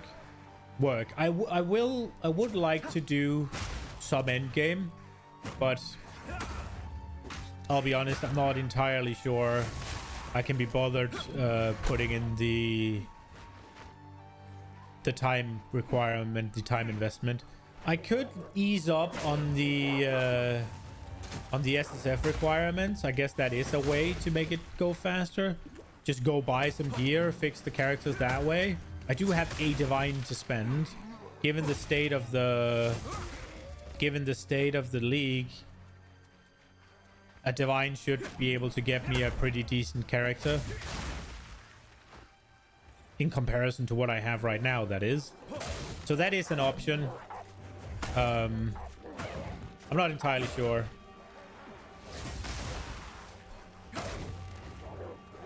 I'm also not entirely sure what I would do instead of playing it, right? Like, Valheim did come out with a new patch. I have been craving a bit of Valheim building. A new Valheim playthrough might be in order. But I'm also kind of like, Deep North is coming out. Well, I just want to wait for that. I'm not entirely sure what we're going to do. There is Megabonk. I'm going to try it out probably a bit tomorrow and this weekend and see if it's something that I would like to do on stream. It doesn't really seem like that good of a stream game to me. For me, that is. It's not something that I would be all that interesting in watching, as much as it is fun to play, kinda. I did see that there's a leaderboard, which that's kind of cool. Well, that's really cool. And I also saw that it resets fairly frequently. Like, it's like maybe it's a week or something. Or was it 4 days? Can't remember what I saw exactly. I saw there was a timer and it wasn't like outrageous. It was like manageable.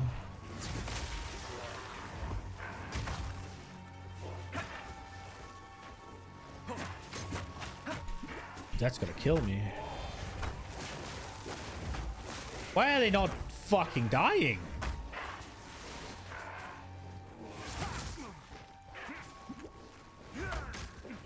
Okay, I'm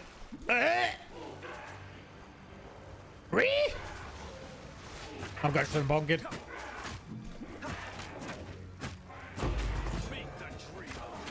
Why the fuck could I not execute the little shitters?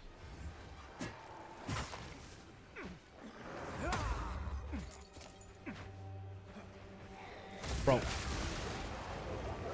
I am not gonna... Oh, I forgot to equip the helmet. God damn it. Oh well, we're doing it without the helmet then.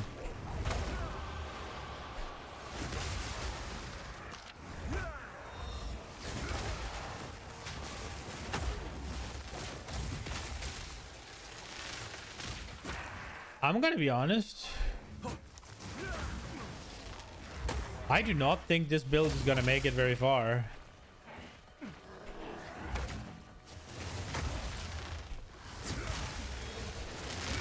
I guess I kind of just have to make it through this little initial...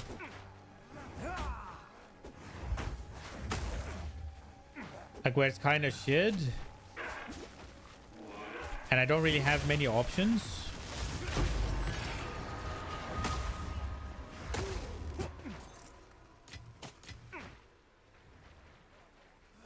And then I guess we'll be okay. But holy shit, it's a struggle right now.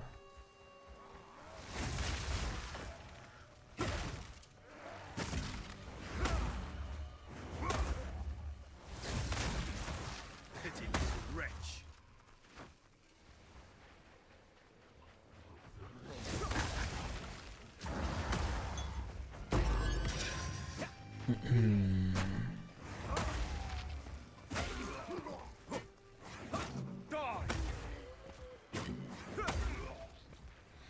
As soon as I get Frozen Flurry or whatever it is, Cold Flurry thingy with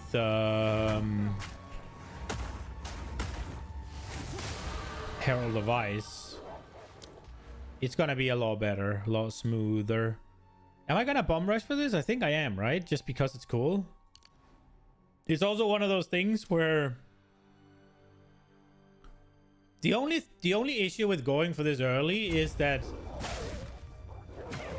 I'm then playing a curated damage experience, because I can't just get a better weapon and then I get a bunch of damage. That's over when I pick that talent.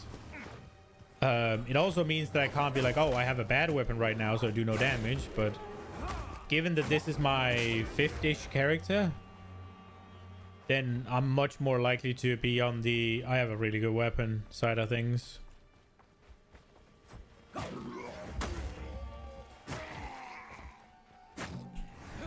But then again, the base scaling could be nuts, right? Like, it scales based off the gem level. I don't know when I can get gem levels on gloves.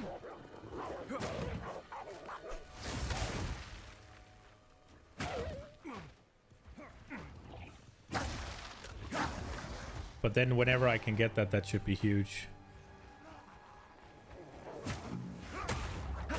Where's that fucking crop circle, man?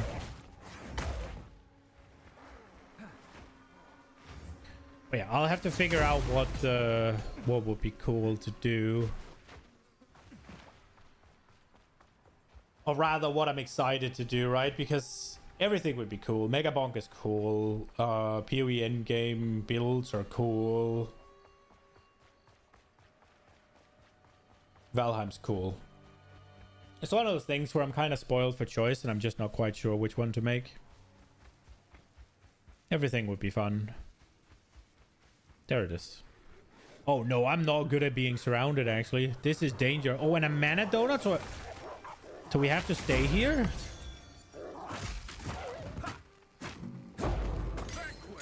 Actually...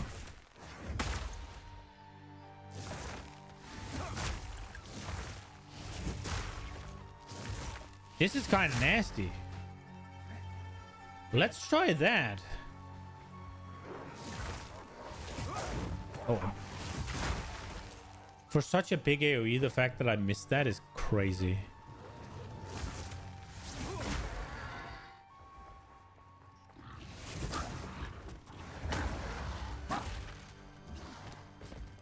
It is working.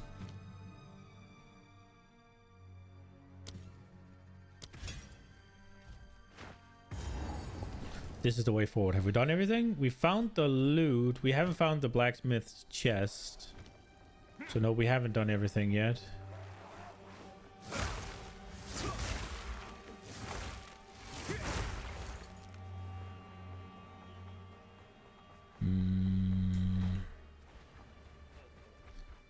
I mean, it's working. It's just a little awkward.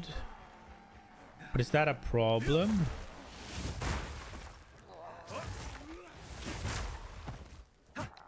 I don't necessarily think that it is. Thunder!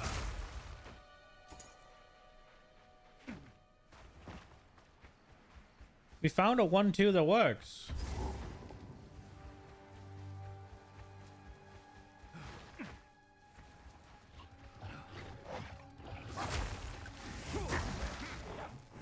Well, whenever they don't just instantly blow it up, I guess.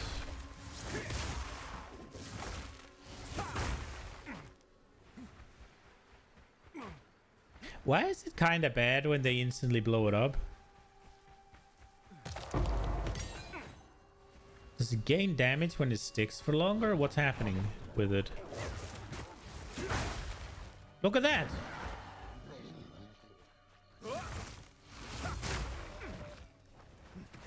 Is there something to it if I detonate it?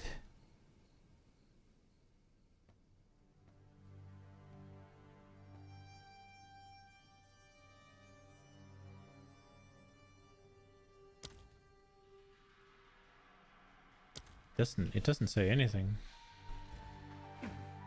This can be used while using other skills.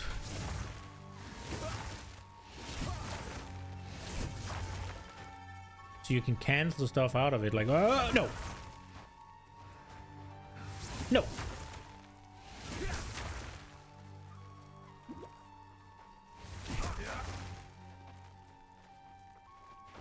I love that you can combo it together so quickly.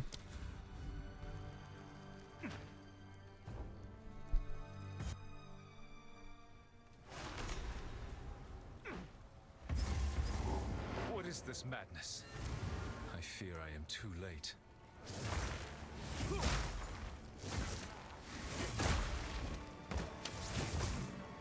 Pray, wretch. You found. I think I. Yeah, I had a feeling she was going to give me points for it.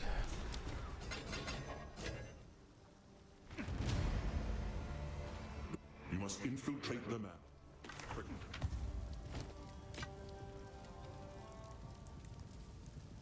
Be careful.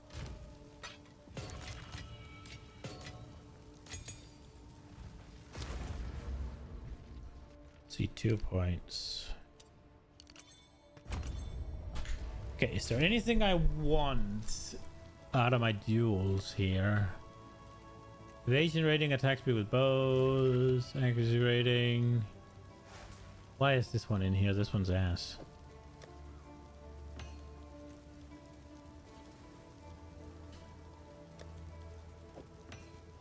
Attack speed, parry damage. That one knows what it wants, at least. Attack damage, increased attack speed with quarterstaffs? How does that work with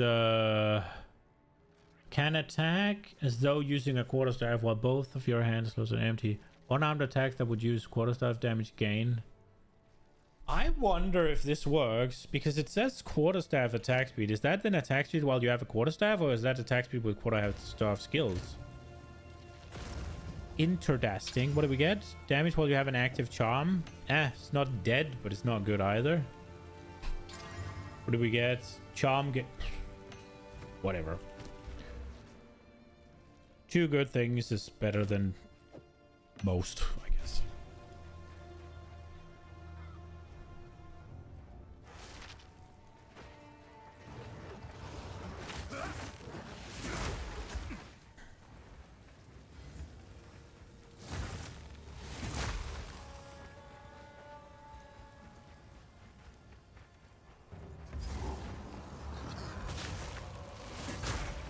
Bitter chill.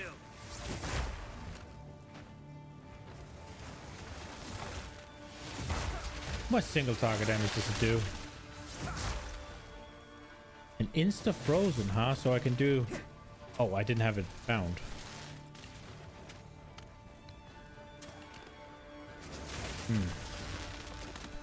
Let's see. So bomb.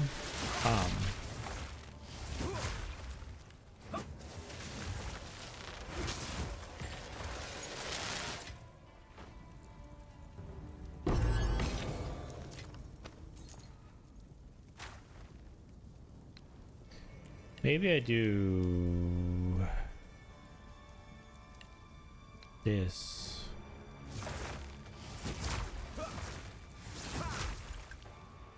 Don't know if I'm gonna like this. We'll figure it out.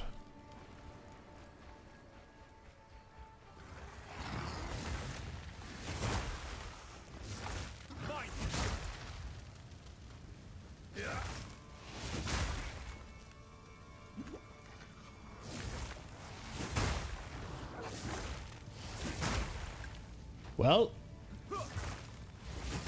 we're doing it.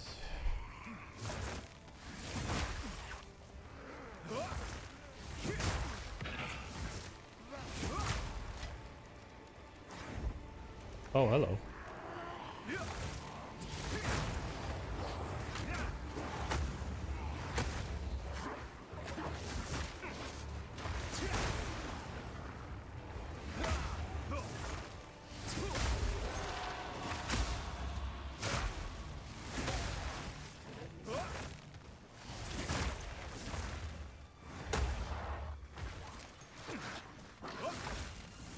Bonk.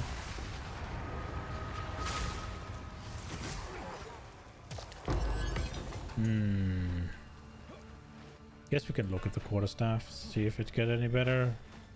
Won't spend any resources on it because we're literally about to swap.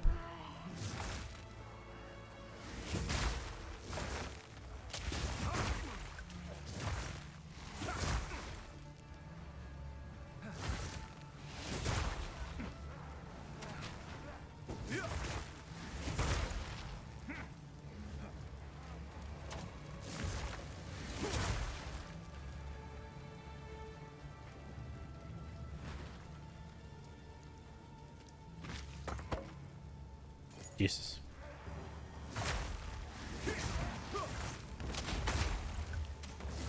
Oh, that blocked his fucking arrow? That's kind of wild.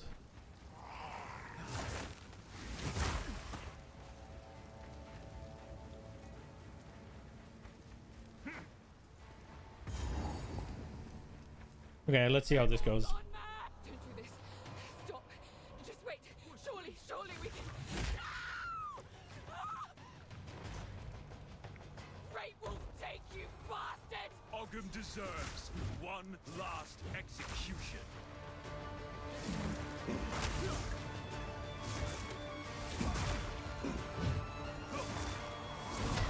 In terms of just single target, I'd be better off just bonking, which is really sad.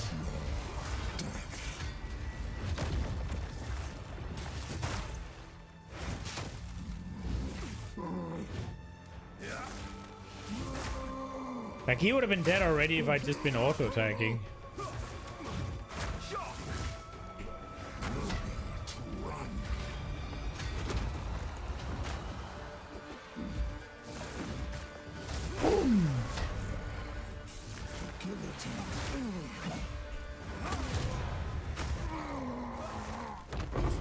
Boom! Double exalt, bro? Okay.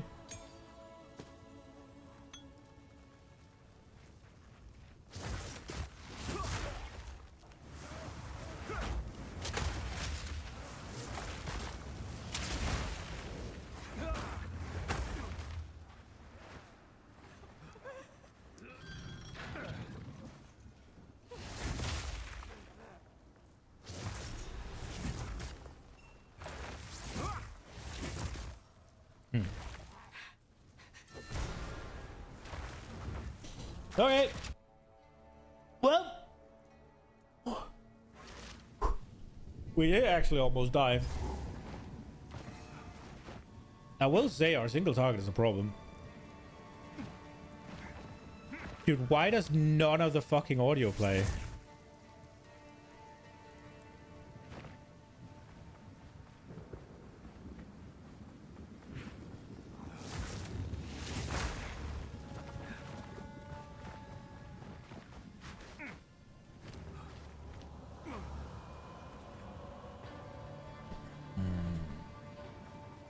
It's really hot in here. Let me try and open the door a little bit, see if the...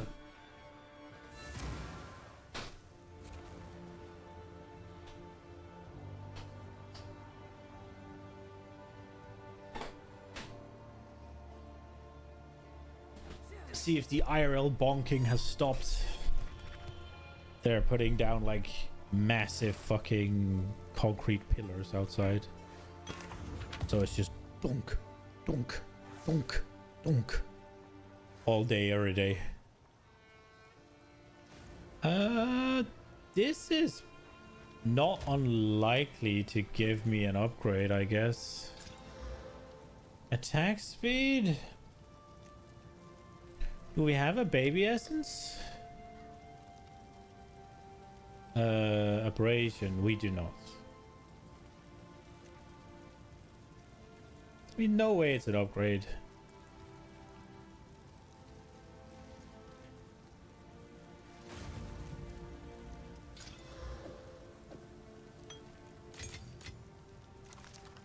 Oh, there was a fuck. There was a thing. Bye. For what it's worth, it isn't worth. Okay, wind blast. That's a getaway button. Knocks enemies away from you and dazes them. Dazed enemies are Not the damage button. We have ice strike. is a combo of 3 cold attacks. The third attack is slower, more powerful, and effective at freezing enemies. Ice Strike is a combo of 3 cold attacks. That is an option. There's also Tempest Flurry.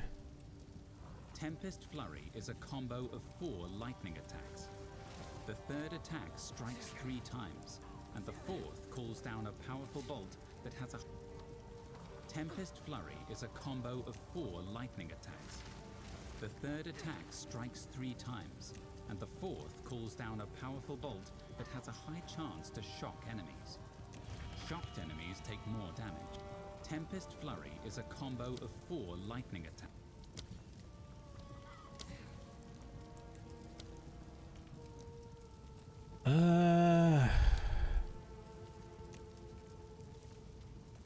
I'm not entirely sure.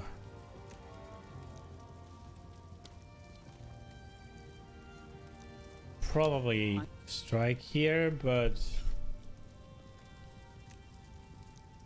this is going to be our single target, I think. I think we're going to take Glacial Cascade out, actually.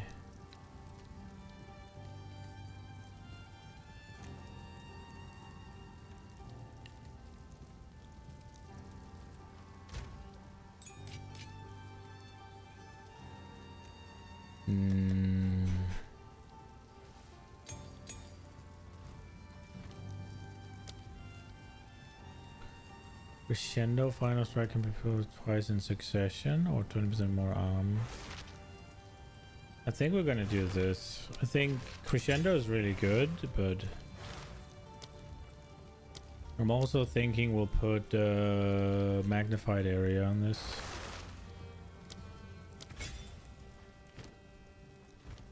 This hooded one. Fire, I think we're always lacking cold resist. I'm not going to be using these much, I don't think. Well, I am, but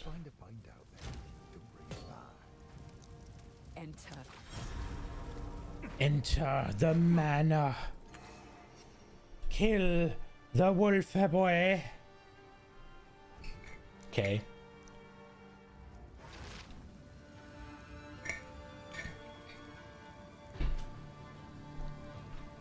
Right. So we got... Oh, that's really slow.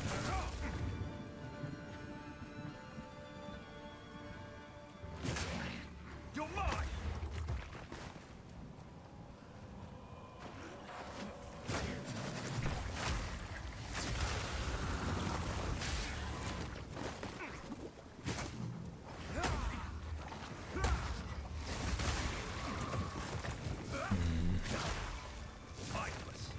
Well, I guess I can just do that.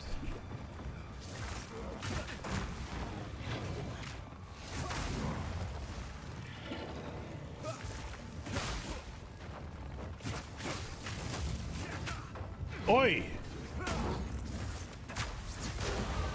Today is a good day.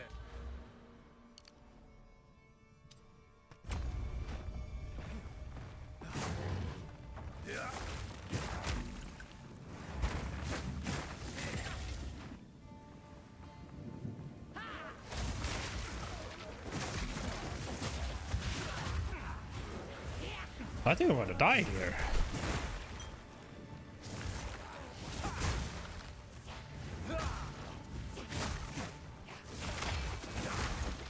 Ooh!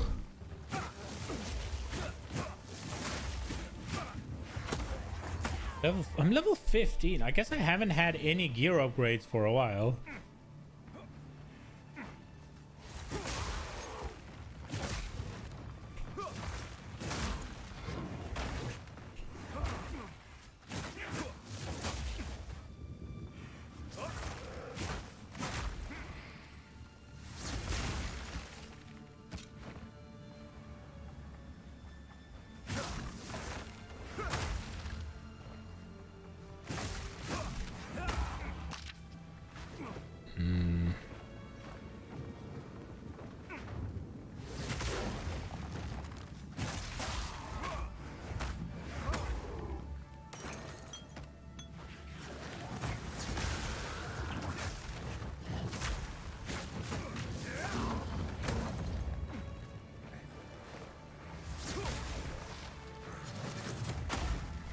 Yeah, this is not good.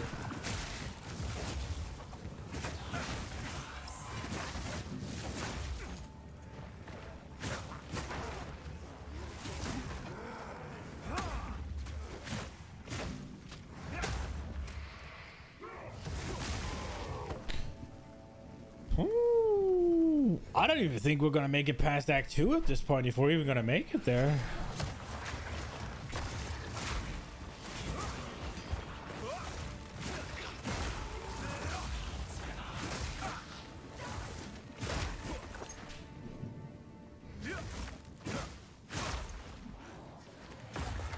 Maybe the magnified area is overkill. And actually get some damage on there instead.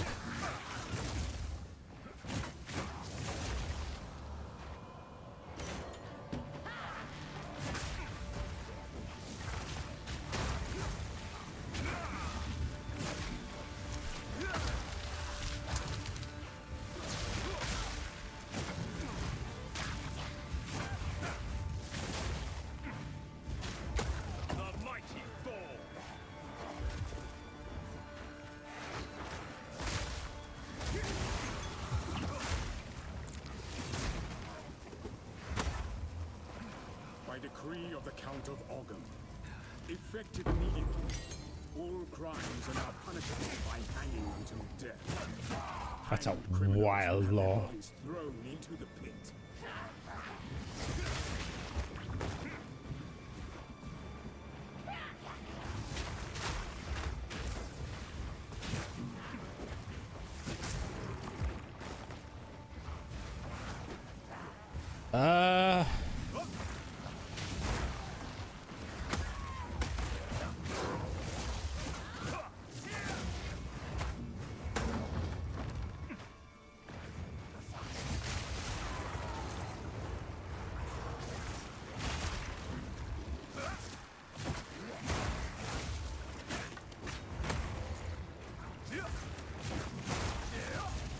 Oh crap, we are not watching this shit anymore and it's just on the screen. Come on. Like, because there's distracted. wide availability of it, so it's sort of like that is the only downside that I can think of right now. But the upsides obviously outweigh the downsides like 1,000,000 times. But for example, like, it's not really worth doing any sort of like low tier profit crafting because it's everybody has everybody just can do it and they're just gonna post it and there's no friction whatsoever, right? But then it kind of drives the market prices down a lot for things that you would have otherwise been kind of relatively happy about, which inherently devalues ground loot. But I felt like we only have positive things to say about this, so I kind of wanted to be playing devil's advocate on this one a little bit. But yeah. I think the train system is phenomenal. Like, that was always going to be the obvious side effect. The 2C market, the Ice Crystal has life. Fiercely. Yeah. What does that mean? The random rare that you drop in a low tier map is does now it not difficult have to sell damage? for that 1x. Whereas maybe before it sold for 5C or whatever. That's there it is. That was very anticipated to happen. I mean, the flip side of it is like gearing your character with that gear now is like so it'll cost you a total of 10 exalts, and then you have every item that you need to like go to like tier 15 maps or whatever. It's that's the flip side of wild. that. I'll tell you one thing: there is a big downside to this change, this asynchronous trading. It is amazing, but I'm getting scammed so much. I've been getting relentlessly scammed every single time I go to trade. How, you might ask? How am I getting scammed? It's asynchronous trading, right? Like the price is listed right there. Well, you know what I do is I buy other shit from the tab every time. I'm like in the line at the checkout, and there's like a bunch of candy bars, and there's like some like little tiny travel-sized toothpaste, and like people packs, see, I got shit and like a to sell. magazine. I don't read magazines, but it was like $2. So I'm buying all of this shit. I bought like I didn't not even press it, checking the prices on stuff I would normally check the prices on. I'm like buying random map like tablets and stuff, like 5C, just because it's there, and I'm like, oh, that's a boss waster. I'm gonna get that thing. I'm getting so like the prices are probably terrible, but like they're right there, man. The info are off the charts. I'm really curious, actually. On softcore, do you guys actually like So fun. sleep on your head out? Because I haven't. I think I've only seen the one guy so far. I see them and they don't buy shit. They come in, I'm like, oh, and then they leave. I'm like, positive thing. Social awkwardness come back. eliminated. You know when you like click buy something and you send the whisper and you're like, oh shit, I've got to buy it now, but it's, I can't even equip it. It's like too high level. I forgot to put the level requirement in. And you're like, oh, you go and buy it because of the social embarrassment. You don't want to say anything. Like now you're just like, just leave. There's like, nah. Oh man. So good. I'm gonna tell you, I love the new trade system today. Today I have a good story. Today I was looking for these, you know, I want to get 3 socket boots, right? For with like the gem effect or whatever, so I could go fast. And there was a pair of boots on trade for 8 divines, and it was really, really good. But it said at the thing that someone's already trying to buy this item, right? And I was like, man, that sucks. So I teleport in, right? I go anyways because it gives you a warning, say someone's already buying this item. I go anyways, right? And the boots are right there. And I can see the guy standing there because there are 8 divines. He's debating whether he wants to buy this item or not. And I hear yoinking, I leave. And you know he is so mad, dude. It's amazing. That is interaction. That is social interaction right there. The joy that Rue's getting out of this, bro. Bro, wow. The STD business is insane. I love it. Oh my gosh, this might be the single-handedly the best thing to ever happen to PoE ever. I think it propelled Jonathan up to like the ladder so high right now with this single system alone. He's like, it's so good. It is so good. Is it gonna come down fast enough for me to fire? Come on. How long is it locked for the person trying to buy it? Why is everything having an animation long enough that all your fucking charges go out? There's a lock on the seller. Yeah. So you can pull an item out if you've just priced it, but if somebody wants to buy it, it's first come, first serve. So, yeah. And he's like, he's either loading in or he's like debating whether he wants to buy this expensive item, man. And I'm just like, I feel like that's something that would happen to me. Now. I always get cold feet and then I regret it if it like disappears. So I'm sitting there like, I could have been me. What's doing? You're like, I'm definitely gonna buy that item. But oh, what's this other thing? For a sec, someone else buys the thing you were looking at. Now, I will tell you though, some advice, like definitely construct your tabs in a way to take advantage of people like me. So think about like what is together. You don't want to just put all your crossbows in one tab because no one's gonna buy 2 crossbows. What you want to do is you put all your like stuff for a certain build in one tab. So people are like, oh shit, smart. like here's a thing for that. It's like, all right, cool, yeah. That's a good idea. How to min-max your shop video. And you gotta label the titles. You gotta title the tabs properly as well. So like you gotta have like, you know, here's your upgraded flask, here's your low level leveling gear. Like do that so they're like, oh shit, I need some of that, and like go over there. And I think like there'll be a strategy for end game gear, especially for certain builds, putting the fuel for their mapping in alongside the gear. So let's say you're like selling relics to Sanctum runners or something like that, and there's a really popular Sanctum build. You put the stuff for that build in the relic tab. So they're like, oh shit, that's a better roll. I didn't even think about this, Siggy. This is mind-opening. He is fucking foreheading the shit out of it. Absolutely. I'm getting lots of multiple sales there. You gotta do it. Yeah, I just called my tabs like, thanks for trading. What a loser. That's so smart. You know the thing is, like, I feel like they don't even really grasp the or like the rewards of this system. I think it's going to keep Path of Exile Elites alive for so much longer. Yeah. Because people can acquire items, right? Even though you're offline.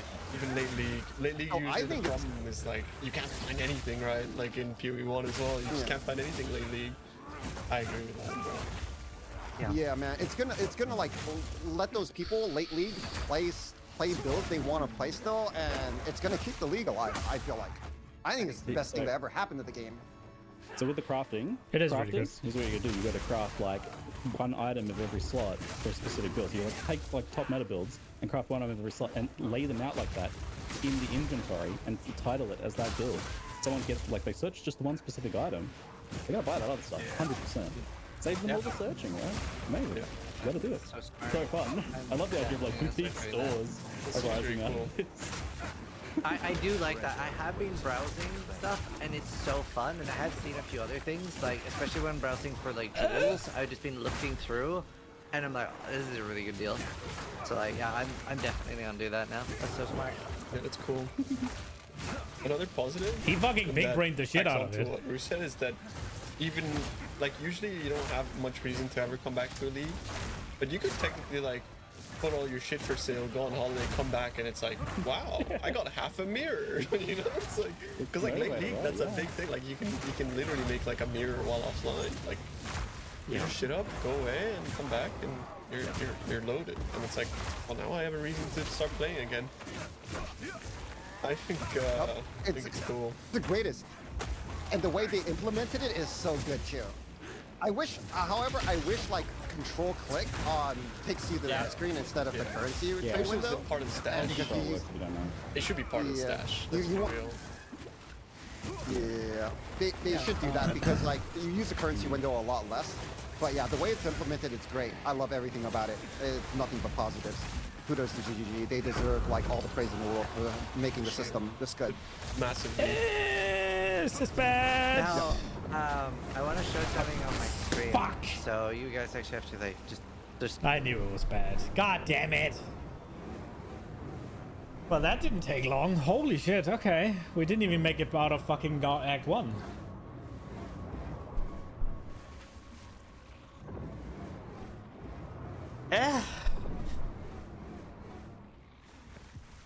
Well, that was painful.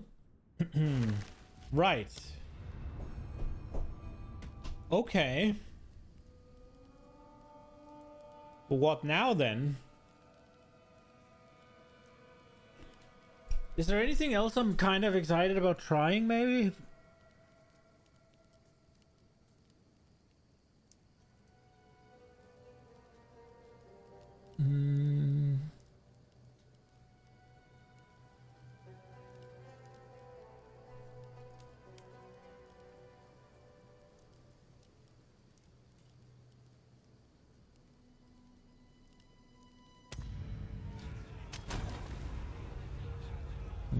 I mean, Huntress, maybe. I could be tempted for a Huntress thing. There is the Tactician as well.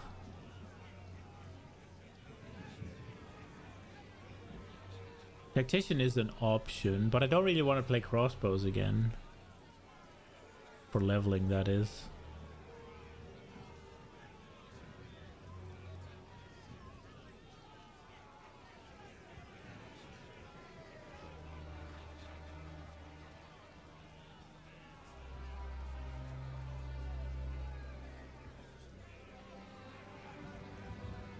We could try Mega Bonk.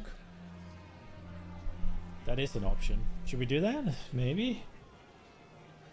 Let's give we have what? An hour?